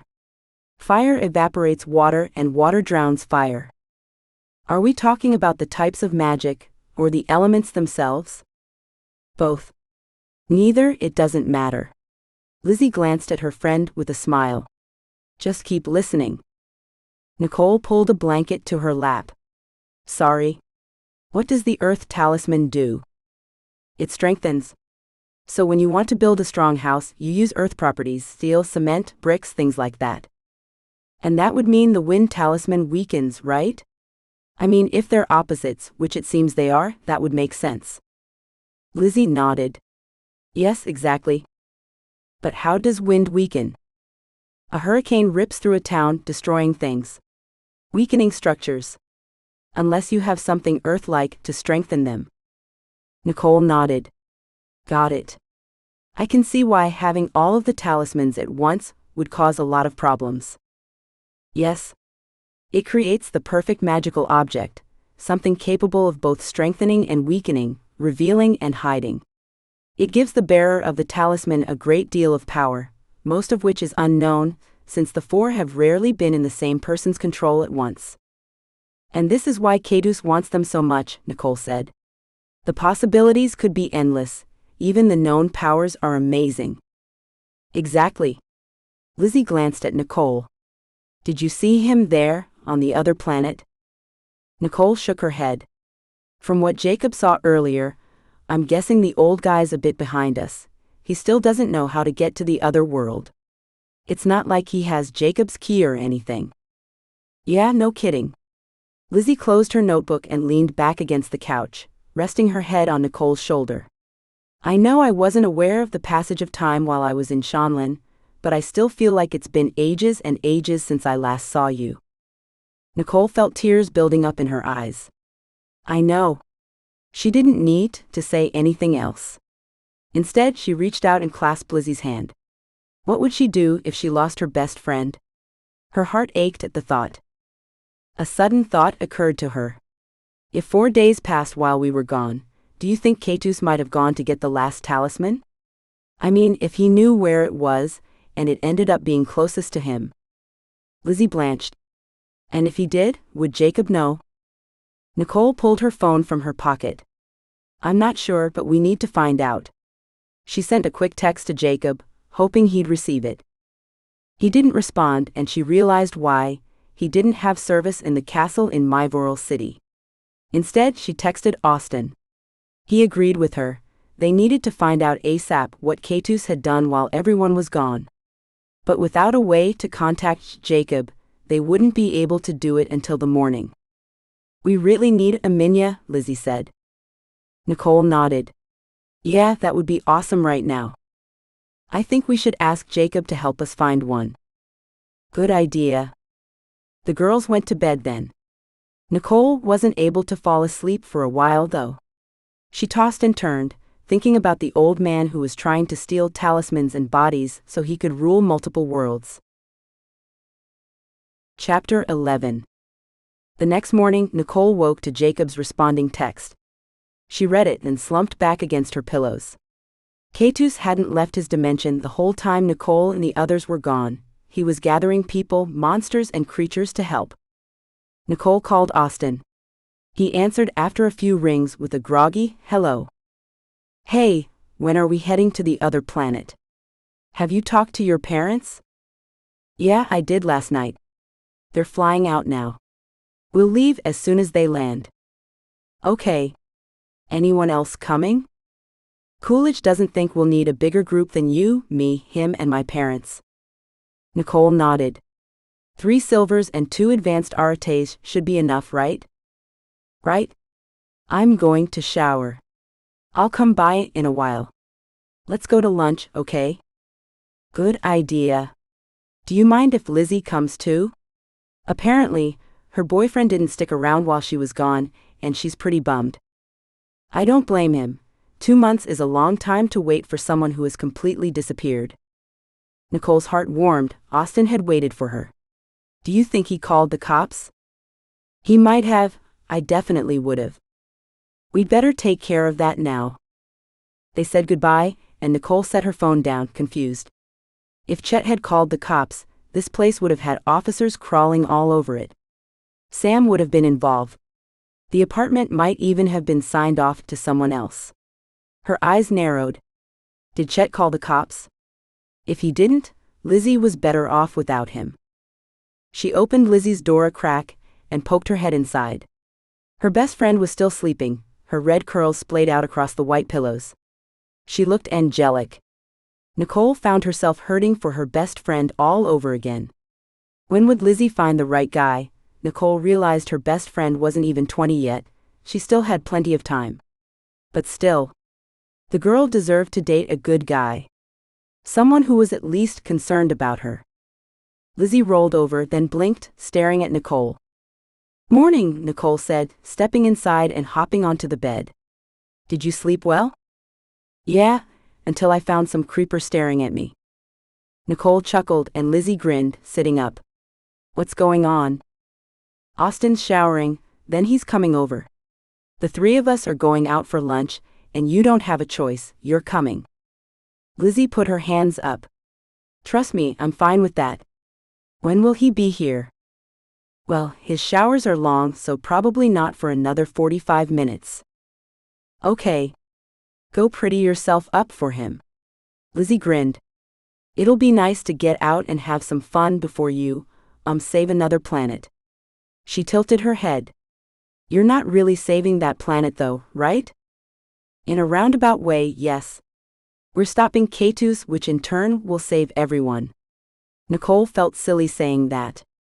She had a hard time holding back a smile, especially at the mischievous expression on Lizzie's face. "You're so heroic," Lizzie said. "That's me, total hero." Lizzie whacked Nicole's shoulder. "Go get ready. I can't shower while we're talking." "Technically you could," Nicole said. She knew what Lizzie meant though. They'd talk and never get anything done. 20 minutes later, someone knocked on the door. Nicole was only halfway through doing her makeup.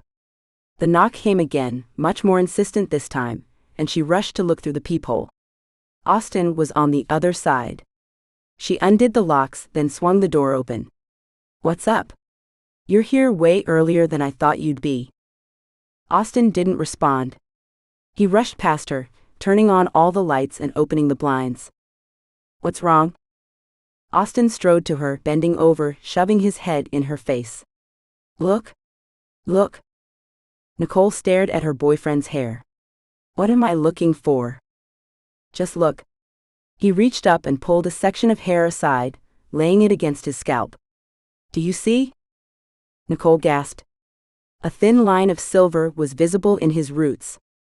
"Holy cow, Austin, that's amazing." "Inspect it." "How much of it is gray? All or just parts?" Nicole led him to a bar stool, pushed him on it, then pulled his head down again and started going through his hair. Lizzie entered the room. "Huh? I swear, if you eat anything you find, I'll puke all over you." Nicole glanced at Lizzie. "Come here and see this." She turned Austin's head, showing Lizzie the barely visible silver line at his roots. "I don't see any new dark hairs coming in at all, Austin," she said. "Oh my gosh, you're a silver." Lizzie raised her eyebrows. "And before your junior year." "Impressive." "We need to celebrate," Nicole said. "Definitely," Austin said. "I have an idea. Let's celebrate by going out for lunch." Nicole kissed his cheek. "Silly.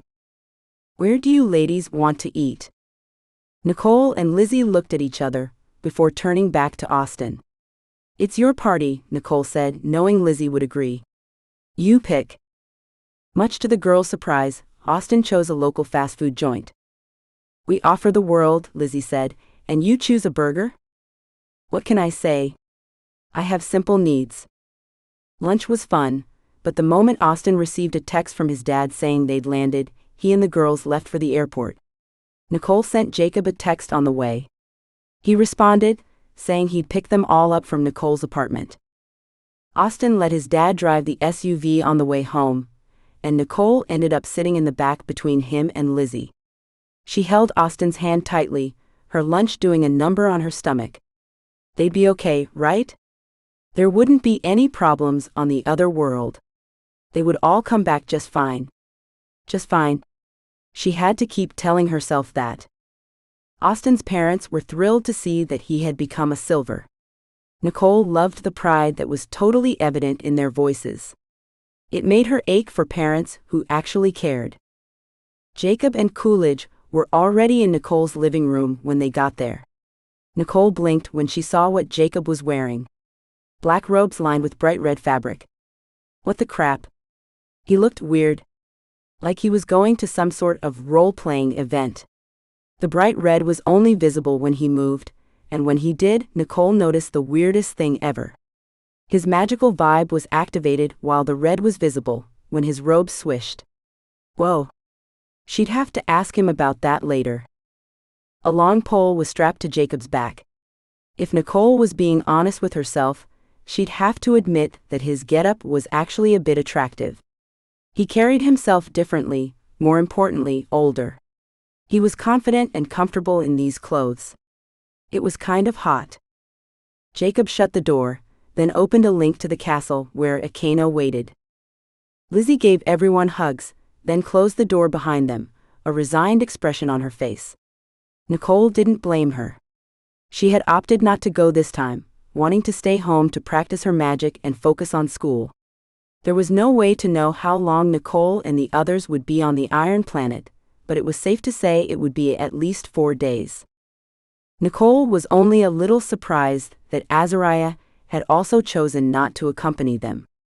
She hadn't really ever seen him use his powers. She'd need to challenge him about that later and see if he really had any. They gathered around the usual table in the throne room, and Jacob and King Dimitri showed them a map they'd drawn of the compound where the talisman was. Nicole and Coolidge pointed out the building where Nicole had seen the talisman, and they concocted a plan to get there. Dave, Austin's dad, peered at Coolidge. You sure we can't just go in with guns blazing, so to speak? Nicole knew he was referring to their powers, not actual firearms, though they'd have some of those on hand too. Coolidge shook his head. They're Agarks. They're far more powerful than we are. If magic comes into play too early, we'll fail for sure. We need to stay on the defensive as much as possible. So we sneak in, Dave said. Through the dirt. Nicole hid a smile. She loved the expression of distaste on the man's face. Coolidge nodded. Exactly how Nicole got out. It's why we wanted you to come. Being able to go quietly and cautiously will make things much easier. All right, Elise said. Give us the rundown. Coolidge quickly explained what Nicole had done, then finished by saying, Jacob will key us there. Akeno will come and place a couple of doors strategically around the place. There's only one in the entire compound, and it's not safe for us to mess with. What do they use instead of doors? Dave asked. Nicole glanced at him. Blankets, from what I could tell. Nothing with keyholes. Coolidge continued explaining what they would be doing. Nicole's primary job would be to gather air and keep everyone oxygenated. Coolidge and Austin would dig forward, Dave and Elise would pack the stuff behind them, and Jacob would physically move the dirt. We want to avoid burnout, Coolidge said, so everyone keep track of how you're doing magically. Good idea. Nicole pulled out her bracelet and strapped it to her wrist. And the place is hot, Austin told his parents. Like really, really hot. Dave and Elise glanced at each other. Good to know, Elise said. Once everyone indicated they were ready, Jacob time saw to make sure they were safe to key to the other planet, then opened up a link to the door they'd hidden in the thicket. They all stepped through, shielding their faces from the blast of heat, and Jacob shut the link. Everyone turned to Coolidge. Now what? Austin asked. Coolidge glanced around. We go down the hill the back way, then dig. He pointed at Akeno. You set up doors around the city. Stay out of sight. You have your potted plant, right? Akeno nodded, pulling the little thing from his knapsack. Nicole remembered that he was able to sense living creatures by putting his left ring finger against the plant. It would come in handy for the Makalo, and hopefully for the rest of them too. Good, Coolidge said. If we're still gone when you finish, come find us. Akeno set off, crouching, crawling, and Coolidge led the way down the hill. Won't Akeno finish long before us? Nicole asked. Coolidge shook his head. Probably not. It'll take him time to sneak around without being seen. He'll have his hands full. Nicole hoped the Makalo would be okay. Her nerves were on fire, not just from the extreme heat, but from the danger they were about to place themselves in. She saw the silver at least a mile away, digging in the mud. She could tell it was him by the glow that surrounded his head. He went out of sight as they descended the hill.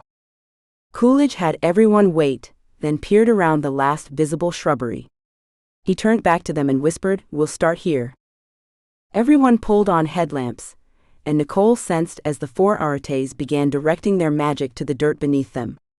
She felt it shift and she lifted each foot, allowing piles and piles to float past, stepping lower each time.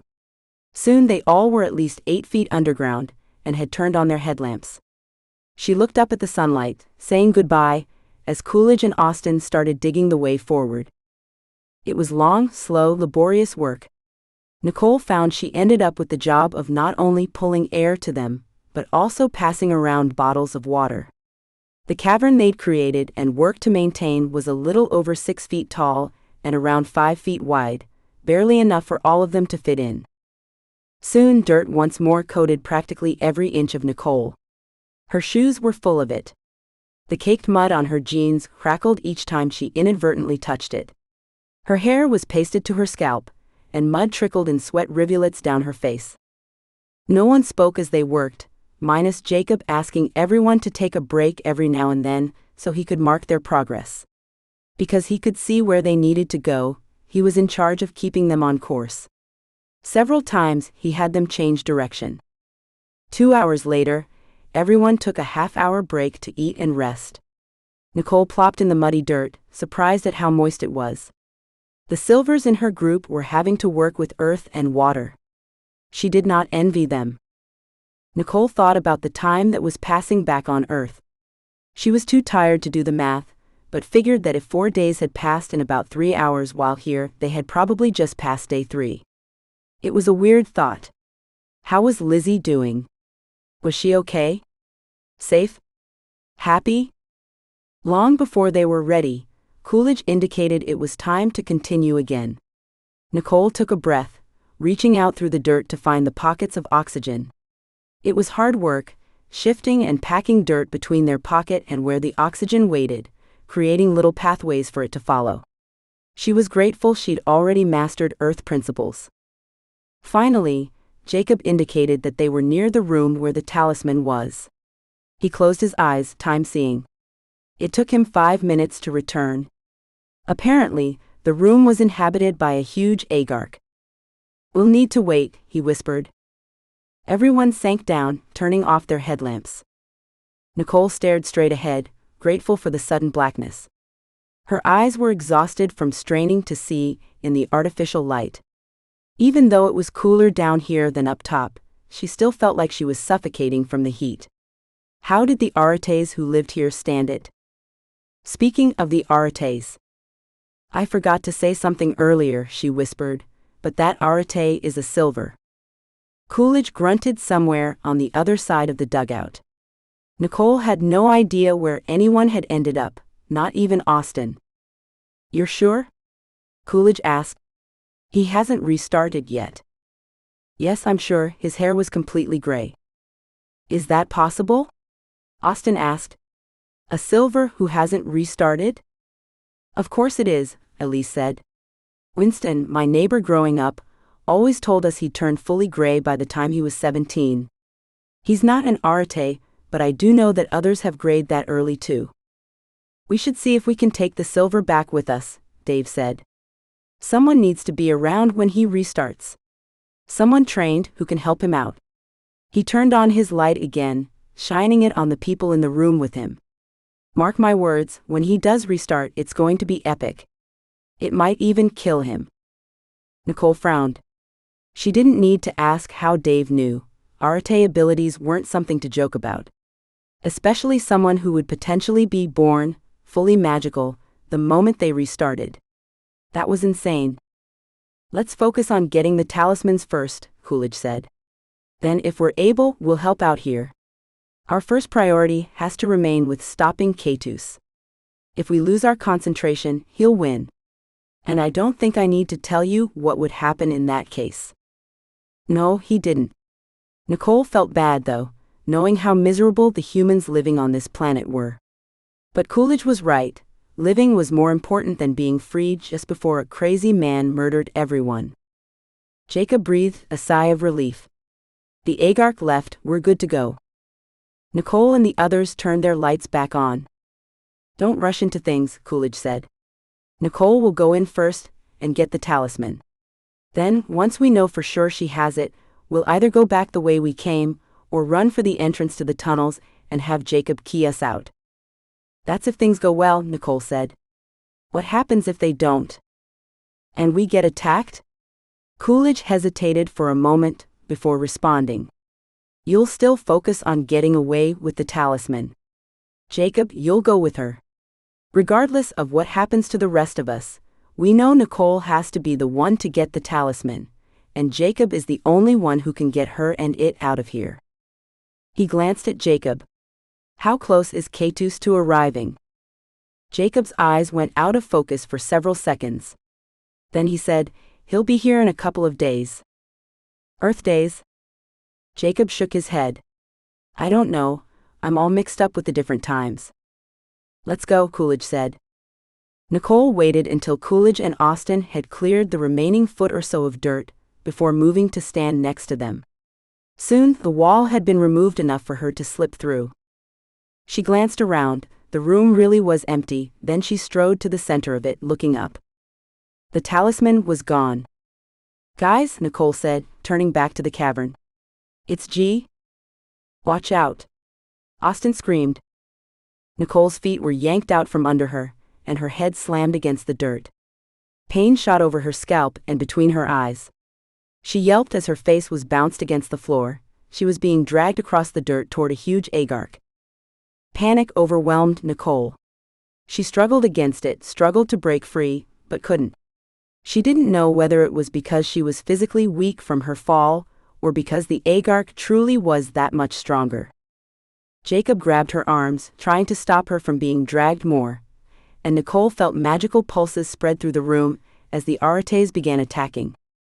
The root-like appendages that had snaked around her ankles loosened. The Agark turned its attention to the 4 Arates, who had sprung into view. The walls around them began shivering and shaking. The hard-packed dirt above started falling. A sudden whirlwind burst through the room, spreading dust everywhere. Nicole shielded her face, knowing what she had to do, find the talisman. Coolidge was right. That was the most important thing, above helping her friends. She turned just as the woman Arate shrieked and dashed across the room, holding a gnarled club above her head and swinging it at Nicole. Nicole rolled to the side. She rolled the other way, as the insane woman attacked again. The third time the woman tried to attack, Jacob had his pole out, and Nicole fully realized why the guy had chosen the robes he wore. When he spun, she felt insane amounts of magic bursting from his robes and flowing through his body, ending at a point near his eyes and head. He grew visibly stronger, larger. His attacks were more purposeful, and soon the woman was cowering on the floor. Nicole stared at her. Why hadn't she used her Arate powers to stop them? The Agark and Nicole's friends continued battling, their magical attacks flying through the air. Water poured in through the dirt, then was stopped by a howling, shrieking wind. Fire roared on the pillows, but dirt dumped down on it, suffocating it. Nicole couldn't tell who was controlling what. The pulses were going everywhere. The Agark seemed to be evenly matched with the 4 Arates. It also seemed to be distracted. Time to find the talisman. Trusting that her friends would be okay, Nicole sneaked from the room and leaned against the wall, just out of sight in an empty hallway. She closed her eyes, concentrating on the magical pulses that surrounded her. It was impossible at first to separate what was going on behind her from the magic that came from objects, but finally, she was able to do so. The talisman's pulse led down the hall. Nicole dashed that way, slowing just before the hallway opened into the big room lined with doorways. Cloths fluttered in those openings, stirred by the magical attacks still going on behind her. She prayed her friends would be strong enough to continue distracting the Agark. She prayed they'd be strong enough to save themselves, if it came to that. Then a thought occurred to her. She could use the talisman. This was the water talisman, which, according to Lizzie, meant it would be able to hide them. She didn't know how it worked, but hoped it would be strong enough to literally hide them from the Agarks. The pulse coming off the talisman directed her to one of the openings on the right. Nicole glanced back, looking at the one she'd come through, memorizing the orange color of the blanket that covered the doorway. She turned again, following the talisman's pulse into a narrow, dark hallway. It was way too small for Agarks. It must be for humans. She walked quietly, carefully. It had been hours since she and the others had seen the silver arete digging in the fields. At what she assumed was the end of the hallway fluttered another blanket, this one black. Nicole slid it to the side by a fraction of an inch and peered past it. The silver arete was slumped on a pile of pillows, his head in his hands. An expression of intense pain was etched on his face, illuminated by the single torch on the wall opposite him. Nicole hesitated. What could she do to help him? He was obviously miserable. "Hey," she whispered. The man jumped and whirled, then nearly passed out from the effort of his movements. He fell against the wall behind him. Nicole rushed to his side, grabbing his arm, keeping him from dropping. He shied, pushed her away. "What's wrong?" she said. The arete glared at her. Hostility flowed through the room, and Nicole wondered if she'd made a mistake. He didn't want her here. She swallowed. Despite his gaunt looks, he was probably dangerous. She held her hands up. "I mean you no harm," she said, feeling a bit silly for saying something so cliché. The man wouldn't know the line came from countless books and movies back on Earth, though. "I only want to get the talisman." The arete stared at her. His face was expressionless. He couldn't understand a word she was saying, and she had no idea what was going on in his mind. The hostility was still there, though. She was wasting precious time. She pushed outward with her magic, trying to find the talisman. It was pulsing from beneath the cushion where the arete had been sitting. She wondered what role this man had played in the surprise attack. Nicole pointed to the cushion. "I need to take it with me." The man's eyes narrowed when he saw where she was pointing. Still, he didn't say anything. His mouth hadn't opened once. Nicole took a step closer to the cushion. The man jumped at her, but Nicole was ready. She pushed a gust of wind at him, flattening him against the wall. She was surprised at how easy it was. A bit of guilt overcame her, though, when she took in his shape. He was so malnourished. It reminded her of pictures of Holocaust victims. She couldn't believe anyone survived through situations like this. It didn't take much energy to keep the arete in place, and Nicole lifted the cushion, finding the talisman where she knew it would be. Nothing held it there, and she pocketed it, then glanced at the arete. His eyes showed shock and surprise mere moments before the mask was lowered again. What was he shocked about? "I wish I could help you. And if I can, I promise I'll come back, or I'll send someone back. You don't deserve to live this way, no one does. It's inhumane. Horrible." She stepped backward cautiously, carefully. Her back bumped against the wall near the doorway, and she slid across it until she was able to step into the hall. Nicole turned and fled the way she'd come, mentally commanding some of her powers to hold the man in place as she raced to the door outside of the room where she'd left her friends. She peeked inside. The woman was unconscious on the floor. Coolidge was moaning, collapsed next to her, massive amounts of blood pooling beside him. Dave and Elise were unconscious, lying across cushions. Jacob was gasping, holding his stomach, rolling on the floor just on the other side of the huge Agark which was facing Nicole. It didn't seem to notice she'd returned. It was shaking, shivering. It wasn't until this moment that Nicole spotted Austin perched on the Agacha's back, pulling its antennae, squeezing, doing who knew what to stop the beast from attacking and killing people. Nicole released her hold on the arete, calling all of her magic back, hoping she could do some damage before the man found them. She racked her brain, trying to remember anything she could about Agarks from when she'd worked around them in Arches National Park well over a year ago. Rain? The rain had brought the fossils back to life. In which case, a lack of water should do damage. She didn't have a lot of time before she would max out on her powers. Given the fact that she wasn't even close to mastering her water abilities, Nicole combined her efforts. She forced as much wind into the room as possible, commanding it to chase the water away from the Agark while at the same time pulling water from the beast. That got the thing's attention. It seemed to pull another well of strength from inside when it realized it had a new enemy. Nicole could tell it was close to being defeated, and she marveled at the strength of her friends who were now in such desperate conditions. She'd never guessed that 4 silvers could actually take on an Agark. Austin slid off the back. "Don't do that, crazy woman," he shrieked. Nicole didn't have time to wonder why he was freaking out before she was picked up by tentacles and slammed against one wall, then another. Dazed, she shook herself, trying to get up. "Lady, stay where you are," Austin screamed. "I almost had it." No, he didn't.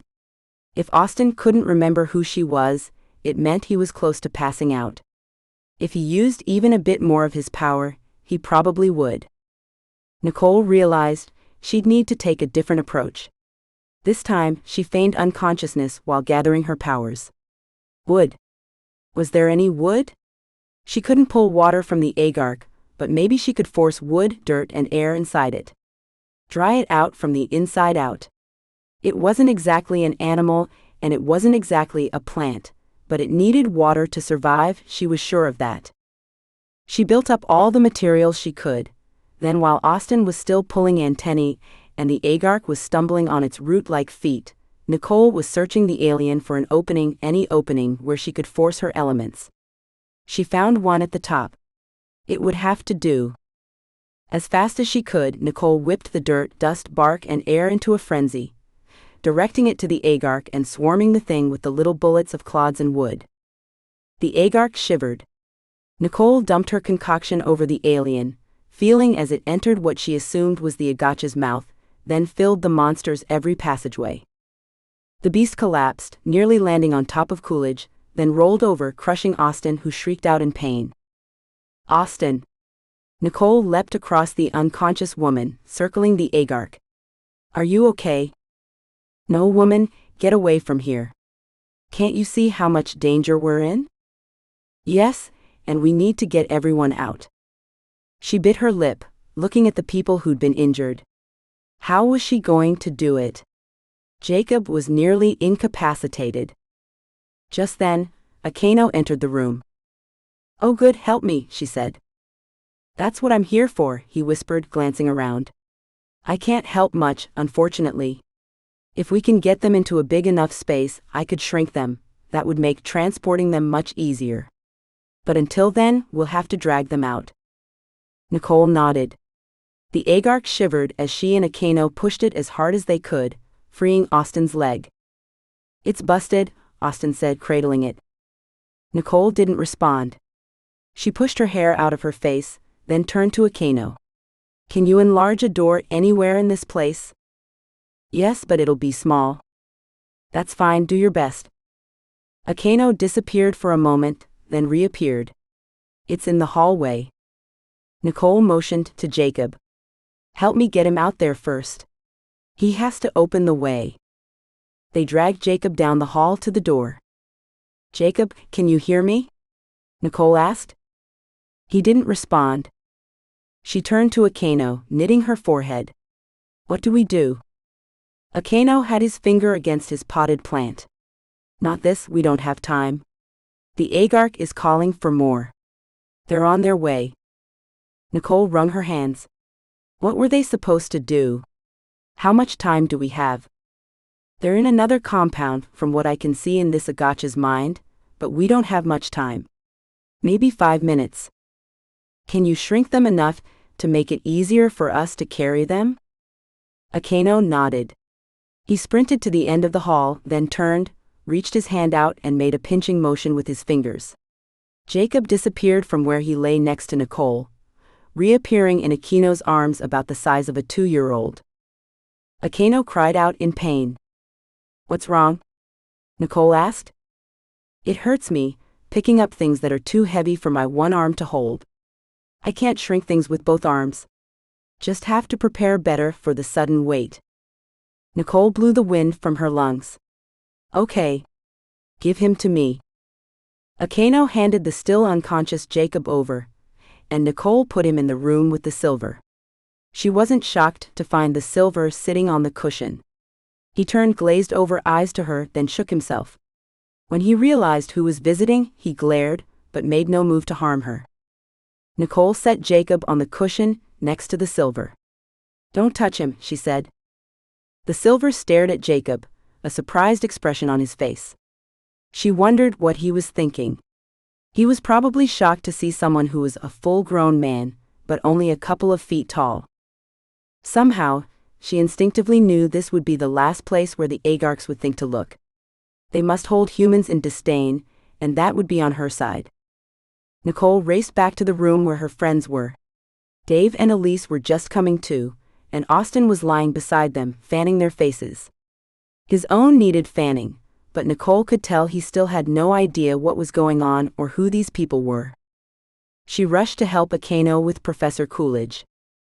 Elise groaned, then sat up, one hand on her head. She saw Nicole and Akeno, and stumbled to her feet to help. Between the three of them, they were able to get Coolidge beyond the curtain, where Akeno was able to shrink him. Same as before, Nicole raced Coolidge to the Silver's room, praying that moving Coolidge around wouldn't kill him. She set him on the cushion. The Arate growled at her. Nicole sensed his anger building again. She didn't blame him, but knew it was misplaced. He could cause damage to her friends if she left him alone again. Nicole swept out with her magic and grabbed a wooden chair. She quickly dismantled it, then used it to hold the Arate to the wall. It would last longer than wind, especially if he tried to fight back. Nicole gasped when she sensed the Agarks approaching. She couldn't ordinarily feel them. Were they trying to intimidate her and her friends? That was very likely. Hurrying quietly, cautiously back to the Agacha's room, Nicole pulled the talisman from her pocket. She stared at it, trying to figure out how to get it to work. Was she supposed to command it? Heat it? She didn't know. Dave had come too, and between him, Elise, and Akeno, they got Austin out into the hall where Akeno was able to shrink him, then Elise, who was close to passing out again. Nicole picked them both up, feeling weird about carrying her boyfriend, especially since he still had no clue who she was. Rather than getting angry, he cried out in pain, his voice several octaves higher than usual, when she accidentally jostled his leg. Sorry, Austin, she murmured. He grumbled in response, then cried out again.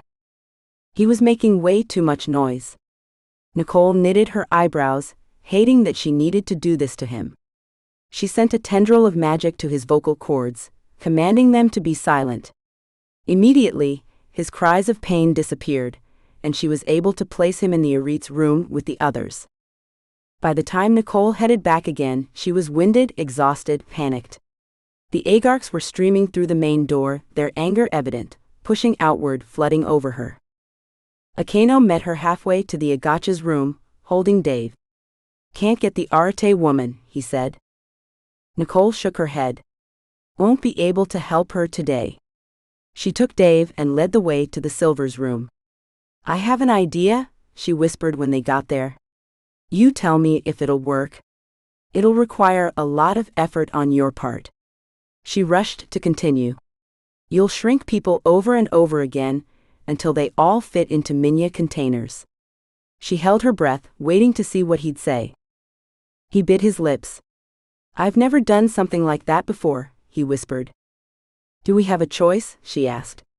Is there anything else that would help? We need to hide. We can't get away from here without Jacob's help, but he's far too injured to do anything, and there's no way we can carry everyone.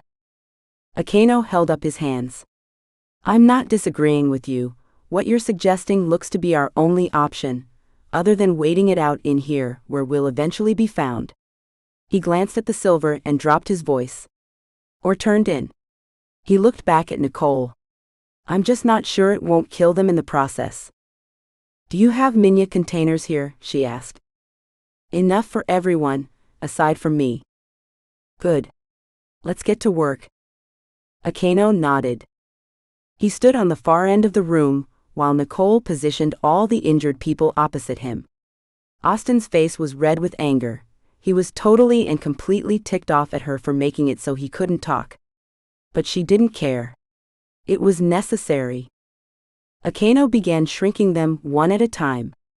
First Coolidge, since he was the most injured. The elite's room was very small, and by the time Coolidge was in Akeno's hands, he was only a foot smaller. Nicole took the professor from Akeno and ran him to the other side of the room while Akeno shrank the next person. Back and forth they did this, shrinking each person until everyone was small enough to be tucked into a mini container. Nicole gently touched Austin's head as she laid him inside. She smiled at his irritation. "I love you," she said before snapping the container shut. Akeno handed her a rubber band. "That one broke last time we used it. You'll have to use this to keep him from falling out." Nicole glanced at Akeno in shock. "Holy cow, how'd you guys figure this out? Who was the lucky person?" Early was in it. She fell, yes, but because she can fly, it didn't hurt her. A sudden pulse burst through the room, washing over them. Akeno and Nicole both turned, facing the entrance to the Silver's room. "They're coming," Akeno whispered. Nicole tucked all the minya containers into a pocket in her backpack. She glanced at the arate. "Is there another way out of here?" He only stared at her in response. Nicole couldn't help but wonder if something was wrong with him. Obviously, he didn't speak English. Expecting him to was ridiculous. But still, he should at least be able to tell what she needed or wanted. It was pretty apparent they'd want to leave the place. He was probably being dense on purpose. Or maybe he was so malnourished, he really couldn't compute what she was saying. Nicole started searching the room, pressing her hands against the walls, hoping to find a way out. She found nothing. "I should have shrunk you too," Akeno whispered. Nicole shook her head. There wouldn't have been time for that. Plus, Akeno working alone would have been bad. If he'd gotten caught, no one would have been able to rescue him. A sudden idea came over her. They'd hide under the cushions and pillows. She didn't have time to try to figure out the talisman now. As quickly as they could, she and Akeno dislodged the pillows, flinging them aside. She made sure Akeno was hidden, then jumped next to him into the concave bowl that the pillows and cushions had filled. Using her magic, she started pulling the pillows toward herself. She couldn't leave the Silver where he was. Nicole commanded the bit of magic she'd used to hold him in place to release the wood, letting it drop, then pulled the last of the pillows over her. Soon she couldn't see or hear anything. Moments after the last pillow had dropped, Nicole felt something heavy land on top of her. She gasped, wondering what it was. The weight shifted, settled. It wasn't so heavy that it caused pain, and she realized what was going on. The arate had sat on her, he was helping. She made a mental note to thank him somehow. She felt more than heard the agarks enter the space. She wondered how they fit through the narrow hallway, how they filled the room. Nicole wished she could see. She wished she could hide her pulse. More than anything, she wished she wasn't here, in this place. Hopefully, the huge amounts of magic pouring off the arate would mask her own print. She couldn't hear anything, no one was talking. She'd expected at least the clacking sound the agarks had made while she'd been around them in arches, but not even that much filtered through the cushions to her. What was going on? Resisting the impulse to squirm around so she could see, Nicole lay perfectly still. After what felt like an eternity, but which was probably only 5 minutes, the weight on top of her lifted. The pillows and cushions were pulled away, and the arate stared down at her. He didn't open his mouth, he didn't smile, he didn't frown. He did extend a hand, though, to help her out. Her mouth popped open, and she accepted the hand. Once Akeno was standing and the pillows and cushions had been replaced, Nicole and Akeno glanced at each other. "Back to the thicket?" Akeno asked. "That's our best bet," Nicole said. "Can you tell if any agarks are around?" He shook his head. "I lost my plant somewhere in the hall while shrinking people. Do you have the talisman?" She nodded, her hand straying to her pocket. Safe and sound. I'll try to use it. What if they chase us? What if they find us in the thicket? Nicole frowned. Let's go back to the place where Jacob first keyed my group. It's abandoned and in a good enough place that we'd be able to see anything coming. We should be safer there. She stepped around the arete, approaching the curtain. A sudden feeling of dread crossed over her when the thought popped into her mind. What if the Agarks were on the other side of the blanket, waiting for them? She pulled aside the blanket, just enough to see into the hall. It was empty. She and Keitus sneaked into it, then she peeked into the room full of doorways. It too was empty. So far so good. Where had all the Agarks gone? Nicole took the talisman from her pocket and rubbed her thumb across the surface, exploring the raised bumps and edges in the dim lighting. She closed her eyes and concentrated all her magic together, coaxing it toward the talisman. Something stopped her, blocked her. What though? Was there a safety on the talisman? A way to keep unwanted people from using it? Nicole tried again, begging her magic to help her use the talisman. She coaxed, force pushed the thing. Finally, as she was nearly ready to give up, the talisman responded just a bit, warming in her hand. She felt a slight vibration that started in the object, and soon made her hand and arm shake until they became numb. Not knowing what else to do, Nicole reached over and grabbed Keitus. Soon they were both shaking slightly. It made her vision dance and bounce. What TT are you DD doing? Keitus stuttered. Hiding us, she whispered. At least, she hoped that's what was happening. Nicole took a deep breath, then stepped out into the brighter room. She strode across it, trying to ignore how weird it felt to walk while her whole body was shivering. She headed toward the blanket she'd memorized the first time she'd come to this place. They entered the hallway and cautiously walked up the stairs, then peered around the wall that held the lone candle. The main room was full of Agarks. Nicole froze. Keitus bumped into her, then froze too. Neither said anything. Nicole barely breathed. Her heart pounded so roughly in her chest, she wondered that the Agarks didn't notice it. But they didn't. They were facing each other, facing the walls, even facing her and Keitus from what she could tell, but they didn't hear her heart, and they didn't see her shivering body. The talisman must be working. Nicole's eyes landed on the door at the top of the stairs opposite them. It was unblocked. She took a quiet step forward, holding Keitus's arm tightly. She might be hurting him, but she was unable to relax her grip. She took another step. The room was so silent it creeped her out. The Agarks towered over her but didn't move. What were they doing? It dawned on her that they communicated telepathically. It was the only thing that made sense. What were they discussing? Nicole saw the Agark that Austin had attacked. It was leaning against the wall, several of its antennae broken. Multiple roots from other Agarks were streaming toward it, wrapped around its torso. A brownish fluid was being pumped through the roots. Nicole could see that much through the casing protecting the root. She wondered if the Agarks lived off the brown stuff. She stepped farther into the room. They were nearing the steps leading up to the door now. Still, none of the Agarks had seen them. Nicole prayed the talisman would continue working. She carefully headed up the stairs, taking them one at a time. 3 steps to go. 2 steps. 1 step. The door burst open, slamming into Nicole, knocking her backward. She lost her grip on Keitus, doing a somersault down the stairs. She landed in a dazed heap near the center of the room. She shook her head, noticing as all of the Agarks turned to face her. Crap. Keitus, she called. Here, he said. She looked up the stairs. The woman Arate had him by the wrist. She glared down at Nicole. Nicole scrambled to her feet, still clenching the talisman, and dashed up the stairs. She grabbed Keitus's arm again, but neither of them began vibrating. Crap, crap, crap, she whispered, pushing her magic to the talisman while also stirring up a windstorm through the open door, blowing a sheet of dust into the woman's face. The woman screeched and let go. Keitus stumbled forward. The Agarks charged, Nicole rushed out of the building, grateful for the cloud covering that protected her eyes from the sunlight. The talisman began shivering again, just as the agarks reached the doorway. Nicole froze.